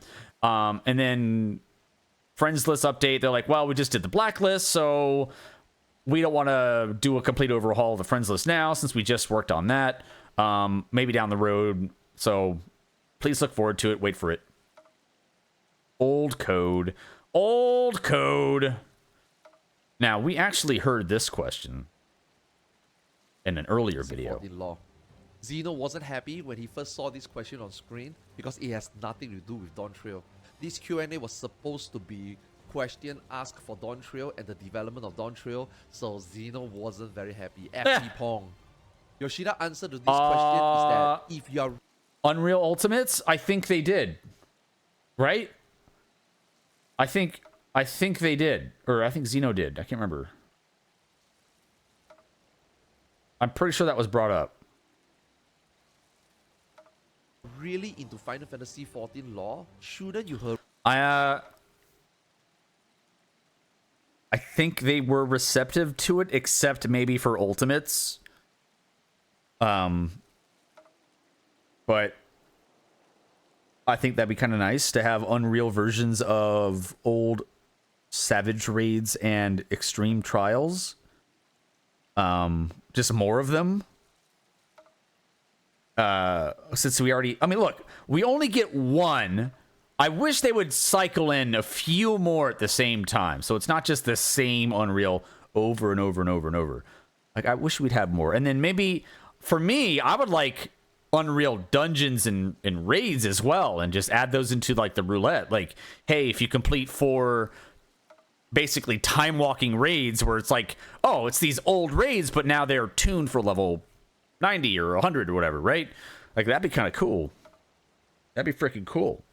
Fuck, yeah, I'd do that. If you could Unreal any of the old content, you would effectively, like, be able to recycle it in a fun way where people could just tackle that at, like, the level cap challenge. I mean, that's why we do the Unreals. Plus, you get the the faux follow points and stuff. Have already finished all the quests. He doesn't want to talk too much about this because he do not want to give away too much for people who haven't finished everything lore related. Yeah, we heard this one. Also asked if people... It was basically, make sure you know about the 12. Can you name the 12? And can you name the all the seats, the ASEAN seats too? That's about it. That was his answer to that. What are some of the inspirations of Dawntrail?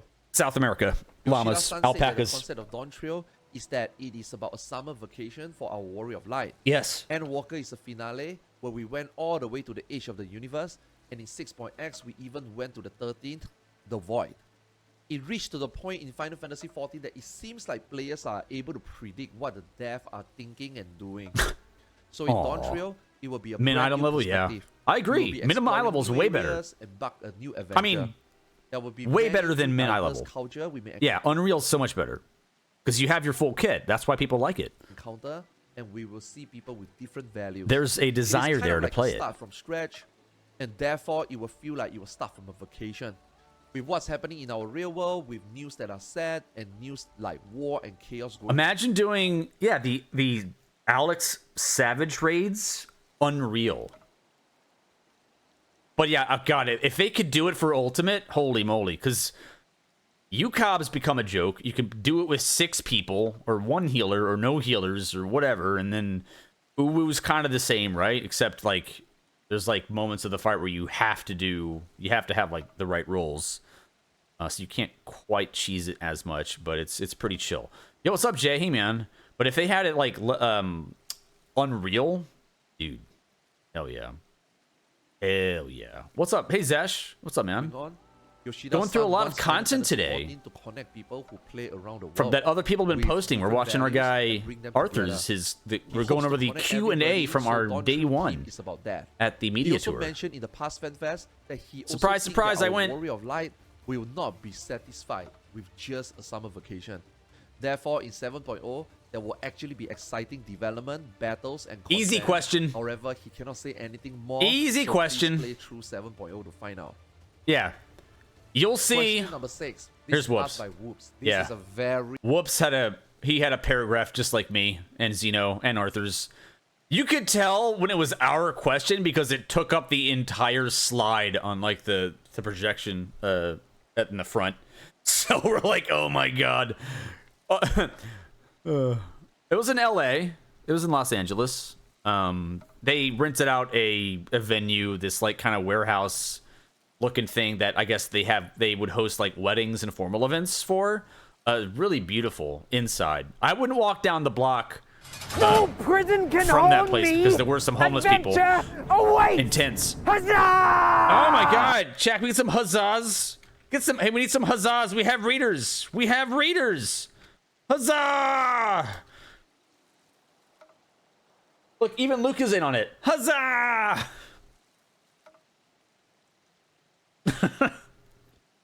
There you go. / huzzah. You've done it. 9 combo. And then Luca. Hi, baby girl. What's up, Sendoff? Hey, man. Have you had enough content for you? Have you gone through a lot of videos? Maybe you watched some tank videos from Zeno. Zeno covered a lot of the tanks. Huzzah! In his videos, right? He had he covered the tanks. That's when we got there, he said, I'm covering the tanks, man. That's it. I don't care about any other jobs, just the tanks. I got the tanks. A single video, you yelled at the screen reading tooltips for 5 hours. Yeah, I think Sfia's stream up earlier in the day and a few other people like Exu. And people were just going through the tooltips from the magazine, or not the magazines, but like from the other gaming websites that posted just the tooltips. So they're just kind of going through that, and I'm sure folks are tossing it into their spreadsheets now, but they might change potencies, but yeah, probably not by a whole lot. That was a pretty good Xeno impression. Oh, thank you. I think I've hung out with him enough. But thank you for the raid, bro. Thank you so much. Yeah, I got to go to the media tour. I got to talk to Yoshi P. I got to ask a few questions. One was in the Q&A here where we actually submit a written one, but I did get to have a little small, short conversation with him at the meet and greet, or I was able to get into his ear a little bit and say hey. And yeah, Black Mage rotation, I don't know, man. It looks like very fiery. I saw Exu put one together. I was like, what the fuck am I looking at? Very long fire phase, apparently. Or there's something with transpose where, or was it transpose? No, it was like some dual ability or something that's supposed to be fire and ice, but it's apparently only fire now. There's nothing to do with ice now. So I'm like, oh, that's kind of weird. Paradox, that's it. Yeah, Paradox. Paradox looked like it wasn't working how they thought it would work or something. Non-standard. I don't know much about Black Mage, but I think there are some unhappy Black Mages out there. Maybe looking at Picto. Picto could be really good, but I understand loving a job and not wanting to play another one. I completely understand that. Although, I wouldn't be opposed to playing some Viper, going from Ninja. I would like to play Ninja, though. Ninja's going to be awesome, but I do think Viper's going to be a lot of fun, too, in terms of melee. Hell, even Monk looked fun.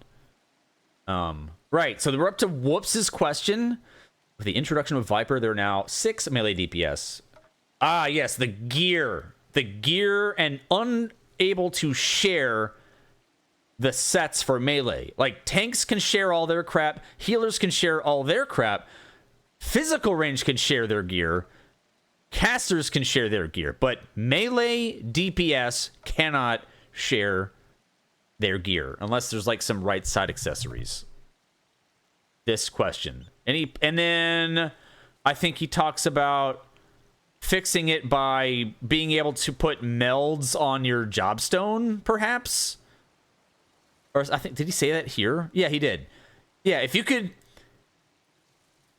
you could change the gear or consolidate, then you could put melds on a jobstone to kind of fix and cater to your playstyle, since, you know, there's going to be, all right, well, if these melee now can share this set of gear, and it's all kind of homogenized where it's like, okay, this is just the melee set, there's going to be melee that want skill speed. There's going to be melee that don't want skill speed. There's going to be melee that want maybe crit more. There's going to be priorities in which substats they should go for. So he's saying here, just to counter that, maybe on the jobstone, since it's unique and not shared with the other pieces of gear, if you were able to put melds on your jobstone, then you could fix the situation. You could load up on your skill speed or whatever. I feel like skill speed and spell speed should just be called haste.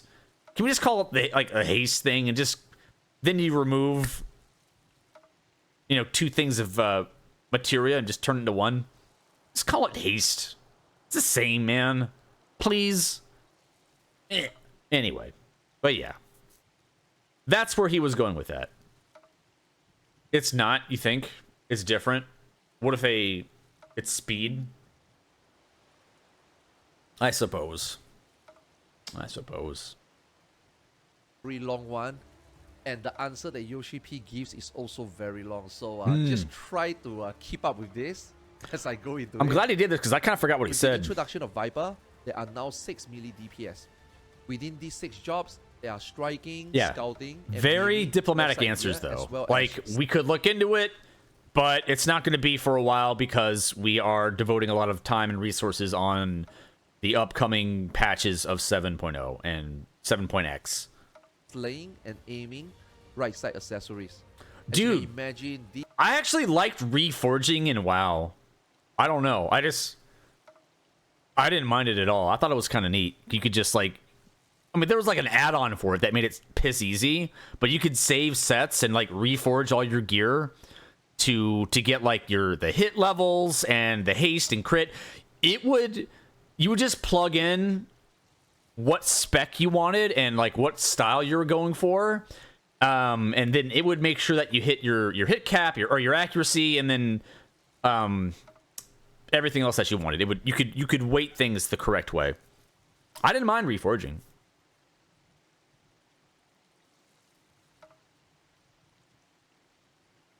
If you have a T set, I would say, why? Why do you have a T set? What the fuck? Why are you still doing T with a BIS fucking set? You fucking nerd, you fucking idiot. Just kill the boss. It's an easy fight. Easy fight. It's not even hard. It's old content. Look at this fucking guy trying to min-max T. Yeah, right, man. Get out of here. Yeah, but my purse.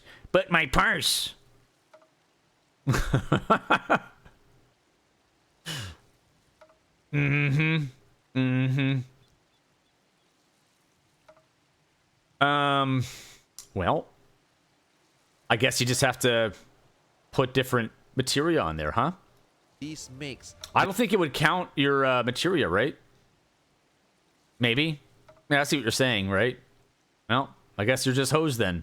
Managing gear sets and material melts, specifically for skill speed, very headache. Are there any plans moving forward for either consolidation of this gear set and or material loadouts? Whoop's suggestion to fix this easily would be to have players melt material onto their job stones or a skill tree instead of directly onto gear which is being shared across multiple jobs. Skill tree so would be neat. Yoshida-san gave a very long, otherwise maybe seemingly confusing answer at the beginning for sure. He said that this is a very difficult and complicated question. Very complicated. Just yes or no answer. He says that this can be done, but he's not sure that whether this is the right approach to do this. He feels that what is the most annoying problem at the moment is that as a director, what is the direction he wants to take this question into. How much simplicity should he allow in this game, and can the game systems he planned to implement Reaper looks support good. this concept That of armor. simplicity? He mentioned during his opening presentation on how he wanted to bring a more fulfilling gameplay throughout the 7.X series. So as part of a fulfilling game experience, he's looking for more robust content that players will feel challenged instead. Looking at more recent content that the Final Fantasy XIV team has made, especially battle contents, they all seem too similar to one another. In the past, there are a lot of new unique mechanics where players actually feel challenged. However, the team felt like they have been more conservative lately in battle design. The initial player feedbacks were that the game was too hard, so they went the conservative route instead. Too hard. Get good. Felt that they have reached a limit and couldn't do more unique mechanics because of that. Yoshida-san wants to stress a key point where players made lately, about how Target's hitbox was too big. This is where he felt that simplicity went too far and they overdone it. Moving forward, they are trying to shift focus on more robust gameplay. Hey, I was over there. For example, in 8-man content, they want I found some really nice waterfalls. To do way different mechanics from everybody else. They also want, for example, one or maybe a few DPS players to completely do a brand new unique mechanics on their own compared to others. Stuff like that are what they are trying to do, and new ways to make mechanics different from past expansions. Yoshida-san also said that he heard comments Versus from systems? Zeno and Arthur's about how a lot of the content... Well, you want the game to be playable, and you want systems to be functional, but there's a balance there. Why does this job have this, and why my job doesn't have that, etc. They were mindful on what players want, and I thought we were getting Corsair listened, but also for this expansion. With the feedback they received. Feedbacks are very important to them, but they felt that recently they overdid and listened too much to this feedback and made the game boring and kind of predictable. The devs would also love to go into You mean like old raids? and make sure that they bring in uniqueness to every different job, but they feel that they don't have to do everything now at the same time because they are already planning to make gameplay changes as mentioned earlier. If they do everything at once, it might be too overwhelming to some players and they might feel that the game has become way harder than it should be. Their current goal is to make 7.0 series more satisfying, example better content, and bringing in new and fresh perspective to players tackling this content. With all being said, how does everything he said apply to this question? The main point he's trying to make is that he's trying there's a lot of dumbass systems. Friendsless is my biggest gripe. Is actually what he doesn't want to do right now. So with this proposed system, it will make it more simplified to tune your gear to your job. But will this contribute I think to the more Arthur's and I picked the same cat girl, man. They are very serious to bring adjustment for different jobs, but also very careful with the current decision they are making, which is to make content more robust and unique. Like the exact same one. Everything at once.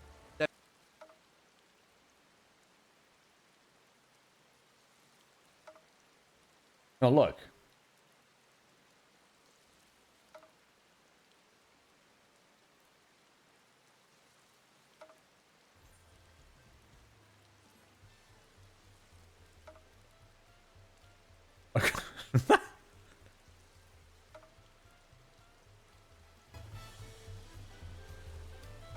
I got to make my character.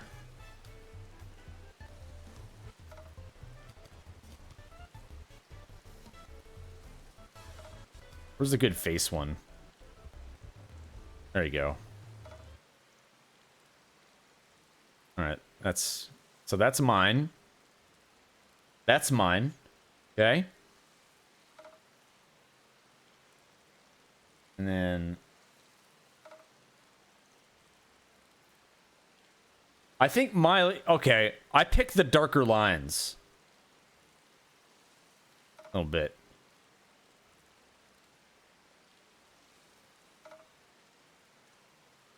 All right, let's see if he has... Oh, here we go.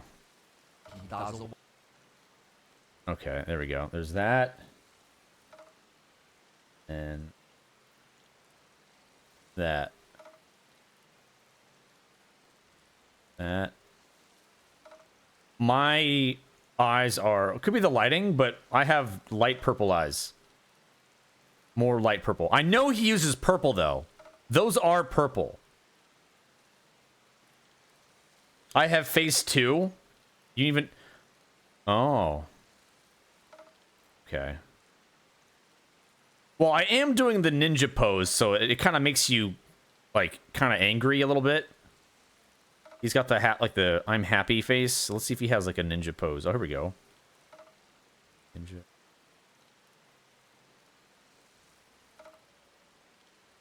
Low level. Oh, son of a bitch. All right, there we go.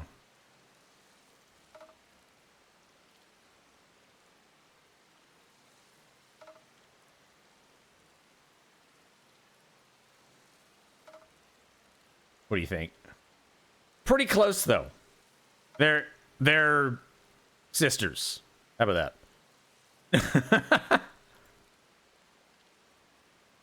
Echo?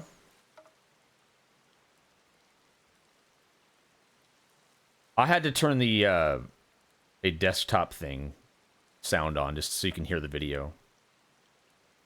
I'm showing you the same picture. Passive skill. It's the same picture. Hey, thanks for the follow. That said, of course. Oh wait. Shadow askers, but just want to use this opportunity to tell us streamers that they are watching and listening, and they do take our. That was Whoops' question, right? Moving forward. All right, we got that out of the way. The glam. So. Collaborative play among the warriors of light. Yoshida-san started by saying that Zebla. How is Dawntrail shifting away from the single player orientation? Okay, from single player to more. Remember, because their whole thing, I guess there was like a couple of statements the past, like live letters and whatnot. They were like, we want to make this more MMO ish instead of more single playery. So it's like, well, how are you gonna do that? How are you gonna encourage more people to play together? Yeah. Said that in her video and in her stream that 6.0 was the worst expansion. Yeah, she got called out, and that was so freaking funny. He also name dropped Arthur's and Xeno a couple times, and like kind of they were sitting across from me, across from my desk or table, and their backs were to the wall behind them, and behind them was the, I guess, entrance exit to where, like a little hallway where I guess Yoshida came from. So he got to they got to fist bump every time he entered the room and left. I'm like, you son of a bitch. But then when this came up, he looked at Zepla, called her out, and said he watched her video where she ranted about saying the Endwalker was the worst expansion she's ever played. And yeah, her face turned beet red. She put her head down on her desk and covered her face with her hands and probably just died a little bit inside. But it was funny. Yeah, caught, like, we were all like, oh, we were soy facing at her. We were like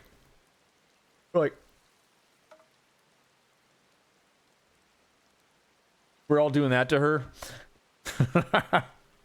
Yeah, we're doing that.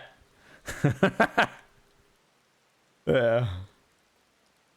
No, but they still spun it like it was like a good thing that people would criticize the game because it's like it's coming from a place of like passion and care, and it makes them want to improve. Like they're okay with stuff like that. It doesn't like hurt their feelings. They're going to hear that a lot. He said that not to point out and shame Zepla, but just want to use this opportunity to tell us streamers that they are watching. And they are watching. Take our feedback very seriously. Also, it's not just Yoshi P watching the streams. Many Final Fantasy XIV devs also love to watch streams, regardless of language. So perhaps we can try to show some mercy on what we say. A lot of them actually can comprehend what we say properly. He then clarified that they are not going to shift away from solo gameplay, and they plan on what. Is that Lavos? Lavos confirmed? This was part of the plan. He asked us if we know why gamers in general hesitate to play MMORPG. The answer is because players do not want to play with one another. A lot of them feel pressure to even cooperate with others. All of us content creators and the media present knows how much fun it is to play MMORPG with others. It is a lot of fun even when we play with others casually. However, not everyone feels that way, and he want to change that hesitation of players not wanting to play with others. With Shadowbringer, they have the advantage of story being very good. So they wanted to use that to bring people into the game. Right. They want to make them enjoy the story. Bring them into the game, then make them play with other people. That's why they implemented more solo experiences to bring people into Final Fantasy XIV. With more people coming into the game, even if they are playing solo and casually initially, they now create a bigger pool of players in Eorzea. That's why they intentionally made Shadowbringer and Endwalker more solo focused to bring and create that pool of players. Now that they have the players coming in from Endwalker to build on that player base, they are finally ready in Dawntrail to introduce the more massive multiplayer gameplay aspect. Okay, so here's my thoughts on this part. I think it depends on the situation and who you're with and the type of content you're doing, because making people play together for the sake of just making them play together is not going to work. Okay, if I go into a 4-man dungeon with Truss, I'm not really talking to anyone, right? Because there's no one there. But if I do the same dungeon with the roulette with people, I'm also not talking to anyone. I'm just in there. You might say GG at the end, but generally with people that you don't know, when you are forced to play together, there's very little communication or even repetition. Like, I'm not going to see these people again. Or even if I do, I'm not going to remember their names. They're nothing to me, man. They're nothing. But you don't really get attached or invested the way you do with like a static or even a free company or like your group of friends. Like, the best thing in an MMO, the best thing about an MMO was logging in with some of your close buddies, getting on your TeamSpeak, Ventrilo, whatever at the time, right? And knocking out some content together. That was peak MMO. That is hard to recapture now with the way people want to play. That's the instant gratification. I want the thing now. I want to do this thing as fast as we can. I want to get out of here. I don't want to talk to these other people. You can't force that. There's nothing you can do to force that. You can encourage content that requires more coordination, and then organically you'll have that. But you can't just put a system in the game saying, play together. Be an MMO. Go ahead and poke it with the stick. Go on. Be an MMO. Go play. People aren't going to get along. And you get, you know, like, what's it in Fight Club? You get the single serving friends, right? That's it. I'm not going to see these people ever again. Why do I care? I don't give a shit. I don't care what I do. So what's the advantage, like, for running content with players versus doing your dungeon with Truss? No, I'm just saying, like, make some other things fun that might encourage the setting where it could just happen organically. Like, okay, so, all right, I'll give you a great example. Questing in WoW is great with the group of friends. Doing the MSQ together in Final Fantasy, not so much. It's tailored to the single player. It's you're the hero. You sometimes do dungeons and trials along the way, but everything else is very solo oriented.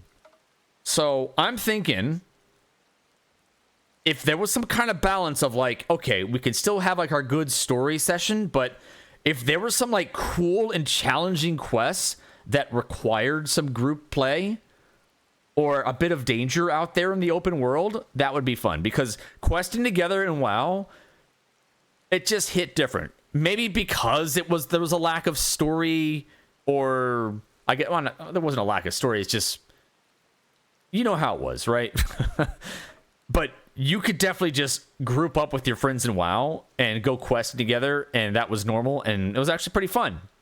Or even FF11, you formed relationships because I don't ever want this, but grinding on different skinned crabs and goblins for hours and being locked to one server, you had to make friends with people there, and you would eventually over time like see the same people you level up with. But I don't know, man. I just really don't think you can force this into 14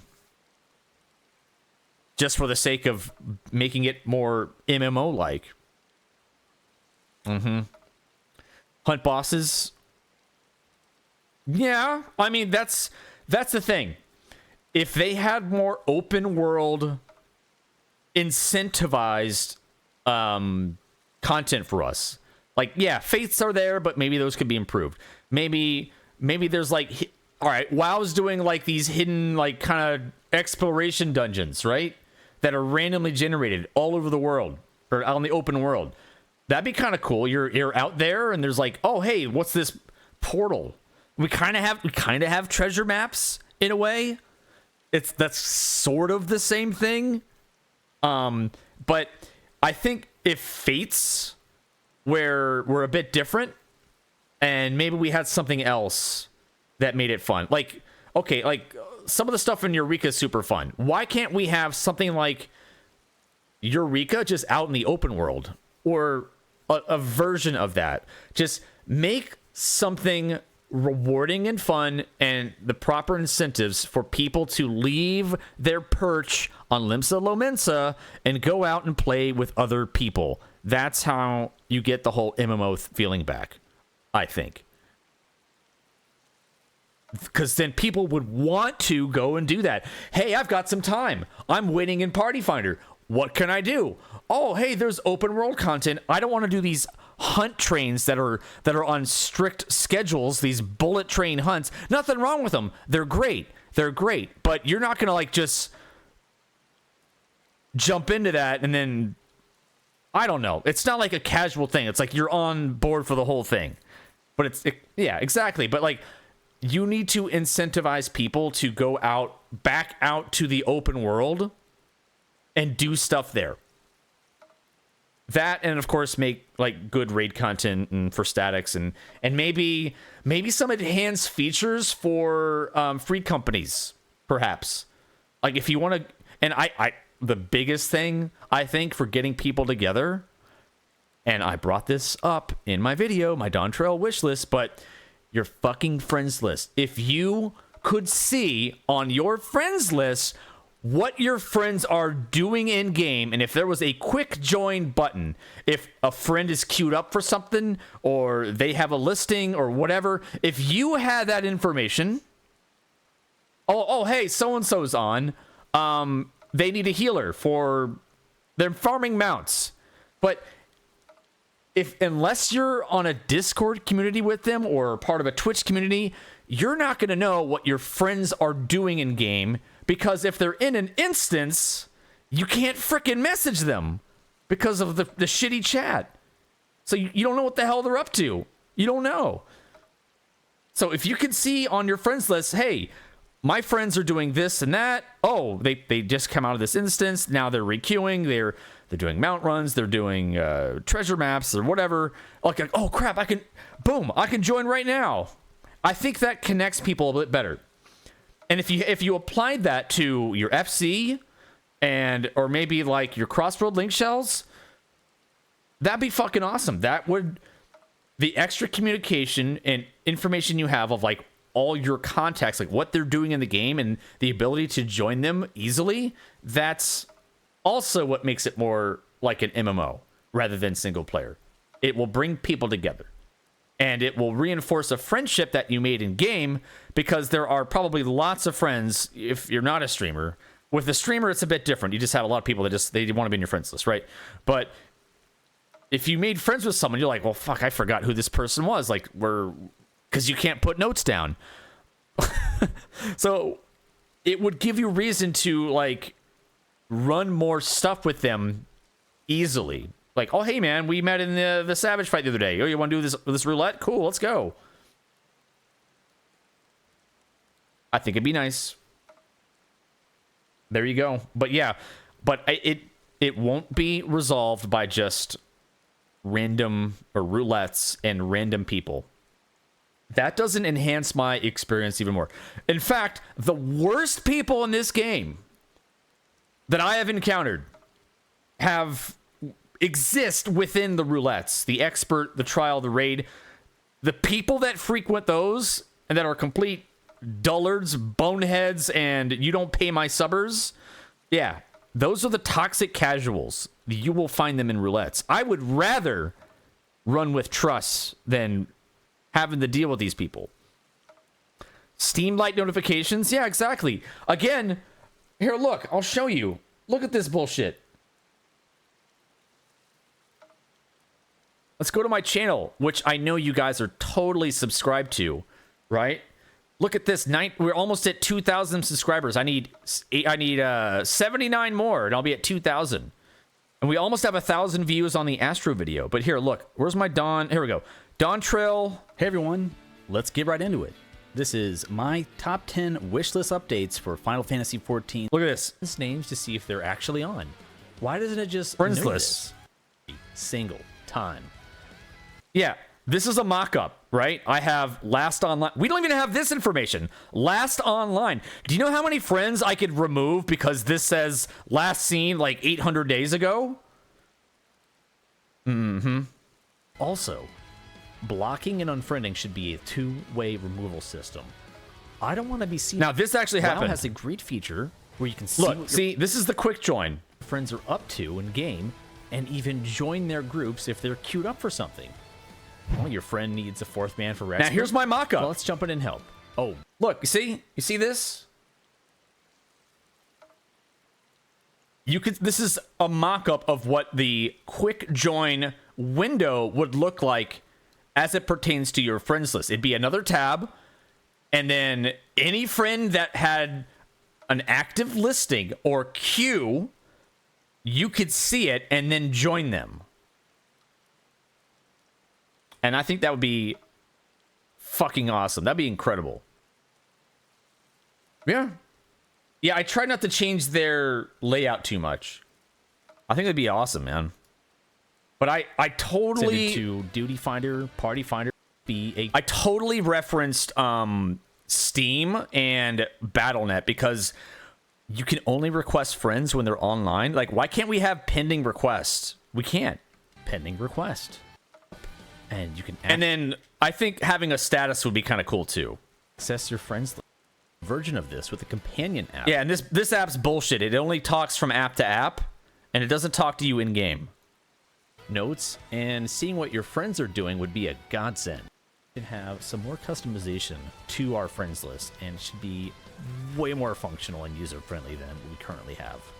Please, please, please update the friends list. Yeah.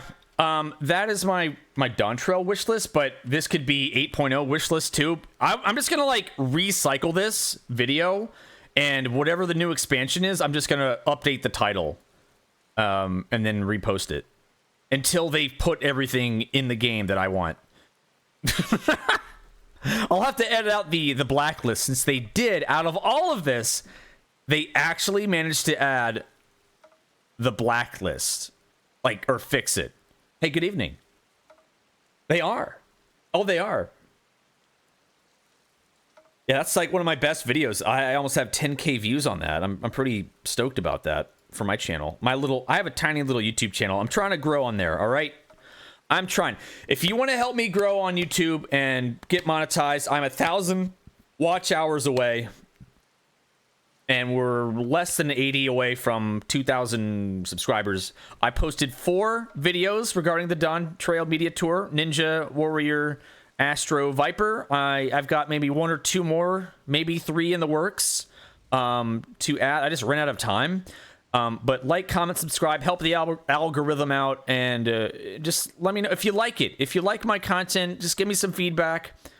I would love to monetize this shit because I want to get into Party Finder raid guides I really enjoy doing like instructional, informative videos.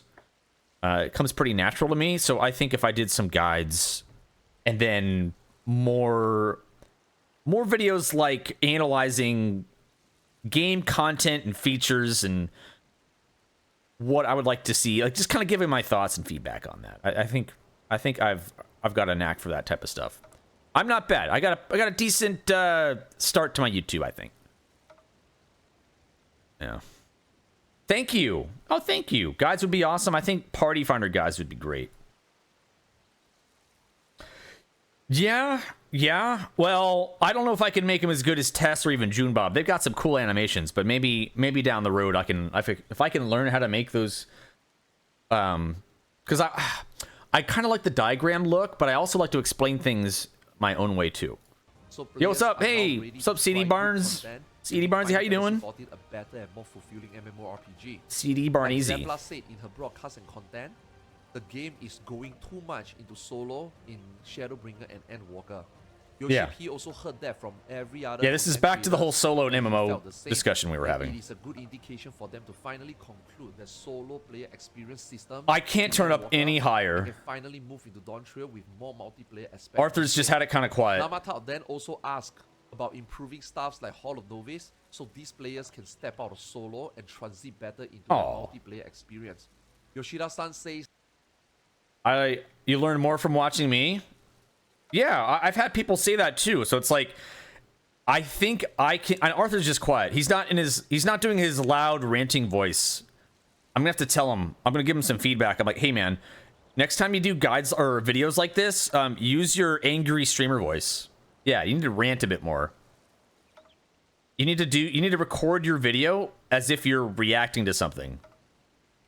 But yeah, I'm doing pretty well. But yeah, I've had people tell me that they've learned way more, like you're saying, from me when I just explained things or maybe showed them. So maybe if I can like capture, it might be as simple as like capturing part of a stream where I'm like coaching someone through a mechanic, and then I just put it all together and I edit it into a Party Finder guide, and then maybe I just like talk over it or something. Hey, thank you. Yeah, I know, right? Maybe I don't need all the fancy graphics and stuff, but maybe extra visuals could help. Because people learn different ways. Some people do well, like visualizing, I guess, the spatial, or just like the area of arena. Like if I could tell you, okay, these things are going to happen, they're going to come over here. If someone can visualize it in like their mind's eye, that's great. But some people have a hard time with that visualization, so they need to look at like a diagram or a graphic that reinforces what I'm saying. So that's why when I'm usually coaching someone, I see how they respond to like me just like either explaining something, or if I show them what I'm doing and I do like the movement. I try to find what works for the individual. So if I have multiple ways to like teach something, I think that'd be better. Junebob, I know, right? Junebob's awesome. Yeah, I like Junebob. The MS Paint. I didn't really use Paint though. I think I might have used the little pin on top of the VOD or the clip. Mm-hmm. Yeah, Zeem's butt weekend is B-Day weekend. Were you in any form of teaching? No. I mean, unless you count very briefly, like maybe a summer where I was a substitute teacher, or not summer, I guess a fall session. Yeah, I was like a substitute. I just needed a part-time job for a bit, so I just did substitute teaching. That's about it. But that was kind of chill. But no, I didn't do any teaching. People asked me that too, if I did any teaching before. I don't know. Maybe I just can communicate good enough, right? I know I'm just one person, but I really like seeing a video of the fight with voice and text over the clip. That's fine. I like that too. Sometimes it's just simple enough where it's, I think Miztech does that quite a bit with her guides, but hers are all, well, I don't think she's done them recently, but yeah, some of her old stuff, she would release them like right away, like the first week. I'm thinking more along the lines of releasing them maybe a month into the tier when Party Finder settles and agrees on a strat. And once Party Finder has settled on a strat, then you can be like, all right, here, everyone, instead of this paste bin or this text crap that they like to link you, here is a full-fledged video guide for that Party Finder strat that you're trying to learn. Yes, the standard PF guide. Because that's what I normally would teach. I would get people ready to go into Party Finder. I'm like, I wanted them to walk away with the full understanding of the Party Finder mechanics so that they wouldn't fucking embarrass me and be like, oh, well, Llama Todd got me my clear, but then they trap people because they didn't learn anything. No. I wanted people to fucking learn this stuff, and I would quiz them throughout the prog, and I would peel away call-outs, and I would want to make sure that they knew what the fuck they were doing. And then once they get through the fight without any call-outs, I'd feel pretty good. They'd feel pretty good. And then they could go into Party Finder without me. You take the training wheels off, put them into Party Finder. I don't necessarily like it when people just get a clear that aren't ready and that don't understand why they're doing something in a raid. They're just being told, go to this marker, stand over here. They don't know why. I wanted to teach the why, because that creates better players and a better raiding community, rather than people that just barely grasp what they're doing. That means they can never adjust, they can never fix a run or help save a run. They only know one way of doing things, and that's to run to a marker when it appears over their head, or if it's on the ground, I know to stand here. And then they end up trapping and griefing people when shit goes sideways. Paint guides, yeah, that could be good. I like the paint guides. Might be helpful for someone who progs it earlier in static. Yeah, there are like dozens and dozens of statics that probably, there's nothing, it's not like a slight to them, but they take several weeks to clear a tier, and that's totally fine. Like, you go at your own pace. You don't have to do these week 1, week 2, whatever, week 4. Hey man, if you can clear before Echo, man, great job. If you can clear a raid tier on content before Echo, great job. And even if you clear a tier after Echo comes out but you turn it off, great job. Yeah, I'm a llama again. Yo, Saga. 19 months and still no Uwu carry. No Uwu carry. Oh my god. What the heck? You've got Uwu. Look, you don't need no carry for Uwu. It's just like one mechanic that's moderately hard, right? Annoying. Happy also. Yeah, Happy does good guides as well. Current MMO players tend to complicate the explanations. Want to fit everything rather than just simplify. Yeah, that's kind of how I did it. I would try to boil down a mechanic into its simplest form where someone could just understand. Oh, well, I could do that. I'm like, and I'd explain. Okay, well, when you see this means, and I'll be like a stack or something. So if you see, and I would have to say the name of the thing, I'd be like, all right, if you see this little debuff pop up, that means you have to find your buddy, okay? Or if you see this mechanic or this cast, you have to do XYZ. So I would try to break things down into, I guess, bite-sized little morsels, okay? Little nuggets, little chicky nuggies with barbecue sauce or Szechuan sauce. Hey, thanks for the follow. Thank you very much. We are almost done with the Q&A from day 1. You can't stand strategies that would read 2 and then 1. Oh.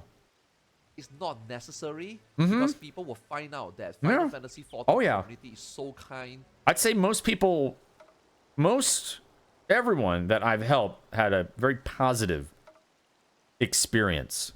Really can't think of anyone that walked away like, fuck that guy, I can't believe he helped me try to raid. I think most everyone, I've had no complaints. To everyone else, right? If we see sprouts, show my llama form, and if those sprouts don't know mechanics, surely that's me right there. That's mini-me. Creators will help them, right? Getting people to start playing the game, even if it's solo, is more important because now they can transit into that. That's so me. Yoshi P asked us content creators to be nicer to the new players. I can't look. This is just my human VTuber, all right? This is my ultra realistic AI generated like human VTuber. So when I turn it off, then you'll just see a llama. Okay. For example, Zeno and me, as he looked right at us. Duty support does make you feel like playing solo, but it's also for practice run so that they can go out and play with Meat-tuber. When they have I'm a meat popsicle. That is what he expected players to use those systems for. Exactly. And that's why he didn't think he needed to implement more systems for these new players. Question number 8. This is asked by there we go, Zeno's question. In the future, are there plans to rehaul the item? This is the Unreal thing. So this is the Unreal thing, kind of. Yeah, no, actually it is. So we had asked about this before. The calculations are very convoluted and confusing for new players when syncing for various content, including high-level rates with a higher eye-level gear. Grouping? Did anyone bring it up? You mean like the one-on-one interviews? No, I don't think they brought that up exactly. Like the whole MMO versus single-player thing. I think maybe... Maybe Preach had some close ones. It was more instance content. Yeah, I don't think so. I don't think so. I don't think, no.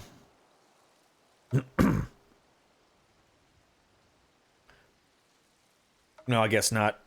I'm a flesh tuber, okay. May not actually be best in slot. For example, this is in part due to material stats not being included in syncing. Zeno's suggestion would be to include material stats in addition to the base stats, but also put a cap on them. I like the white mage outfit. Yoshida-san replied that looks like the Final Fantasy Tactics robe. Kind of, well, it's a little bit more ornate, but it's nice. Oh no, you're fine, bro. Inflation is very, very hard and complex. They are aware that with item level getting higher and with material having more impact, it causes a lot of misalignment to their calculations. That's nice. The eye level and level sync system is originally designed. Oh, I wish I could put the hood up and it'll look like the white mage hood with the little red triangles. I don't think you could put the hood up though. Alone by one dev that also made the item level or level sync system. Yeah, that's like the classic white mage with the red triangle shapes. The system and formula all by himself. What a and then you have very pointy hat. Giga Chat. So for FF14, they also got him to do this. He is also currently the battle director. Gondai is still in the Final Fantasy 14 team and is still a core dev member. The game is gorgeous. When we were playing, it felt like a new game. The graphics, it definitely like made everything fresh and yeah. Vibrant. The item level and level sync system in 14, it was during a Realm Reborn, just so to get it ready for a Realm Reborn launch. Now, knowing this is a potential problem, he will bring it back to Gondai to see if they can fine-tune and optimize the level and item level sync system. I was working hard on YouTube this week. Question number 9, which is the last question. I'm not sure who asked this as well. In the producer live level 81, you stated I was there for that. For the next expansion 8.0 had already started. Mop to Wad, yeah. Dawntrail the start of a new saga that will be continued into future expansion. Oh god, I can't remember, man. But yeah, I played from very late, like super tail end vanilla, and then Burning Crusade, like all in, all the way through Legion. So I played a lot of WoW, like continuously before I made like the full switch to 14, back to 14. Or is it? There might have been a few pockets where I kind of bounced around games too, because I did play 1.0 Final Fantasy 14. I'm like, wow, this sucks, and I went back. I actually went back to WoW until they fixed 1.0 and came out with a Realm Reborn. I'm like, well, there goes any shot of playing a new Final Fantasy MMORPG. I'll just go back to WoW, or maybe I'll play FF11, do some Abyssea. Intended to be a standalone story. Yoshida said that they haven't decided if Dawntrail is going to be a long saga or not. When they made Heaven's Word, they didn't expect it to be a long saga. That my character on Balmung. They were more focused on rebuilding FF4. when I find some more time, I would like to put out a Pictomancer video. I have the footage I need for that. And now I can get the tooltips a lot easier too. But I would also like to make a video of my media tour experience. I didn't really think of doing that, but it seems a lot of the other creators kind of put their spin on it of like what it meant to them, just kind of a more like personal account of their experience. And then maybe a video of all the alpacas. I have a lot of alpaca footage, and I think there's a story there, or something we could make up. We could do our own fanfic. The alpacas of Dawntrail. Oh, well, I have like the playlist. I don't have much else. Again, I only started doing YouTube probably this year, and it's kind of a slower process, but I am getting better with it. That's me and Yoshi P. Close that one. Me and Jesse. I love these pictures. Forehead.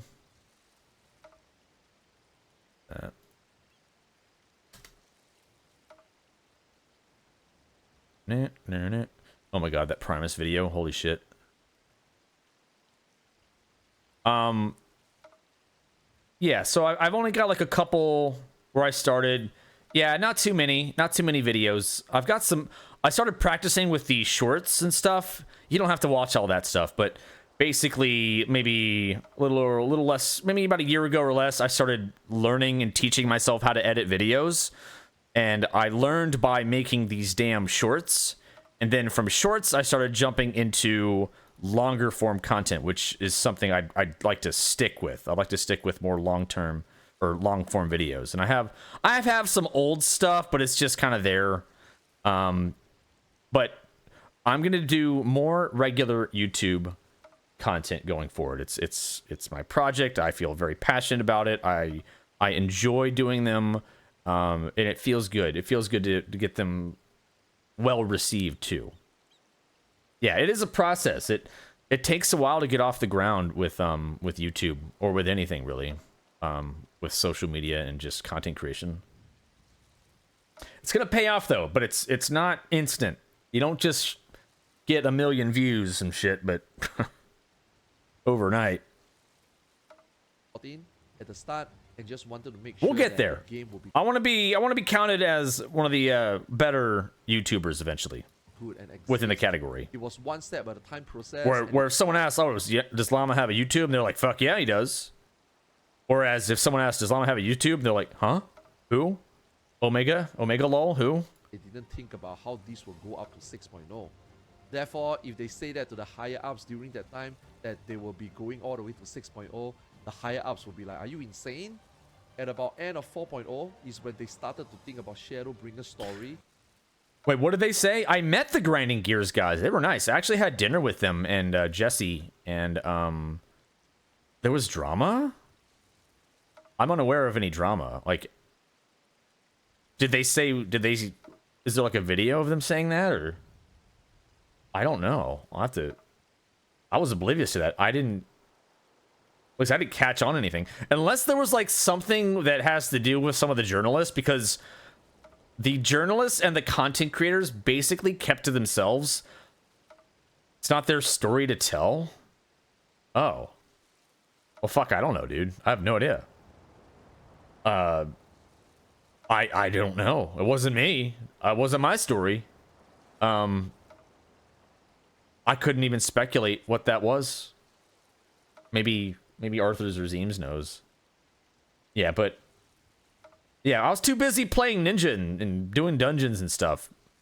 I know you love drama, so I'm like, I'm just trying to think. I'm like, I don't remember anyone ever storming out. I don't remember anyone getting yelled at or someone lashing out, or like I didn't witness anything happen while I was there. So if anything, to me, it sounds like, yeah, either journalist drama where someone left and then started saying stuff once they left.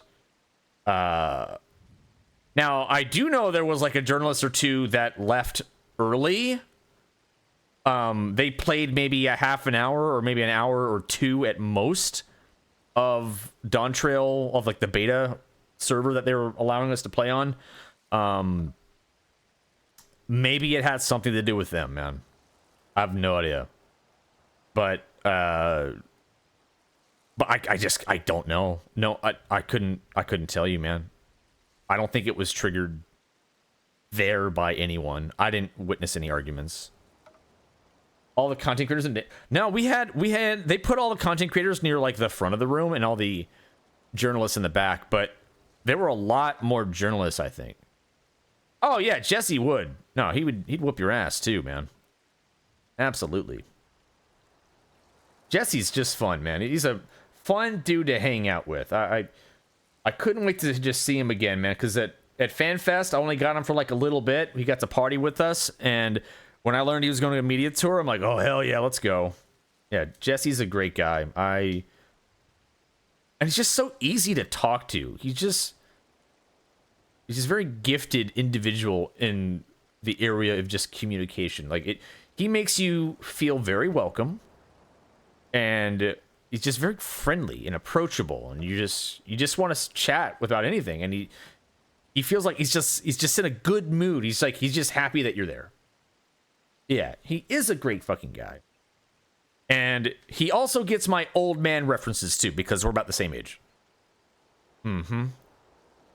Yeah, I know. People are still people. I mean, we're just like streamers they're just fucking people, man. We're just people.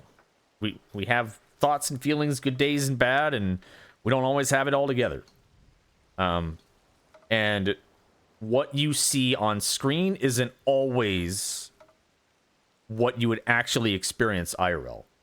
Because in terms of streaming, now I will say Jesse is pretty close to what you see when he streams. He's kind of happy-go-lucky, a little bit campy, jovial, just jolly, awesome dude on stream, and he's the exact same in real life too. There's not much change there. I feel like I'm more of the same in real life, unless my social battery has gone down. Then you just won't see me. I'm gone. I'll just be low energy, not talking. I'm like, don't bother me. Like, I gotta recharge. But otherwise, like at FanFest, you still turn it on, right? Like, you still kind of crank it up. You're like, all right, hey, I'm here. Let's go. And then you kind of use that adrenaline rush and by seeing all your friends and content creators and fans. That's just really cool. But otherwise, yeah, I stayed pretty true to myself. As a streamer, you kind of put like maybe your best version of yourself too. You don't always get like the shitty parts, because you don't want to drone on and complain too much about chatter or be like, woe is me. You don't want a lot of people come to you because they want to feel better about their day, or they just want to be cheered up or entertained, or just someone they can find relatable. And if you're just complaining about things all the time, or just being like complaining in a way that's just like, it's just too much trauma dumping or negativity, like, then it's just like, all right, I don't know, man. Like, depends on what you want, right? Yeah. Journalists shouldn't be allowed to these things. No, I think it's good that the journalists, because they will do their websites and stuff, and they'll put the word out. They do have a lot of reach. However, I don't think all of them play the game, so I would hope that some of them do, so they can understand what the hell's going on. But God, I don't know. It's a toss-up, right? Because like you kind of want someone in journalism like to make some kind of publication that would appeal to the masses, rather than like my question, where it's like it's so specific to readers, or Whoops' question talking about like materia and melds and gearing. It's like that's so specific, like that a person reading that like on a website and be like, what? Like, I just want to know what Dawntrail is. I want to know what it looks like. And I think the journalists will do a good job representing the top level view of the game. Oh, I know we would choose content creators, but someone who doesn't know what Twitch is or doesn't really watch YouTube or whatever, or like, they have no idea who the content creators are. So they're gonna like Google something and some page is gonna get served to them, and they're gonna need some relevant information.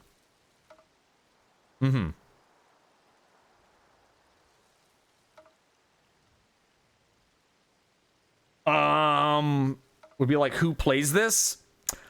I don't think so, man. Yeah, the game looks pretty. Here's the story. Yeah, pretty much.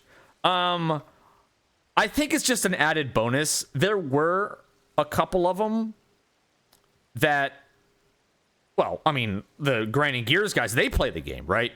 So that's good. Like, they have a podcast and everything, so they talk about it. But as far as, I guess, like, I don't know. I think there were people from, like, was it Game Escape or something? I think they do play the game. So I think it's just a bonus if they do. I would hope that they do, because then they would grasp the concepts a bit easier than having someone report on a game they know nothing about. But I still think they're going to write their articles in a way that's going to attract the most people. Yep, they do. They do. Yep. Yeah, the Grinding Gears guys are awesome, man. I would love to raid with them. Jesse kind of talked me up a bit because he was like, yeah, Todd helped me get into raiding. He dragged me through a couple of raid tiers. And this was all at dinner. And I don't know, but I think maybe they want me to help them raid down the road. And I left it open. Oh, Game Escape. Okay, yeah. Yeah, I think I met one guy there who was nice. He actually knew who God. I think it was Game Escape. Fuck, who was it? He was sitting by himself during lunch, and he knew who I was, and he might have worked for Game Escape or something, but he definitely has played the game and rated. And he was nice, and he was like, "Oh, what's up, Todd? How you doing?" Yeah, and I thought that was really cool that someone from like a publication like that, or website, gaming website, knew who I was or had watched my stream before. Yo, what's up? How you doing? Started watching your Dawntrail videos. Viper one, love your Dread the Hunter who's Swift. Dude, right? It's just a way to remember all of your different combos. Make sure you have all 3 combos. Your Dread combo, your Hunter, and your Swift. Dread. Your enemy dreads that debuff. And then, you're the Hunter. You want to have your hunting buff. And you want to be swift. You want to shoot fast. So Dread the Hunter is swift.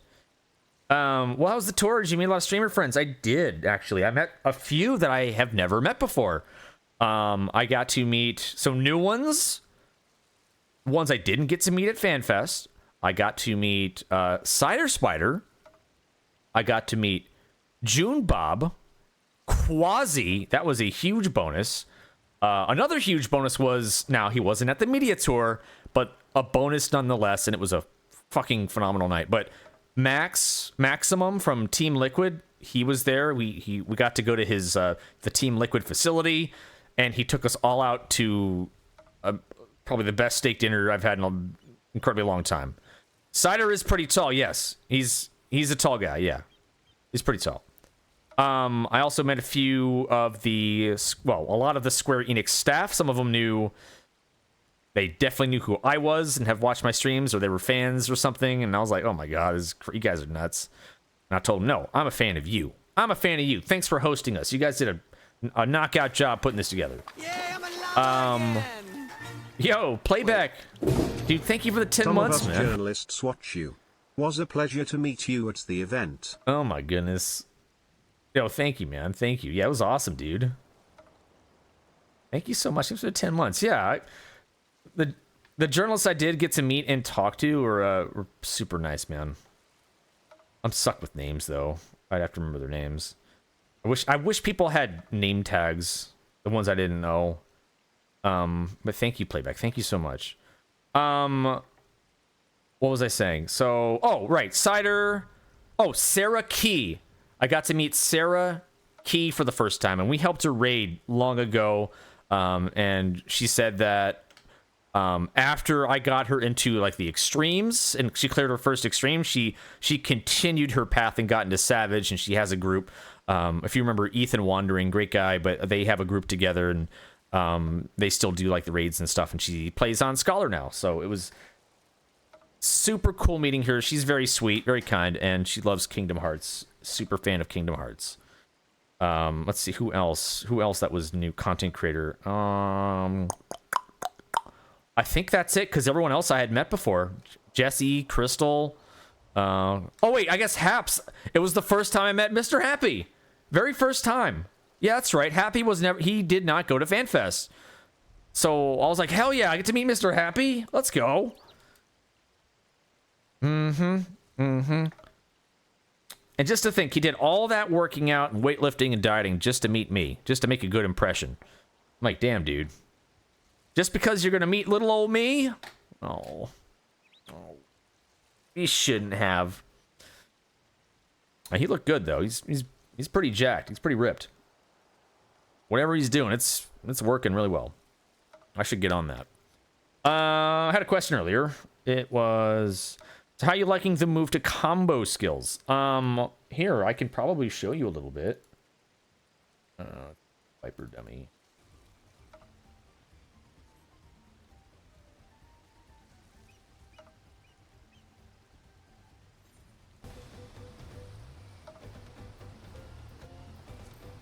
Yeah, this is my footage, just the raw footage. So, what I like about this is you can literally just like hit a button and it'll highlight what you do next. And as long as you understand the naming convention, so you should read the tooltips. Or watch my guide, watch my 5-minute guide, rather. You'll know what all these things mean. The only thing I didn't really get into was what these indicators mean, and I probably couldn't tell you right now, but I'm the type of person that looks at the hotbar rather than this junk. This is accurate.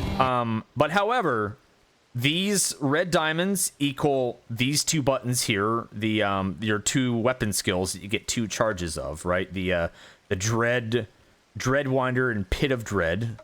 Dread Winder is a single target, the other one is the AoE. And then that allows you to execute once you have these charges, you can execute this fury thing, whatever it's called. I already forgot the names. And then you fill up this gauge to 50, then you press the awaken button. The awaken gives you these 5 charges here. You press your generation 1, 2, 3, 4, and then you get this Oberos spell, this finisher that hits pretty freaking hard. But I like the dynamic system of these combos because it doesn't lock you into one combo where you'd break it. So imagine playing Ninja, like it doesn't matter what button you press with or even finish with, because like it would just highlight what works, and then you can decide, oh, I started this combo, oh, but let me finish on this one, or if I started this combo, let me finish on this one. And as long as you keep your debuff up and your 2 buffs rolling, you're good, right? But I think it was a very easy job to get into, which makes it super accessible, and I like that. And you feel like you're getting stuff done. You're like, oh yeah, I got into my burst phase. Hell yeah, this is great. Yeah, if you screw up the Gunbreaker combo, exactly. You can't really screw up the Viper combo, and like you can't, because the button will either be dim and you can't hit it again, or it automatically changes to the next step that you should do. Now, I'm sure there are ways you could break the combo, so like, but you'd have to press another starting ability, right? You'd have to like do another combo starter to break one in the middle of it. So as long as you're not pressing the combo starters, but you can't press the same one over and over because once you start a combo, that button changes. So that's nice. See that? So like the one key down here, that's what started the combo. It was a little sword or two swords, and now it changed to this is the hunter. So this is starting the hunter's combo, right? So this should give me the 10% damage buff to myself.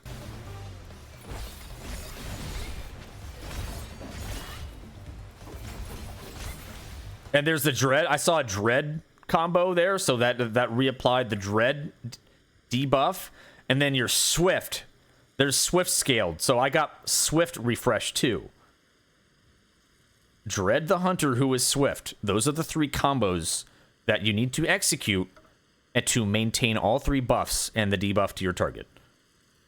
Ninja most likely because it's awesome, unless I have a fellow ninja melee that wants to join my group. I've been trying to recruit Arthur's.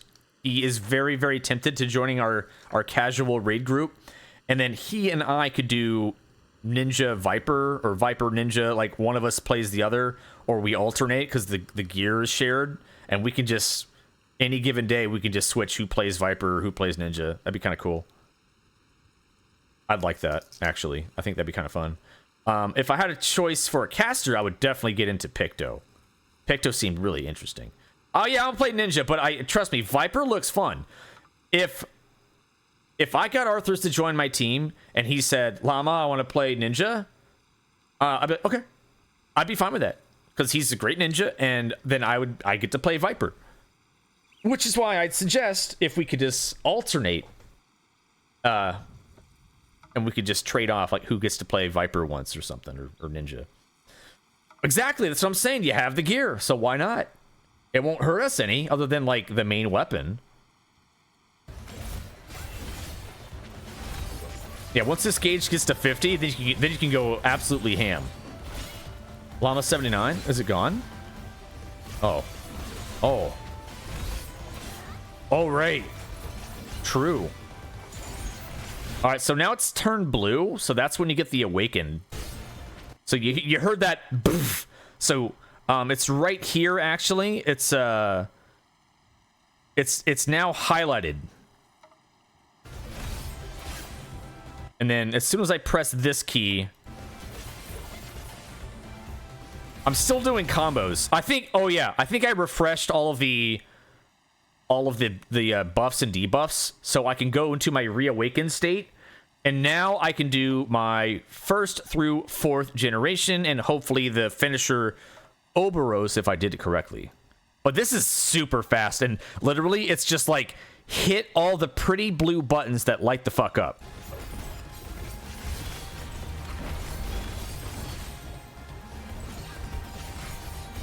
Until you run out of stuff.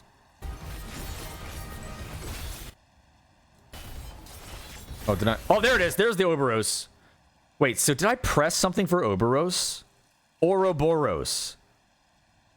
Did I press something for that? 4th Legacy. Ouroboros. Oh. Oh, was it? Yeah, I think I might have failed to mention that during my my brief guide to this job. It's the same button? Yeah, I was looking for it. Yeah, the reawaken. It is. It changed to that. Yeah, the number, this one right here. It's reawakened. It's the finisher. It's the reawakened finisher. That's how easy it was. So you hit reawakened, you do 1, 2, 3, 4, then you hit, or whatever, until this is gone, and then you hit it again. And then it does the Ouroboros. Yeah, that's great. You see how... You barely have to think about your burst window. It's just whack-a-mole with these buttons. Yeah, because right here, it's reawakened. Oh, it's so cool. It's so satisfying because you're just like, you're just like jumping around, just flailing and stabbing. It's so cool. So, reawakened, and then... Oh, yeah, I'm hitting all the... Oh, yeah, boom. It's so fast. I'm like, oh, God, it's so fast. And then, bam! Bam! Hell yeah. Oh. Oh yeah, I'm kind of like hovering over things. They are Zidane, excuse me. They are Zidane based. Absolutely. You wouldn't be wrong. Here we go again, look. Stab, stab, stab, stab, stab. Boom! Oh, damn, 72k for the Ouroboros there. That was a crit direct hit.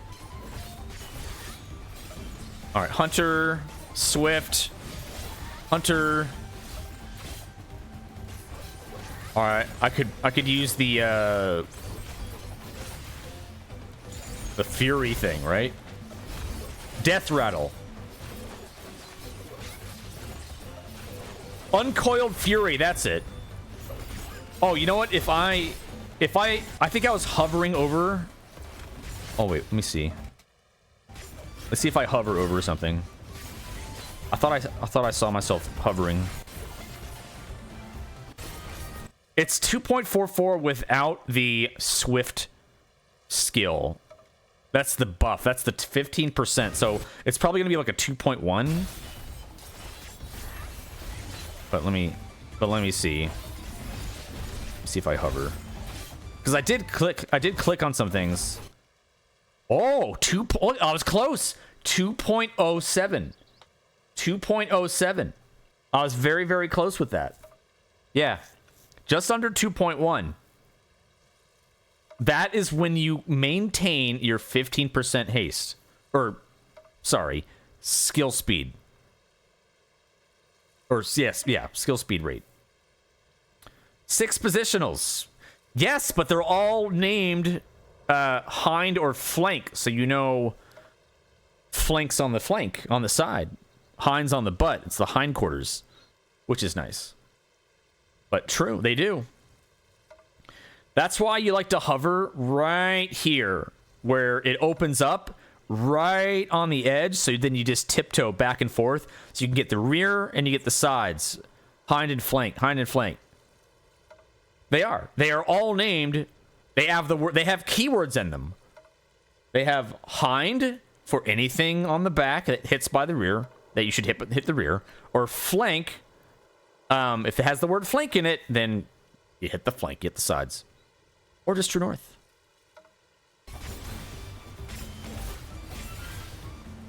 See, hind sting. So hind sting strike. Yeah, boom. There's an AoE version of this. It's like maybe hind sting maw or some shit. I don't know. There's different versions of it. Or fangs. I think it's fangs or something.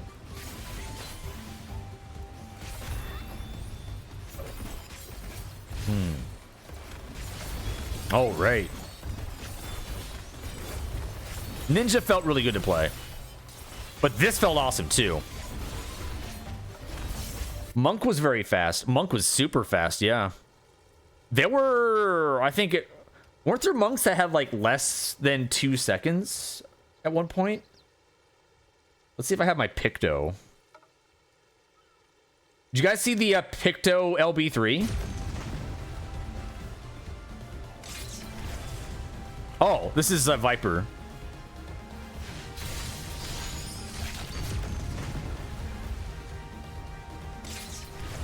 Astro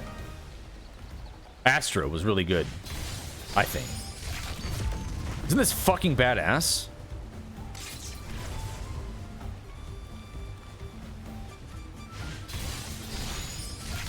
That's so cool, man.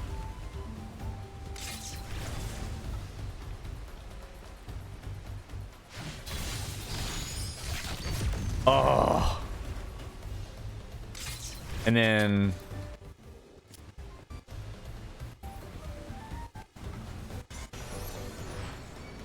Oh, this is...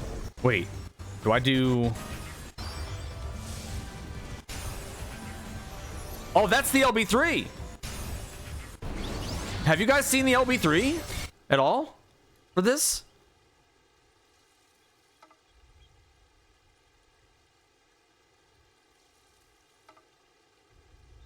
All right. I think, yeah, I do it here.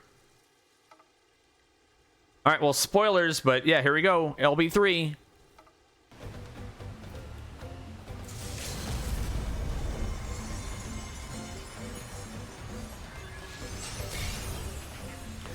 Don't worry, I go into G pose.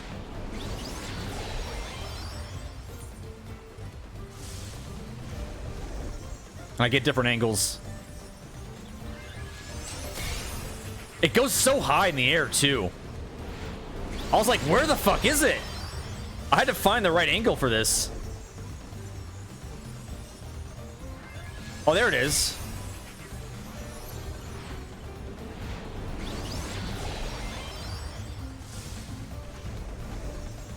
Isn't that nice? Yeah, it shoots like this painting, butterflies, and then the butterflies detonate. They're not as, yeah. Yeah, it's up there.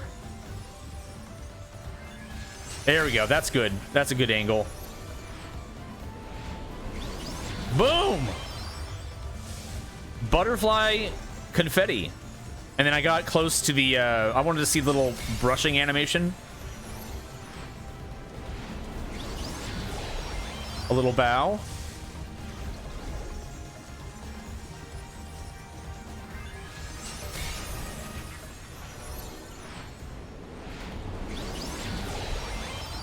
That's still pretty bright, though. That's a cool shot. That's some actually really good B-roll.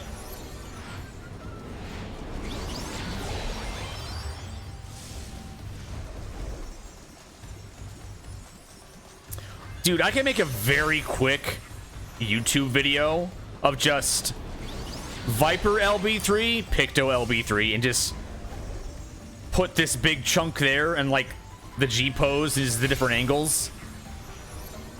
That'd be fucking easy. Yeah. Because that's interesting. They want to see. Video. I don't. The short. It. Too small. I can make a video. I would just. I mean, this is like 4 minutes long or 5 minutes long. I could just cut this up and just. I have. Viper. Different angles of that, and then I just cut some stuff out, and it's just a couple of minutes of just different angles of the LB3. Yeah, I do a long form video, no short,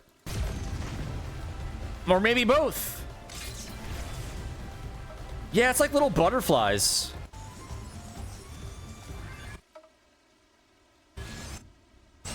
Yeah, the little butterflies. See, you can kind of see the outline right there. Butterfly in the sky. I can go twice as high. It's in a book. Or just take a look. A reading rainbow. Oh, yeah, that's cool. Yeah, it gets up there, man. I can fly anywhere. Things to know. Places to go. A reading rainbow. Reading rainbow. Yeah, Picto's reading rainbow. My childhood.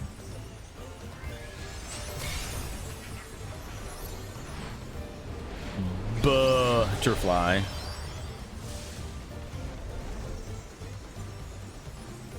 Let's see what else. I get anything else? I have a bunch of stuff. Oh.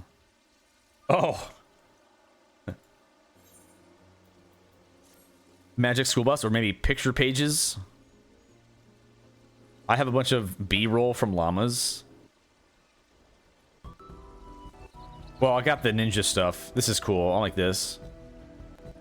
But I think I did the camera differently because I wanted just to see llamas for a while, or alpacas.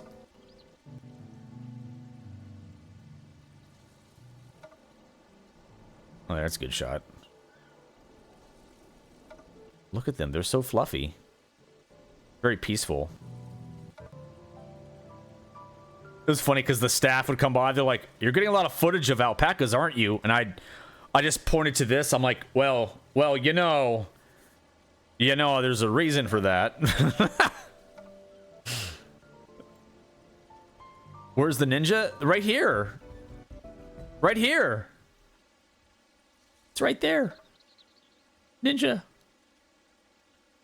Pet the llama. I think I had some more of the city, too. B-roll... City night. Oh, I found a jump puzzle, too.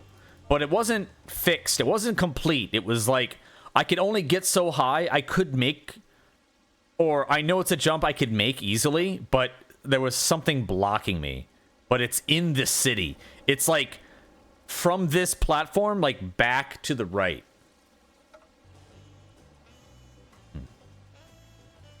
Yeah. There's a jump puzzle that's like, you can actually get to it like right here on this ledge. And then it goes like up and over and up. And then there's like there's these little bricks right here that are sticking out, but there's an invisible wall, so you can't make the jump. There's a new puzzle. There's definitely a puzzle in here. Yeah, when I had like 10 minutes left, I was just trying to get up the wall. I got as far as, I guess, the devs could, and they were watching me to see if I could get past them.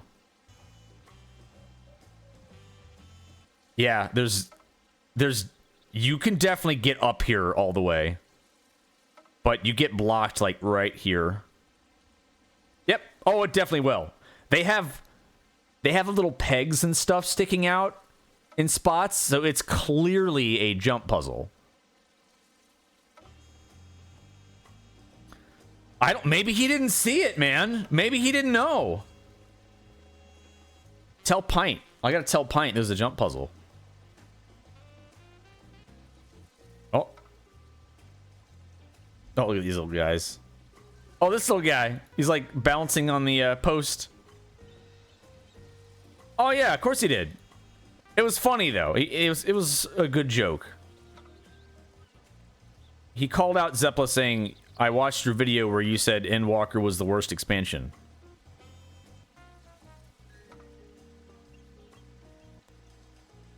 Oh yeah, I forget who that was.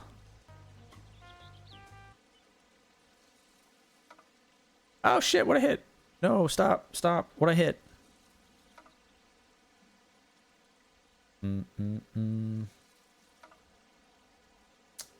Oh, is it these?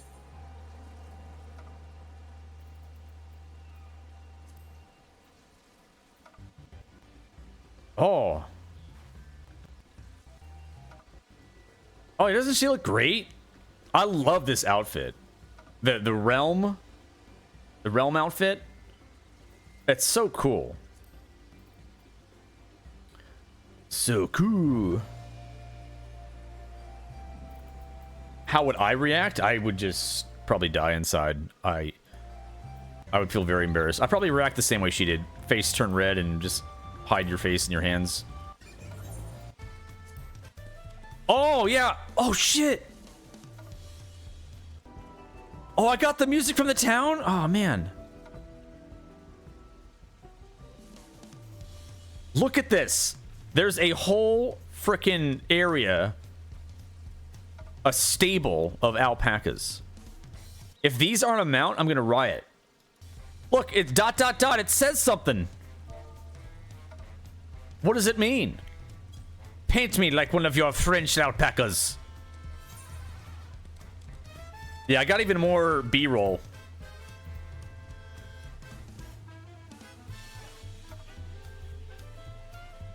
Yeah, this is the music in the town. It's so good. It's kind of like Emperor's New Groove, like Run Llama Run. Has that vibe to it. Llama butt. Llama butt. Llama butt. It kind of looks like, right here, the butt looks like another face of a llama or alpaca. Like, that's the nose. There's the eyes. It's like another face. Do you see it? It's a butt face. Yeah. I think it's day. It's just raining.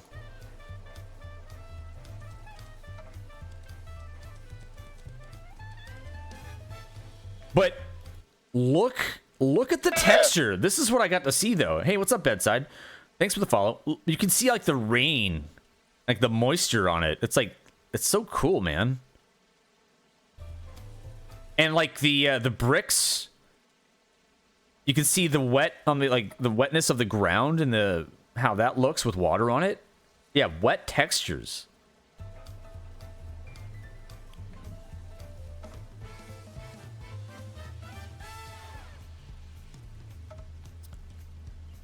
More alpacas, classic. There was one NPC that's feeding one of these alpacas that I got. It was cute. That's a good shot.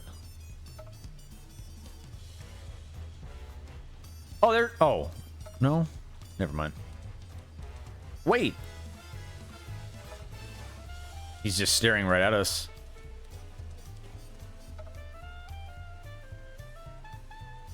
There was one that was eating out of someone's hand. I get that one. Oh, yeah, this one. This one was so cute. Look at this. Look, it's the hungry llama. That's me. That's me. The hungry alpaca. Look at him.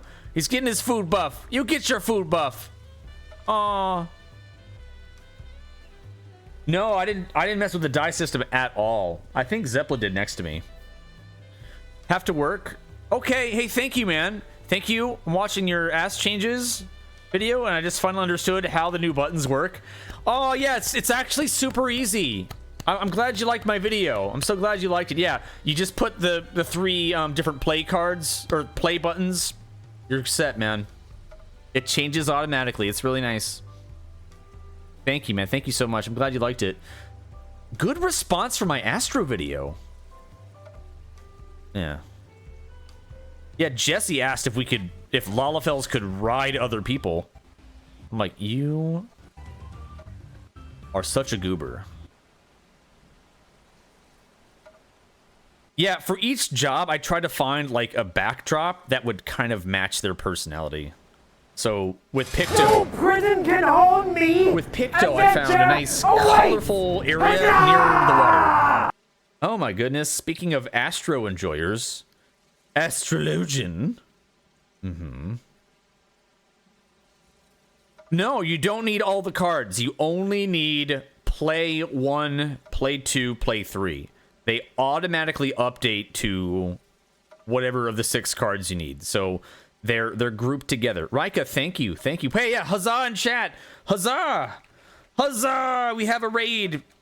How you doing? I'm glad you liked the Astro video. Oh, of course. Yeah, I know. I know Rika. Yeah, I do. They are Midgard natives. I know exactly where they stand on that one rock in Lamensa with the other folk over there. I know that group. I know those people. We've been around for a long time on Midgard, actually. You kind of know some of the mainstays of the server when you play a game this long. The MIDI buddies. I know. And thank you for enjoying my Astro video. I appreciate that. I just wanted to make it because I love Astro, and I thought it'd be kind of cool to kind of go over the system and a little bit of detail. Maybe not too much detail, but just an overview of the changes, and I think I achieved that. If people are understanding, of course. Yeah, I don't know how many people would have otherwise covered Astro other than like Happy and like Midna and maybe a few people. But a lot of people want to get like, Viper and some of the cool stuff, Picto. Yeah, it's also in my pinned message. I have my playlist. I will be adding a few more videos to that though. I ran out of steam. I got really tired, and I just wanted a little break. I couldn't wait to stream again. I missed y'all, chat. Okay, I missed streaming. I know I've been working on a lot of YouTube stuff, but it's all gonna be worth it. But I definitely miss just being able to just hang out and do this whenever. But it was for a very good cause, and yeah, man, YouTube is again, I mean it. That's my big project, YouTube. Yeah, there's the timer that Orglebot likes to spit out, and I hope to continue making quality content for you guys and going forward. I want to be a source of information and maybe guides and some other stuff. Maybe a few memes sprinkled in there. When it comes to Final Fantasy content, I want to be a name on YouTube. It was really well done. Thank you. I learned how to edit this past year, unless you count like some editing I did way back in college. But everything's changed from when I went to college at the turn of the century. Not late 1900s, but definitely. Well, you know what? My freshman year was the late 1900s. It was 1999. But as you can imagine, programs and technology has changed since college, and I really haven't had to do any video editing for probably over 20 years. Been 20 years since I've done any editing. So I've relearned how to do video this past year. I kind of used my whole variety arc as an excuse to try to hone those skills a bit more. I'm still learning. I still got a lot I don't know, but I've gotten a whole shit ton faster. I made that Viper video in like less than an hour. Like I had all the tooltips and footage and everything, but I pieced it, edited it, transitions, sound, everything, wrapped it up in under an hour. I know. Compared to like the first video I made ever, probably took me a couple of days because I didn't know how to do shit. Yeah. Well, also, after I made my ninja video, I then had a template for the other jobs to follow, where I could be like, okay, well, here's how I did this. Now I can just kind of borrow assets from here, or maybe properties of the different of text or transitions. I could just copy the effects. I don't need the actual source, but I could apply that. I could make presets. Presets in Premiere will save your ass. Presets. If you've got something the right way, within the whole like effects tab and the properties and everything, just right click, save a preset. Like, I like how this behaves. I'm gonna make a preset, and then drag that preset onto other things on your timeline. It's so nice. Yeah, Premiere. I use Premiere Pro. Yeah. But yeah, I really enjoy making the YouTube stuff. I'm excited for the future with it. Everything does come together, and I'm glad you guys like it. I know I'm not a big YouTuber, but we're gonna change all that. So I do appreciate all the comments, likes and subscriptions, people subscribing. We were getting awfully close to the 2,000 mark, I think. Hey, thanks for the follow, Terror. I think we're done with Arthur's video. Oh, look at that, 1.93K. Hell yeah. Oh, look, Astro was the first one to hit 1,000 views. Oh, look at that, man. That's crazy. You guys really liked it, didn't you? Thank you. That's awesome feedback. It's a barrier around yourself or target that absorbs damage equivalent to a heal of 400 potency. I like that I did this, too. I put Astral and Umbral, and then I would just show the different, like, identical cards that you would get in either phase, I suppose. So it's like, oh, well, if you get Spire, then you get Ewer for Umbral. And here's what they do. But all of these are play 1, 2, 3, and 4. Oh. Okay. This is just how my mind works. I'm like, how do I, like, maybe that's just something I'm pretty good at. Like, if I can come up with a way that's where I can explain something where it's just kind of easy to digest. Like, I do that for myself, and then how well can I take what I learned and teach someone else this in this simple forms? Oh, I think it's fun. And Lady of Crowns during Umbral. Aww. Instead of having all damage base cards. Isn't this? Yeah, this is great. And you can even see on the icon, play 1, 2, 3. You can see, if you're familiar with this, balance and spear, and then there's ewer and bowl. So you can see all the other ones. Arrow. Yeah, it's really cool. So that's all you need on your hotbar. And these get updated automatically depending on which draw phase you're in. And it just alternates. Just goes Astral to Umbral. The only thing I guess I didn't look out for is how would you, if you wanted to, go start in Umbral. If you, like, then you'd have a range card. But would you want to do that? Maybe. I don't know. There might be a fight where it might line up. Otherwise, that means Astra's going to have a 60-second wait time because you're going to want to hit your astral cards, then wait for the cooldown, and then hit Umbral. I think. I don't know if you have to be in combat or not. But if you ever wanted to start an Umbral and not Astral, Ewer gives MP. No, it doesn't.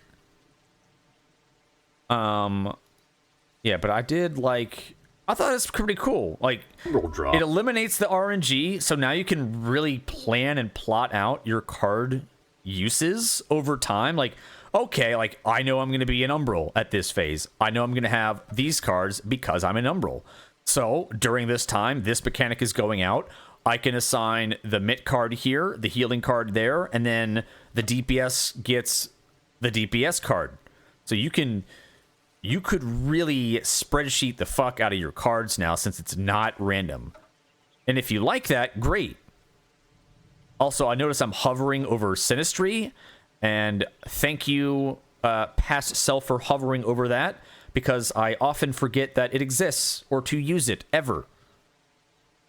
I kind of wish they would do something different with Sinistry. We'll assign play 1 as the spear. Card, what was it 15? On. Oh, it's right here. Yeah, 15 seconds. Yeah, some are more.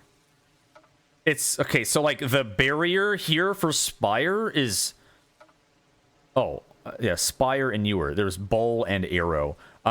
So this is 30 seconds for a barrier, but this is a 15-second hot, right?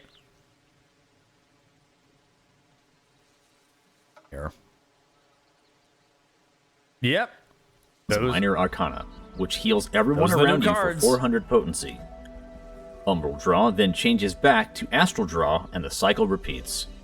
The balance will grant a 6% damage buff to melee and tank, and 3% to any other role. I know myself, and I would most likely, yes, use light speed during any burst. You'll just get more Malefics out. You have one more instant cast. You have a Divination finisher, which is nice. And you just put your dot. You do your light speed, Malefic spam with your star that's been pre-pulled, or not, pre-cast. Well, luckily, 40-second swift cast. 40-second swift cast. And as for Astro, you always want to move when you're reapplying your dot if you can. Or placing star. Anything instant, use that to your advantage to move. Otherwise, you'll just have to have fun slide casting. And then using your Swift. Up to you. You don't have to. If you'd rather, you can play however you want to play. If you're not trying to be a sweat lord in your DPS, and if it makes sense, you can hold on to your light speed for movement. It might not. I mean, it might come back after using it in your opener, because I think a lot of the I guess it depends. That depends. You'll have to take it on a fight-by-fight basis, because maybe there's during a 2-minute window, there might be a lot of movement or something, and the boss just says, F you have to move around. Yeah, the sweats, man. The spear does the same. Yeah, so they do the same thing here. Except for ranged players. And I even colored it, so the melee, arrow grants an HP recovery bonus for a party member of 10% for 15 seconds. The bowl reduces damage taken by a party member by 10% for 15 seconds. The spire creates a barrier around yourself or target that absorbs damage equivalent to a heal of 400 potency. This lasts for 30 seconds. Well, the Ewer grants a 200 potency healing over time effect to a party member lasting 15 seconds. To put it simply, play 1 will always be your damage Aspected buff Helios. Card. Play 2 and 3 will be a combination of healing and mitigation bonuses. You get a... Astrodyne has been removed as a result of this update. The sun thing, so whatever it was. No longer require Astro Signs. What's it called? At level 92, we get the instant cast AoE. This is your finisher. This is your div finisher. So once you use div, it turns into Oracle. It's the instant cast 600 It actually hits. It's a single. It's meant for single target and all of the enemies, and there's no reduction. There's no fall off. It's just 600 all enemies with div up, which is nice. Oracle, hitting all nearby targets for 600 potency. This can only be executed while divining. Divining is granted by the enhanced divination trait, also learned at this level. You get a barrier Magic as the Mastery new at level ability. 94 increases Combust 3's damage over time effect to 70, and Fall Malefic to 270. Because the upgraded Helios here, where the fuck was it? Did I start with it? No. I don't. Oracle. Oh, here we go. Helios Conjunction. Yeah, so this is the upgraded aspected Helios. So you would just do neutral, and if you wanted to, you could do this Helios Conjunction, and then the sun Helios sun Conjunction, replacing aspected Helios. An AoE heal plus 15-second regen to self and nearby party members. Is it? Is it odd?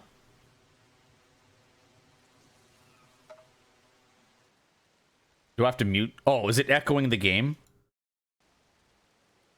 It might be echoing the game. Test.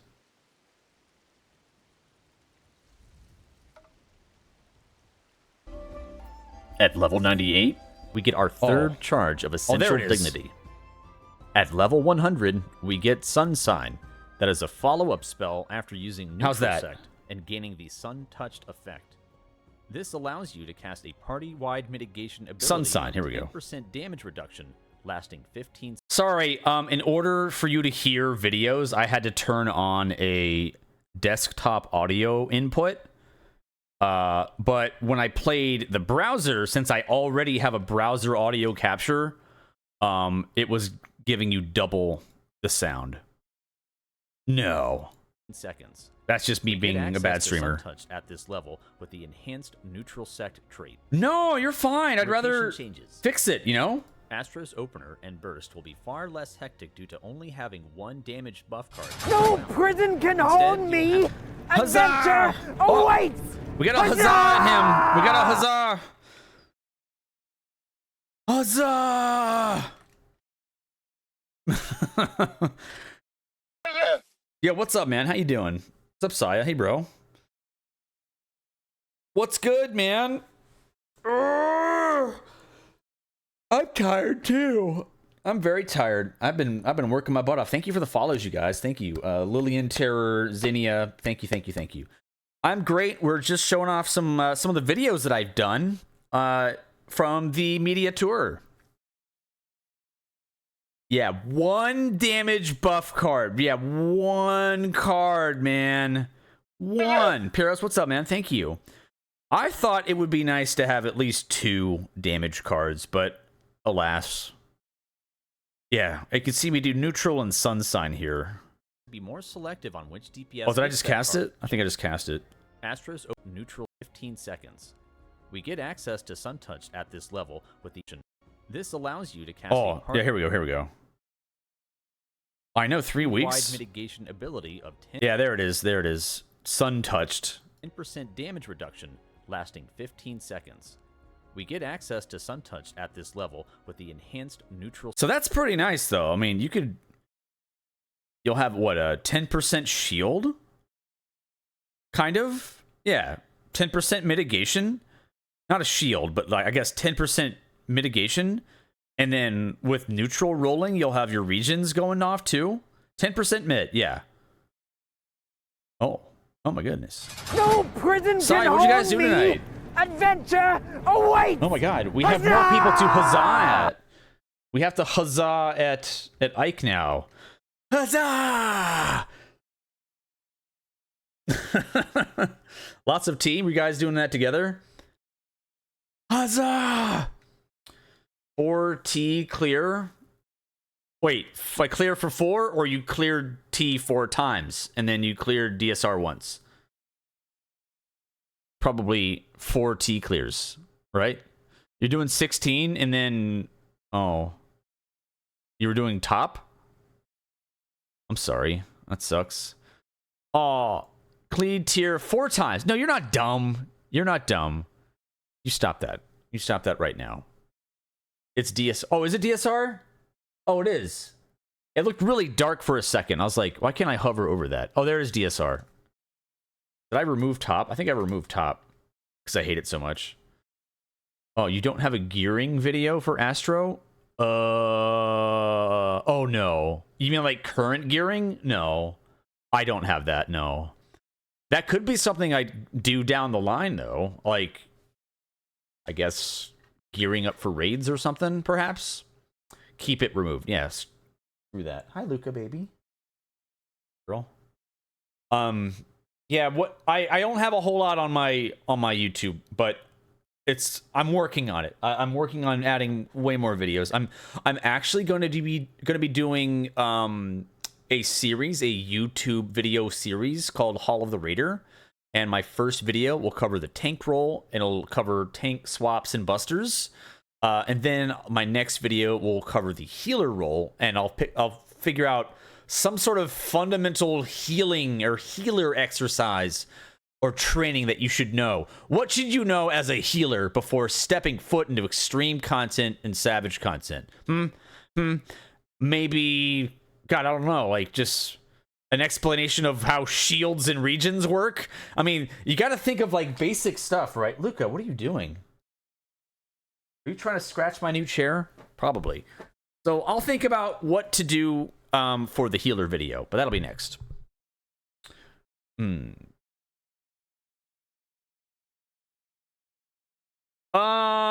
Okay.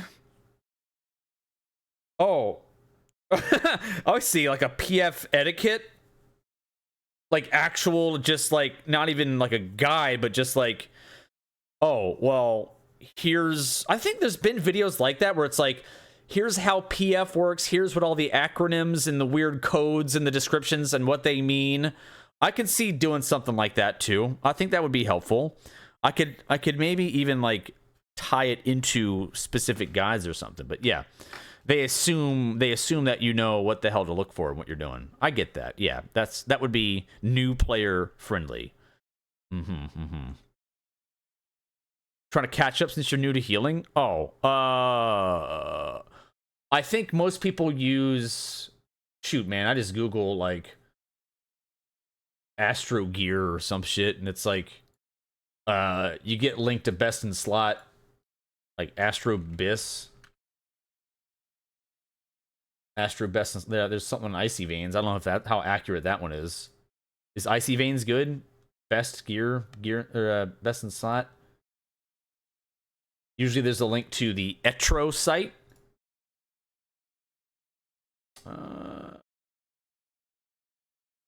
It's gonna link open gear set. So something like this. What is that? Oh, is that crafted? Is that pre-raid? That might be pre-raid. That might be old. Yeah, or the balance. You go to the balance too. Which gear set is that? Oh, that's week 1 prog set. Okay, you probably don't want that one. That's, damn it, Luca.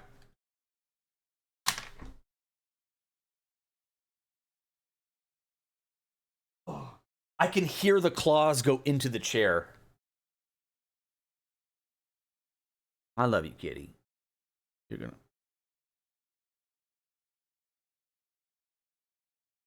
Baby girl.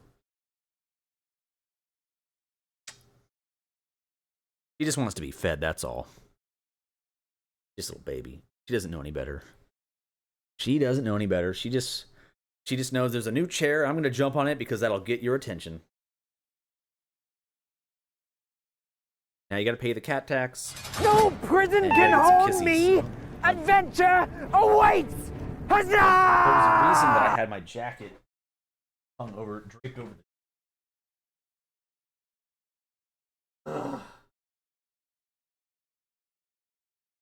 Luca, you're ripping the chair up. Ripping the chair.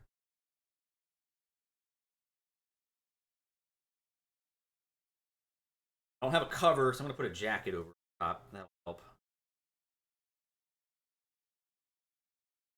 Little claws, man. Yo, let's get some huzzahs, dude. Psy, wait, a rare Psy raid?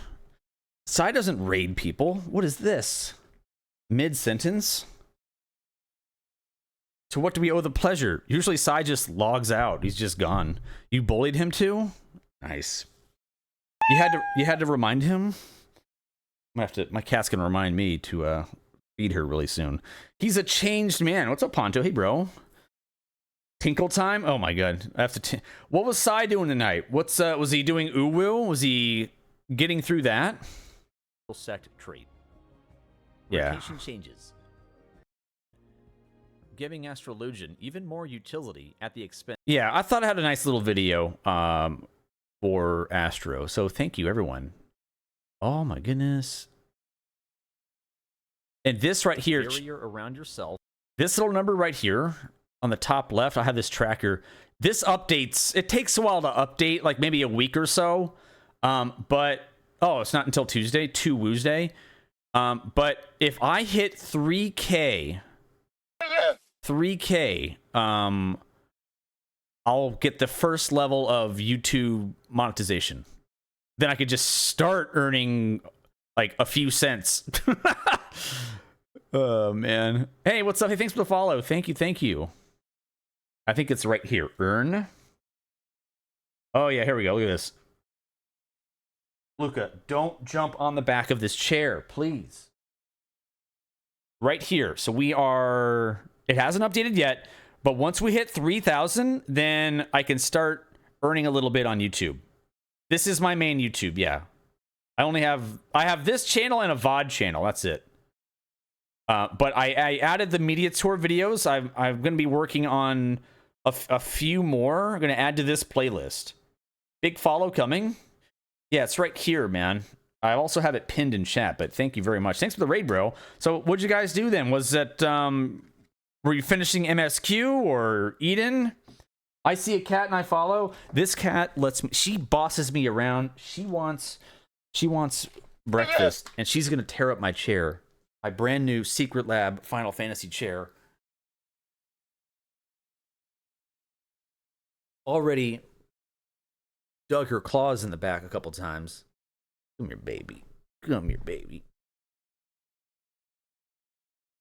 Oh, what's up, Momo? I can play it. You want me to play it? I just actually had this up. Want me to play it? It's not like big brained like you would do, but you know.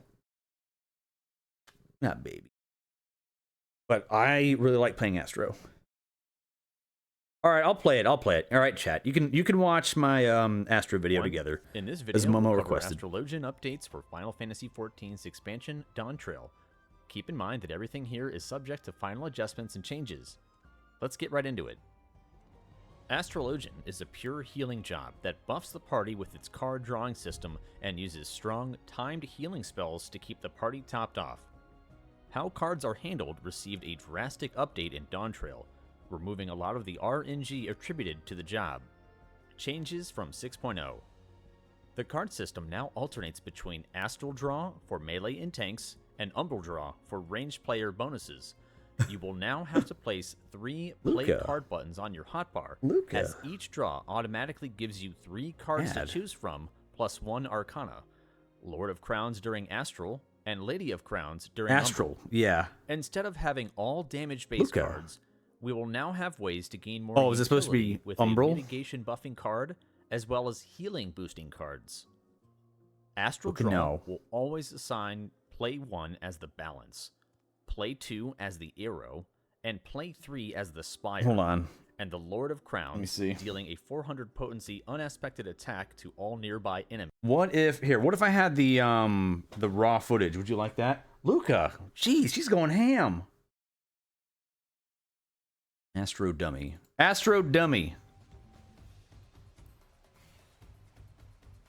Okay. I think it's before I even put the HUD down. Oh no, there it is. Wait, what the fuck? I think I zoned in and it was just up. Oh, okay. So, wait, did I use this? Yeah. No, you're fine, you're fine. Wait, did I zone it? Did I? Wait, 89, so that was... I might have had time to hit the cards. No, wait. No, because then this would be spinning. This cooldown would be spinning. Yeah, there's no way. That would have been 90. Yeah, that's at 90, so 16 seconds. There's no GCD rolling. Okay. So you start with the Astral.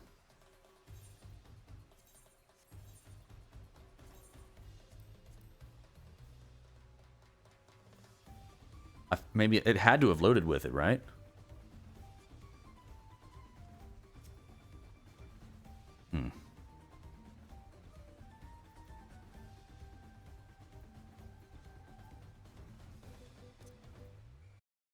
Really? Well, what if you... Oh... Right. Yeah. Right.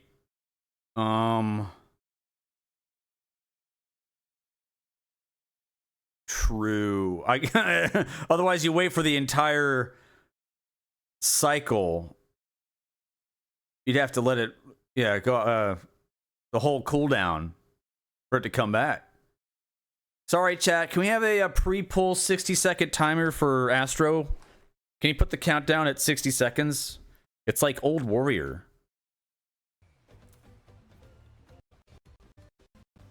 Wait, do I leave and come back ever? Fuck. Oh, wait. No. It's you leaving. Oh, wait. What happens if I leave?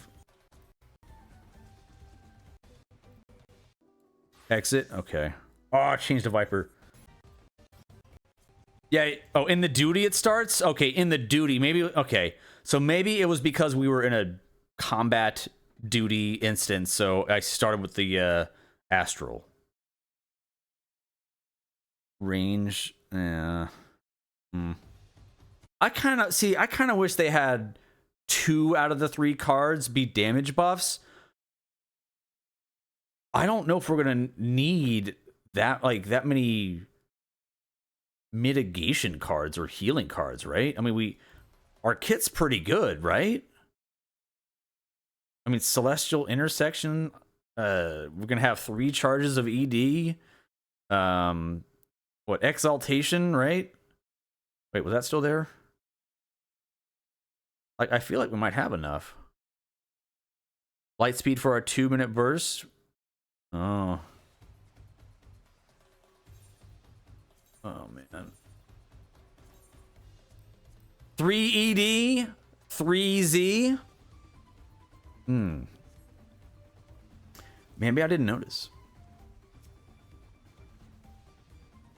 This card's just bad ether flow now? Is that like the summoner thing? I haven't really played summoner.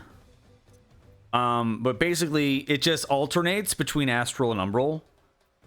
Here. This is the guide. Here's the damn guide, okay? Card system now alternates between Astral Draw for melee and tanks and Umbral Draw for ranged player bonuses. You will now have to place 3 play card buttons on your hotbar, as each draw automatically gives you 3 cards to choose from, plus 1 Arcana. Lord of Crowns during Astral, and Lady of Crowns during Umbral. Instead of having all damage-based cards... Yeah, so... you only get Lord of Crowns during Astral. Otherwise, you get the healing Arcana. That kind of sucks. We will now have ways to gain more utility with a mitigation buffing card, as well as healing boosting cards. Unless you hold on to it the entire time. Assign play 1 wait. As the balance. Oh, wait, does it... I think it replaces it, though, right? You can't... Play 2 as the arrow, and play 3 as the spire. Hey, what's up? Lord of Crowns, dealing a 400 potency unaspected attack to all nearby enemies. Astral Draw changes to Umbral Draw upon use. Umbral Draw will assign play 1 as the spear, play 2 as the bowl, and play 3 as the ewer, and a Lady of Crowns minor arcana, which heals everyone around you for 400 potency. I mean, great, man. Umbral Draw then changes back. I got to... Oh, shit. I got to let people know that I went to the media tour. We're just kind of going over some stuff. Arcana, which heals everyone around you for 400 potency. Umbral Draw then changes back to Astral Draw, and the cycle repeats. The balance will grant a 6% damage buff to melee and tank. These are our only buff cards. The spear does the damage buff cards for ranged players. Oh yes, with Astrodyne gone, I hope they accounted for our mana regen. Yeah, because the Astrodyne. Yeah, we no longer. Yeah, but we actually might run out of mana. The arrow grants an HP recovery bonus for a party member of 10% for 15 seconds. The bowl reduces damage taken by a party member by 10% for 15 seconds. The spire creates a barrier around yourself oh shit, really? That absorbs damage equivalent to a heal of 400 potency. This lasts for 30 seconds. Maybe they're trying to say, hey, don't use your mana, like, cooldowns. Use these cards to heal and shit instead. Like, that'll be the way to conserve mana, perhaps? Like, what the fuck? Don't use your kit. Oh, wait, was it? What, the card? Oh, wait, play, was it? Let me see this. Oh, it's play. Was it mana? Oh, draw, was it?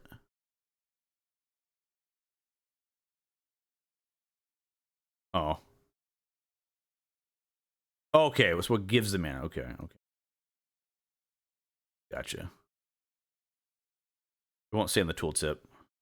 Play 2 and 3 will be a combination of heal member lasting 15 seconds. To put it simply, play 1 will always be your damage buff card. Play 2 and 3 will be a combination of healing and mitigation bonuses. Astrodyne has been removed as a result of this update, so you will no longer require Astro Signs. I should have said something about mana regen at that point. I forgot about that. I was like, oh yeah. Without Astrodyne, we don't have our mana regen. But I think if you're an Astro main, you know that. At level 92, we get the instant cast AoE, Oracle, hitting all nearby targets for 600 potency. That's fun. This can only be executed while divining. Divining is granted by the enhanced divination trait, also learned at this level. Magic Mastery at level 94 increases Combust 3's damage over time effect to 70. It's Jover. And Fall Malefic to 270. The tier list? Ooh. That might be too early. At 94, we get the reduced cast time. They could change enhanced things. Swift cast, now down to 40 seconds. Level 96 gives us Helios Conjunction, replacing Aspected Helios. An AoE heal plus 15-second regen to self and nearby party members. At level 98, we get our third 3 charge of ED. Essential Dignity. At level 100, we get Sun Sign. That is a follow-up spell after using Neutral Sect and gaining the Sun-Touched effect. This allows you to cast a party-wide mitigation ability of 10% damage reduction lasting 15 seconds. 3D, 3Z. You get access to Sun-Touched at this level with the enhanced Neutral Sect trait. I had to click so much. Rotation changes. Astro's Opener and Burst will be far less hectic due to only having one damage buff card to dole out. Only one card Instead, to dole out. You'll have to be more selective on which DPS gets that card, and whether you're an Astral or Umbral draw for subsequent... You don't get to, like, panic dishing out 3 cards to people during your opener? No, now you just give it to your favorite DPS, which should be Ninja, right? Quint Burst windows. The other cards provide extra resources for heals and mitigation. I'm excited for it too. Giving Astrologian even more utility at the expense of extra damage buff cards. So plan out your card. The DPS that doesn't die. What the fight throws at you, or help a player recover from mistakes. The choice is yours. Final thoughts on Astrologian. Having played this job on the side since Heavensward, I've seen multiple iterations of the card system.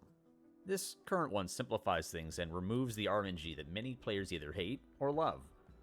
I'm not upset by the new cards. No. It gives us some extra tools in our kit, and we can easily plan out a card rotation since there's no randomness. Personally, I wish to have more time-based spells reintroduced. It's what makes Astro unique and defines the job. I miss the time spells. Perhaps time dilation and old celestial opposition were just they were so good. but I wouldn't mind a new spin on delayed heals and buffs so we can have some fun timing things. Sun Touch is going to make an already powerful cooldown even better with Neutral Sect. I'm also glad to see us getting another charge of Essential Dignity, but I do wish we had access to 2 charges at earlier levels. I can't wait to see what the raids have in store for us in terms of incoming damage, since we're getting so many tools to help keep people alive. Time will tell. Yeah, having 1 ED in UCOB sucks. So I just don't do UCOB anymore. So what do you think of the new card system? Yeah, what do you think of the new card system? Oh. We already know what Momo thinks. And Momo, we got to get you at one of these frickin' media tours, man. You just have to, we got to make sure you email them, okay? Like, get you on the radar. You deserve to go. You need like, we need the big brain raider there. We need more of them to ask the hard questions. Hey, thanks for the follow. Invite the Florida man. That's me.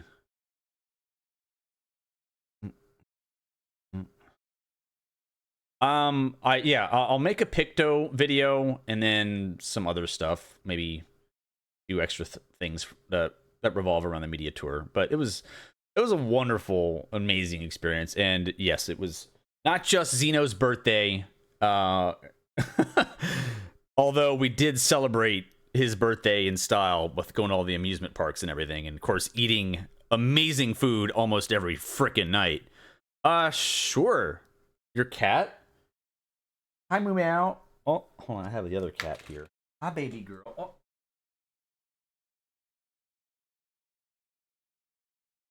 Oh, my.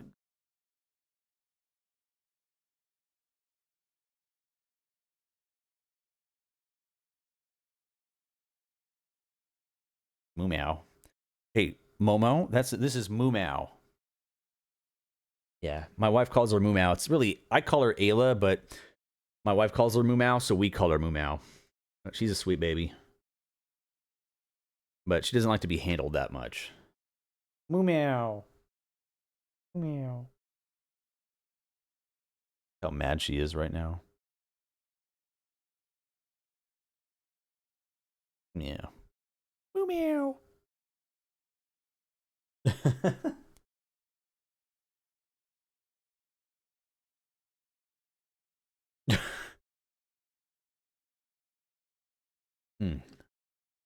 Yeah, the cats are trying to corral me. They want me to feed them breakfast. I know they do. Because they're hungry. And actually, Momo, you remember Luca, right? You probably saw Luca last when she was a little kitten. Because Luca had the little, the green collar with the bell on it. She had the little bell on. You remember? She looked like one of those Gila kitties. Yeah, look how big she is now. She's a big girl. Yeah, she's a big baby. Say hi. Say hi. You guys hungry? Y'all hungry? I know you are. Getting all antsy. I know. She's a little chunk. Our friend said Ayla or Moo Meow's the fuzzy one or the fluffy one. This one's the hungry one. Look at his belly. Look at she does not go hungry. Oh my. It covered her face perfectly. That was great. What'd you do? You took my off. Mike the llama, yeah, who's missing an eye now because of these cats. What did Mike ever do to you? They're always hungry. I don't know if yours do this. They probably do, but yeah, Yoder. They do the Yoder sound, but after I feed them, they go bother my wife, and they try to get a second breakfast out of her. They act like they're still hungry, and because they know there's a chance that like one of us will come down and feed them again after the other has. Classic second breakfast. And they're like, he doesn't know about second breakfast? 11sies? That's also how I know it's almost quitting time. So I'm probably not going to be staying up much later. But I did want to kind of chit-chat with you guys a little bit. And we had been reacting to the media tour content pretty much all day long. But yeah, man, I think the right combination of things happened where I was able to go. A few people just couldn't make it, and then Arthur's pushed me to talk to someone at SE and email them and just inquire. Be like, so I did. I was like, hey, asking if there's any spots left. I know it's late. It was really late. I think I was like probably one of the last few people to get invited, because they just happened to have room. Because it was very, very late. It was like May or something. But cat hair. But sure enough, man, they wrote back after a few exchanges, and they're like, yeah, love to have you. Arthur's knows a guy. The power of asking. I wasn't going to ask because I didn't feel like I really deserved a spot, because I took a break from the game. I wasn't playing. I was just not in a good place for it. I was like, man, like doing top in the last raid tier or two was just kind of like bleh for my mental. Plus I had all the medical shit. I just kind of needed a reset. But I feel great. I feel great going forward. I'm super hyped about Dawntrail. And yeah, I'm sure glad that I asked. I really am, because I would have missed out on just a hell of a trip. Doing all the stuff with Xeno, hanging out with Xeno and Arthur's, doing all the rides and stuff, Universal, Six Flags, and then Whoops showed up. We got to hang out with Whoops. Man, that was so cool. And then all together, we hung out with Max from Team Liquid, and he's such a great dude. And then Quasi. It was just all these content creators, man, that were just like, that either I have looked up to or just watched in the past, and like I'm now getting to hang with. And then finally just being able to meet Yoshi P and the SE staff there. Man, so cool. So fucking cool. Happy you decided to go through it. Fuck yeah. Yeah, as soon as I got the invite, I'm like, I'm going. Well, I just didn't think I deserved it just because I had been away from the game so long, and there were a lot of other content creators out there that were like, you know, still very active with it and have been pushing, you know, doing lots of great content with 14. And I thought, man, it'd be nice if they would go. I would have been happy for any of my friends. But not many of them even bothered asking. I think, I guess they just waited for SE to contact them. And if so, great. But I think you have to kind of make the first move, right? Or at least just put your name out there, express interest. I mean, it's a good POV for them, returning player. True, it is. It is. And I did notice that they, at least on the EU side, they got a lot of the well, not, I wouldn't say former, but some of the people that played WoW that came over during that WoW exodus. There's a whole bunch of the WoW people over there at the EU, which is nice. I guess they just want that perspective too. Kind of having a, yeah. A lot of the Echo, a lot of people from Echo I saw. I met them, a bunch of them at the EU Fan Fest, actually. Fun bunch, though. Really fun bunch. I would have liked to have seen the folks in EU, too, but alas. Yeah, someone who loves the game. Right, true. Yeah. Yeah, some journalists who left after 30 minutes. I don't know who that was, but yeah, I think maybe they had an emergency or something, but some journalist left after like spending barely any time playing the game. I was like, damn, dude. We could have had someone at like this whole station was just being unused like all day long, like hours and hours of a freaking station they set up like not being used. I'm like, damn it, dude. Like, can we just call someone nearby, some content creator? Like, just bring them in here.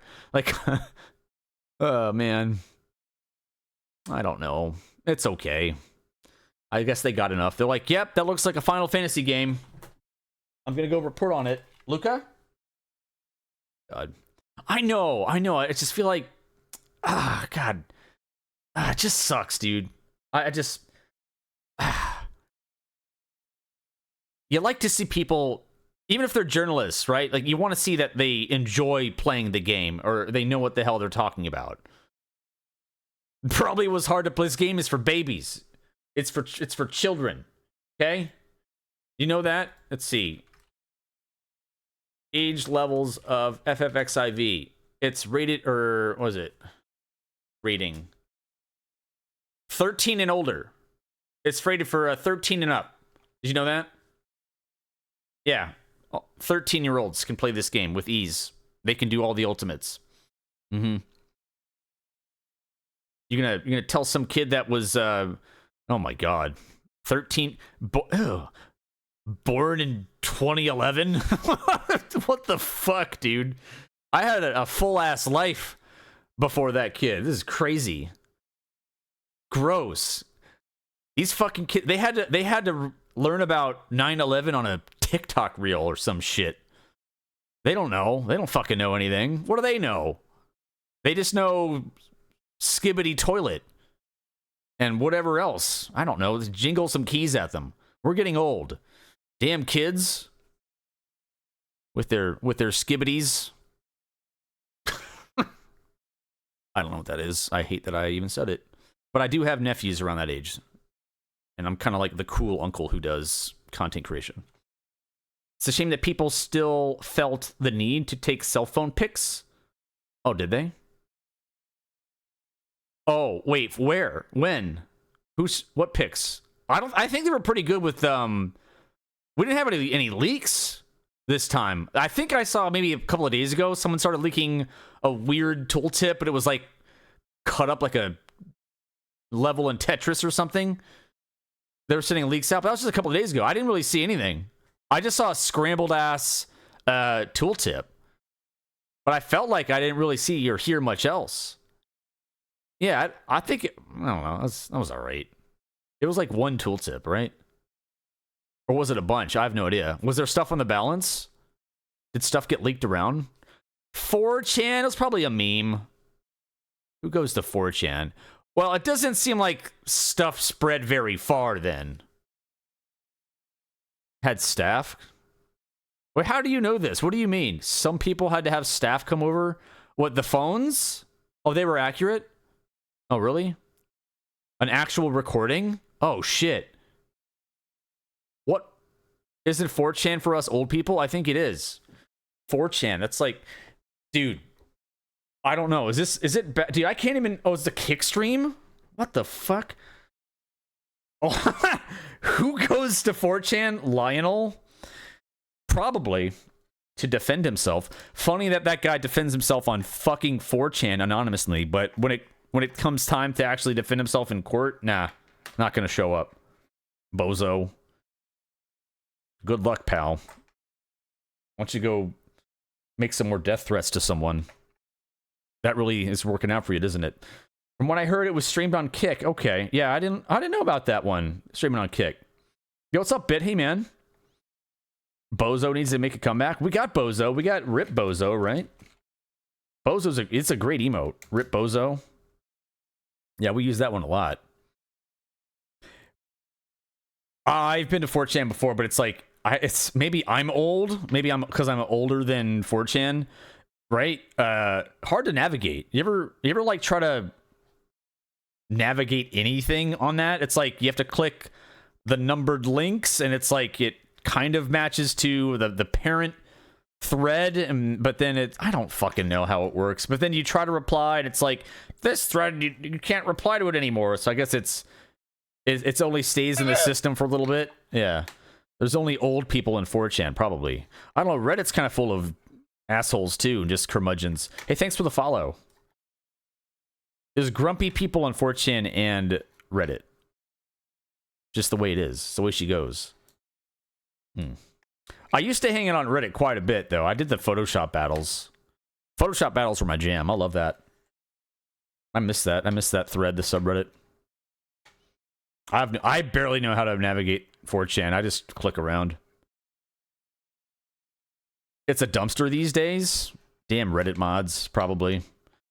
I wonder who's worse, a Reddit mod or a person with a mentor crown that takes themselves really seriously. What do you think? Which one's worse? Who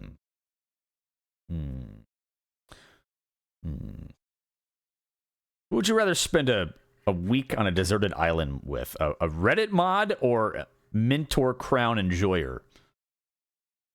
Which one, chat? Which one? Reddit mods? A Reddit mod? Okay, that's one for Reddit mod. Because you think the Mentor Crown person would be trying to tell you what to do every day? I know what I'm doing. I know the strat for survival on this tropical island. Kitties! Hey! Oh my god, they're hey, they're like attacking each other. Hey! Holy shit! Luca! Spaz! Hey! Hey! You leave her alone! God! I'm gonna tan your hide! Little gremlin? Okay, don't be fooled. Ayla is a whiner, alright? She makes a big fuss. She gets Luca in trouble because she'll attack her, she'll jump on her, and then as soon as Luca pounces back, she screams bloody murder. So she's a faker. She's fine. She does this all the time. She starts it too. I've seen her instigate every time. Almost every time. Hey, I'm on to you, pal. But they get like this when it's like breakfast time and I haven't fed them yet. So they start acting up. Oh my god. Fight Club. Oh, man.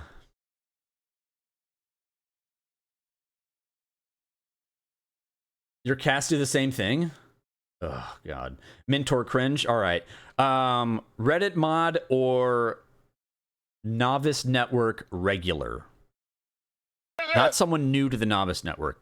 Who would you rather hang out with? All right, you're locked in a room with one of these people for a week. No island anymore. You're in like a house that you can't leave. Reddit mod or Novice Network regular? Like a mainstay. Like they live for the Novice Network. They're just there all the time. What server? The worst possible one. I don't know. Or just average Novice Network. Hey, thanks for the follow. Thank you very much. Luca, come here. I see you. She chuffed at me. She just chuffed at me. You didn't hear that, but she looked back at me and she went, is your cats, they chuff? Mine chuffs. You are sassing me. Oh my god. Todd will remember this. My cats are getting pissed. I probably have to go here soon. They're getting so mad. The Novice Network person that thinks Novice Network, yes, is their personal chat. That one. That's the one. You want a Novice Network regular, and they think they own it. They own the place. Chair orders? Oh, yeah, okay. I think they were able to, like, send out some of the chairs early, because, actually, one of our viewers and friends, they ordered their chair and they actually got it within a couple of days, so they got super lucky. Maybe they're next to the warehouse or something. It's kind of crazy. Tiz Latte, hey, what's up? How you doing? Watch the Viper video. Thank you.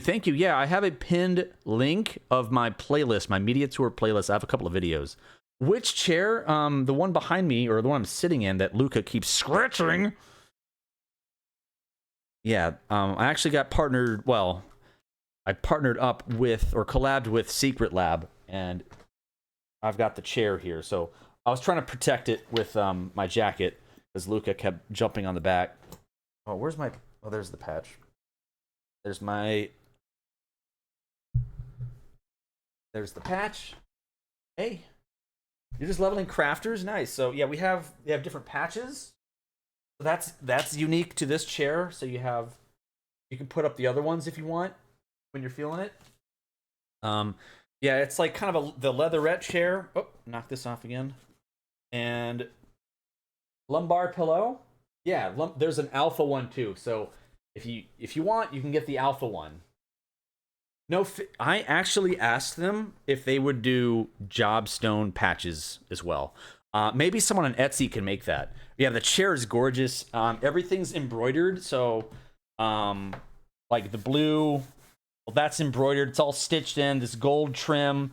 That design, that's stitched into, it's not just like a pattern that's just like painted on there, but this is actually embroidered into the chair. So like that crystal design, the magnetic headrest, adjustable armrest, 4-way adjustable chair, and then this is embroidered too, and you can already see some of the claw marks from Luca, who keeps jumping on my back because I don't feed her fast enough, so I'm going to have to probably get a little patch here. I can see claw marks here and here. Thank you very much, Luca. You guys are great. That's probably why that one was the soft weave. So I'm kind of hoping down the road they do a soft weave version. How long do they last? Well, this one I got like a year or so ago. They'll last a long time. But if you have cats that like to scratch things up, you might consider getting a skin or at least hang a jacket over it. Or I have my new hoodie, so I'm gonna toss this over right there. But she still might get underneath it and scratch away. But yeah, exclamation point chair, exclamation point secret lab. If you want to check it out, that's my affiliate link. So anything you buy through that link, anything at all, even just the pillows, you can order the lumbar pillow. I get a little commission, so you'll be helping me out. Kind of a little bit.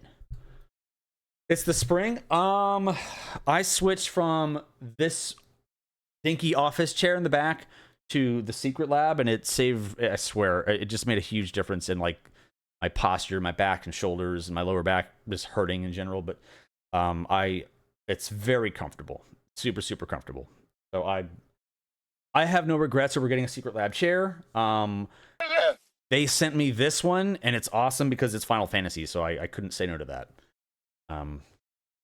Up to you if you want to spend that, but spend that kind of money. But if you're at your desk for hours and hours every day, you might want to invest in a good chair, just as you would invest in a good mattress, because those are two things you kind of don't want to mess around with. You want to have some comfort while you're working and sleeping, right? Hey Loki, thanks for the follow, man. Thank you so much. You changed your chair in January? Oh, you just got one. Yeah, that's why I'm hoping for a skin or different Final Fantasy skins to place over the chair. And I think there's going to be a high enough demand because there are so many people in your situation where they just bought a chair and they want to find a skin just to throw over, like, you know, 30, 40 bucks skin. I don't know how much they are, but that'd be a cool option, wouldn't it? Be really cool. That's pretty neat. How neat is that? Moo Meow. I see you, Moo Meow. Oh, they're hungry. The Viper video was good. Oh, thank you. Thank you, man. Yeah, it's short and sweet to the point, right? I think it teaches just enough without getting into like super duper detail. I'll let people like smarter than me come up with the spreadsheet rotations and whatnot. I'm sure there's like a right way of what to do, but you know. Fun job to play. Fast. Lots of buttons lighting up. Makes you feel good too. Like, ooh, I want a piece of candy. Ooh, piece of candy. Like whack-a-mole. Time for you to go to sleep? Yeah, I'm trying to leave too, because my cats are here. I see you. Picked up. She wants to be carried downstairs. Hey, good night. Thanks for hanging out. Thank you so much. But yeah, I think I'd like to go and go chill for a bit. I've had a very long week. I hope that you enjoyed. I hope that you enjoyed all of the content today, not just from me, but from my other content creator friends that were able to go to the media tour.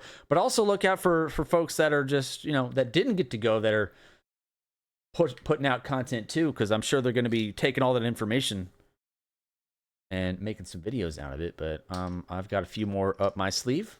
Stay tuned for that.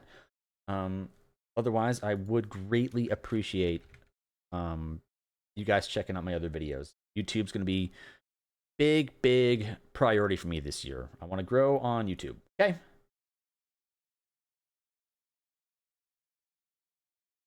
Then we can, yeah, this was awesome. This right here, man. Being able to meet Yoshi P, just like hang out for a little bit. He was super chill. And then of course, I love Jesse's face. We were basically on vacation. It felt like a little vacation. But don't worry, I'm gonna raid someone, all right? Who do we got? Yeah, sorry I had some like echo earlier. I think it was because of the sound source situation.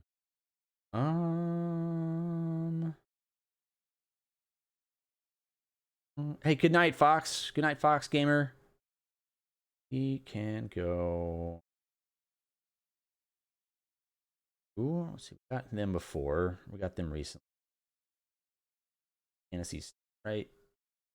Fuck.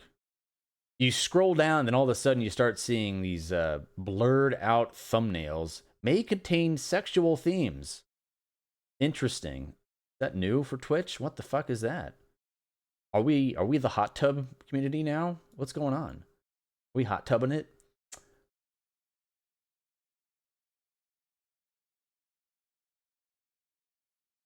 We can get Sarah, right? Sarah's probably. Oh yeah, Sarah went to the media tour. Yeah, we'll hit up Sarah this time. I don't think I've been able to raid her recently. Of course, I haven't been streaming nearly as much since I've been doing YouTube crap. Okay. All right, I'm gonna feed my cats before they tear up the carpet and get mad at me, start getting all pissy all over again. But thank you.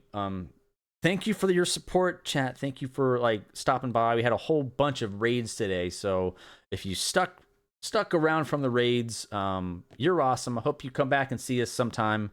Otherwise, I'll probably see you and your streamer of choice. If you came from like Cyber or whatever, I like to hang out in various chats. I lurk a lot. Okay, I'm all over the place. But thank you for your support. Thanks for chatting, lurking, hanging, watching my YouTube videos, and for the subs and resubs. I'm probably gonna go take the missus out tomorrow night for some dinner and just kind of chill. But we'll be back maybe Sunday. Okay. Oh, I have a podcast to do with Alpaca Lips, right? That'll be fun. So maybe Sunday we can talk about that. But thank you very much. I can't see when this raid thing is. Okay, we're going. All right. All right. Go say hey to Sarah. I'm sure she's got some cool stuff to share because she went to the EU media tour. So maybe she's got some videos out.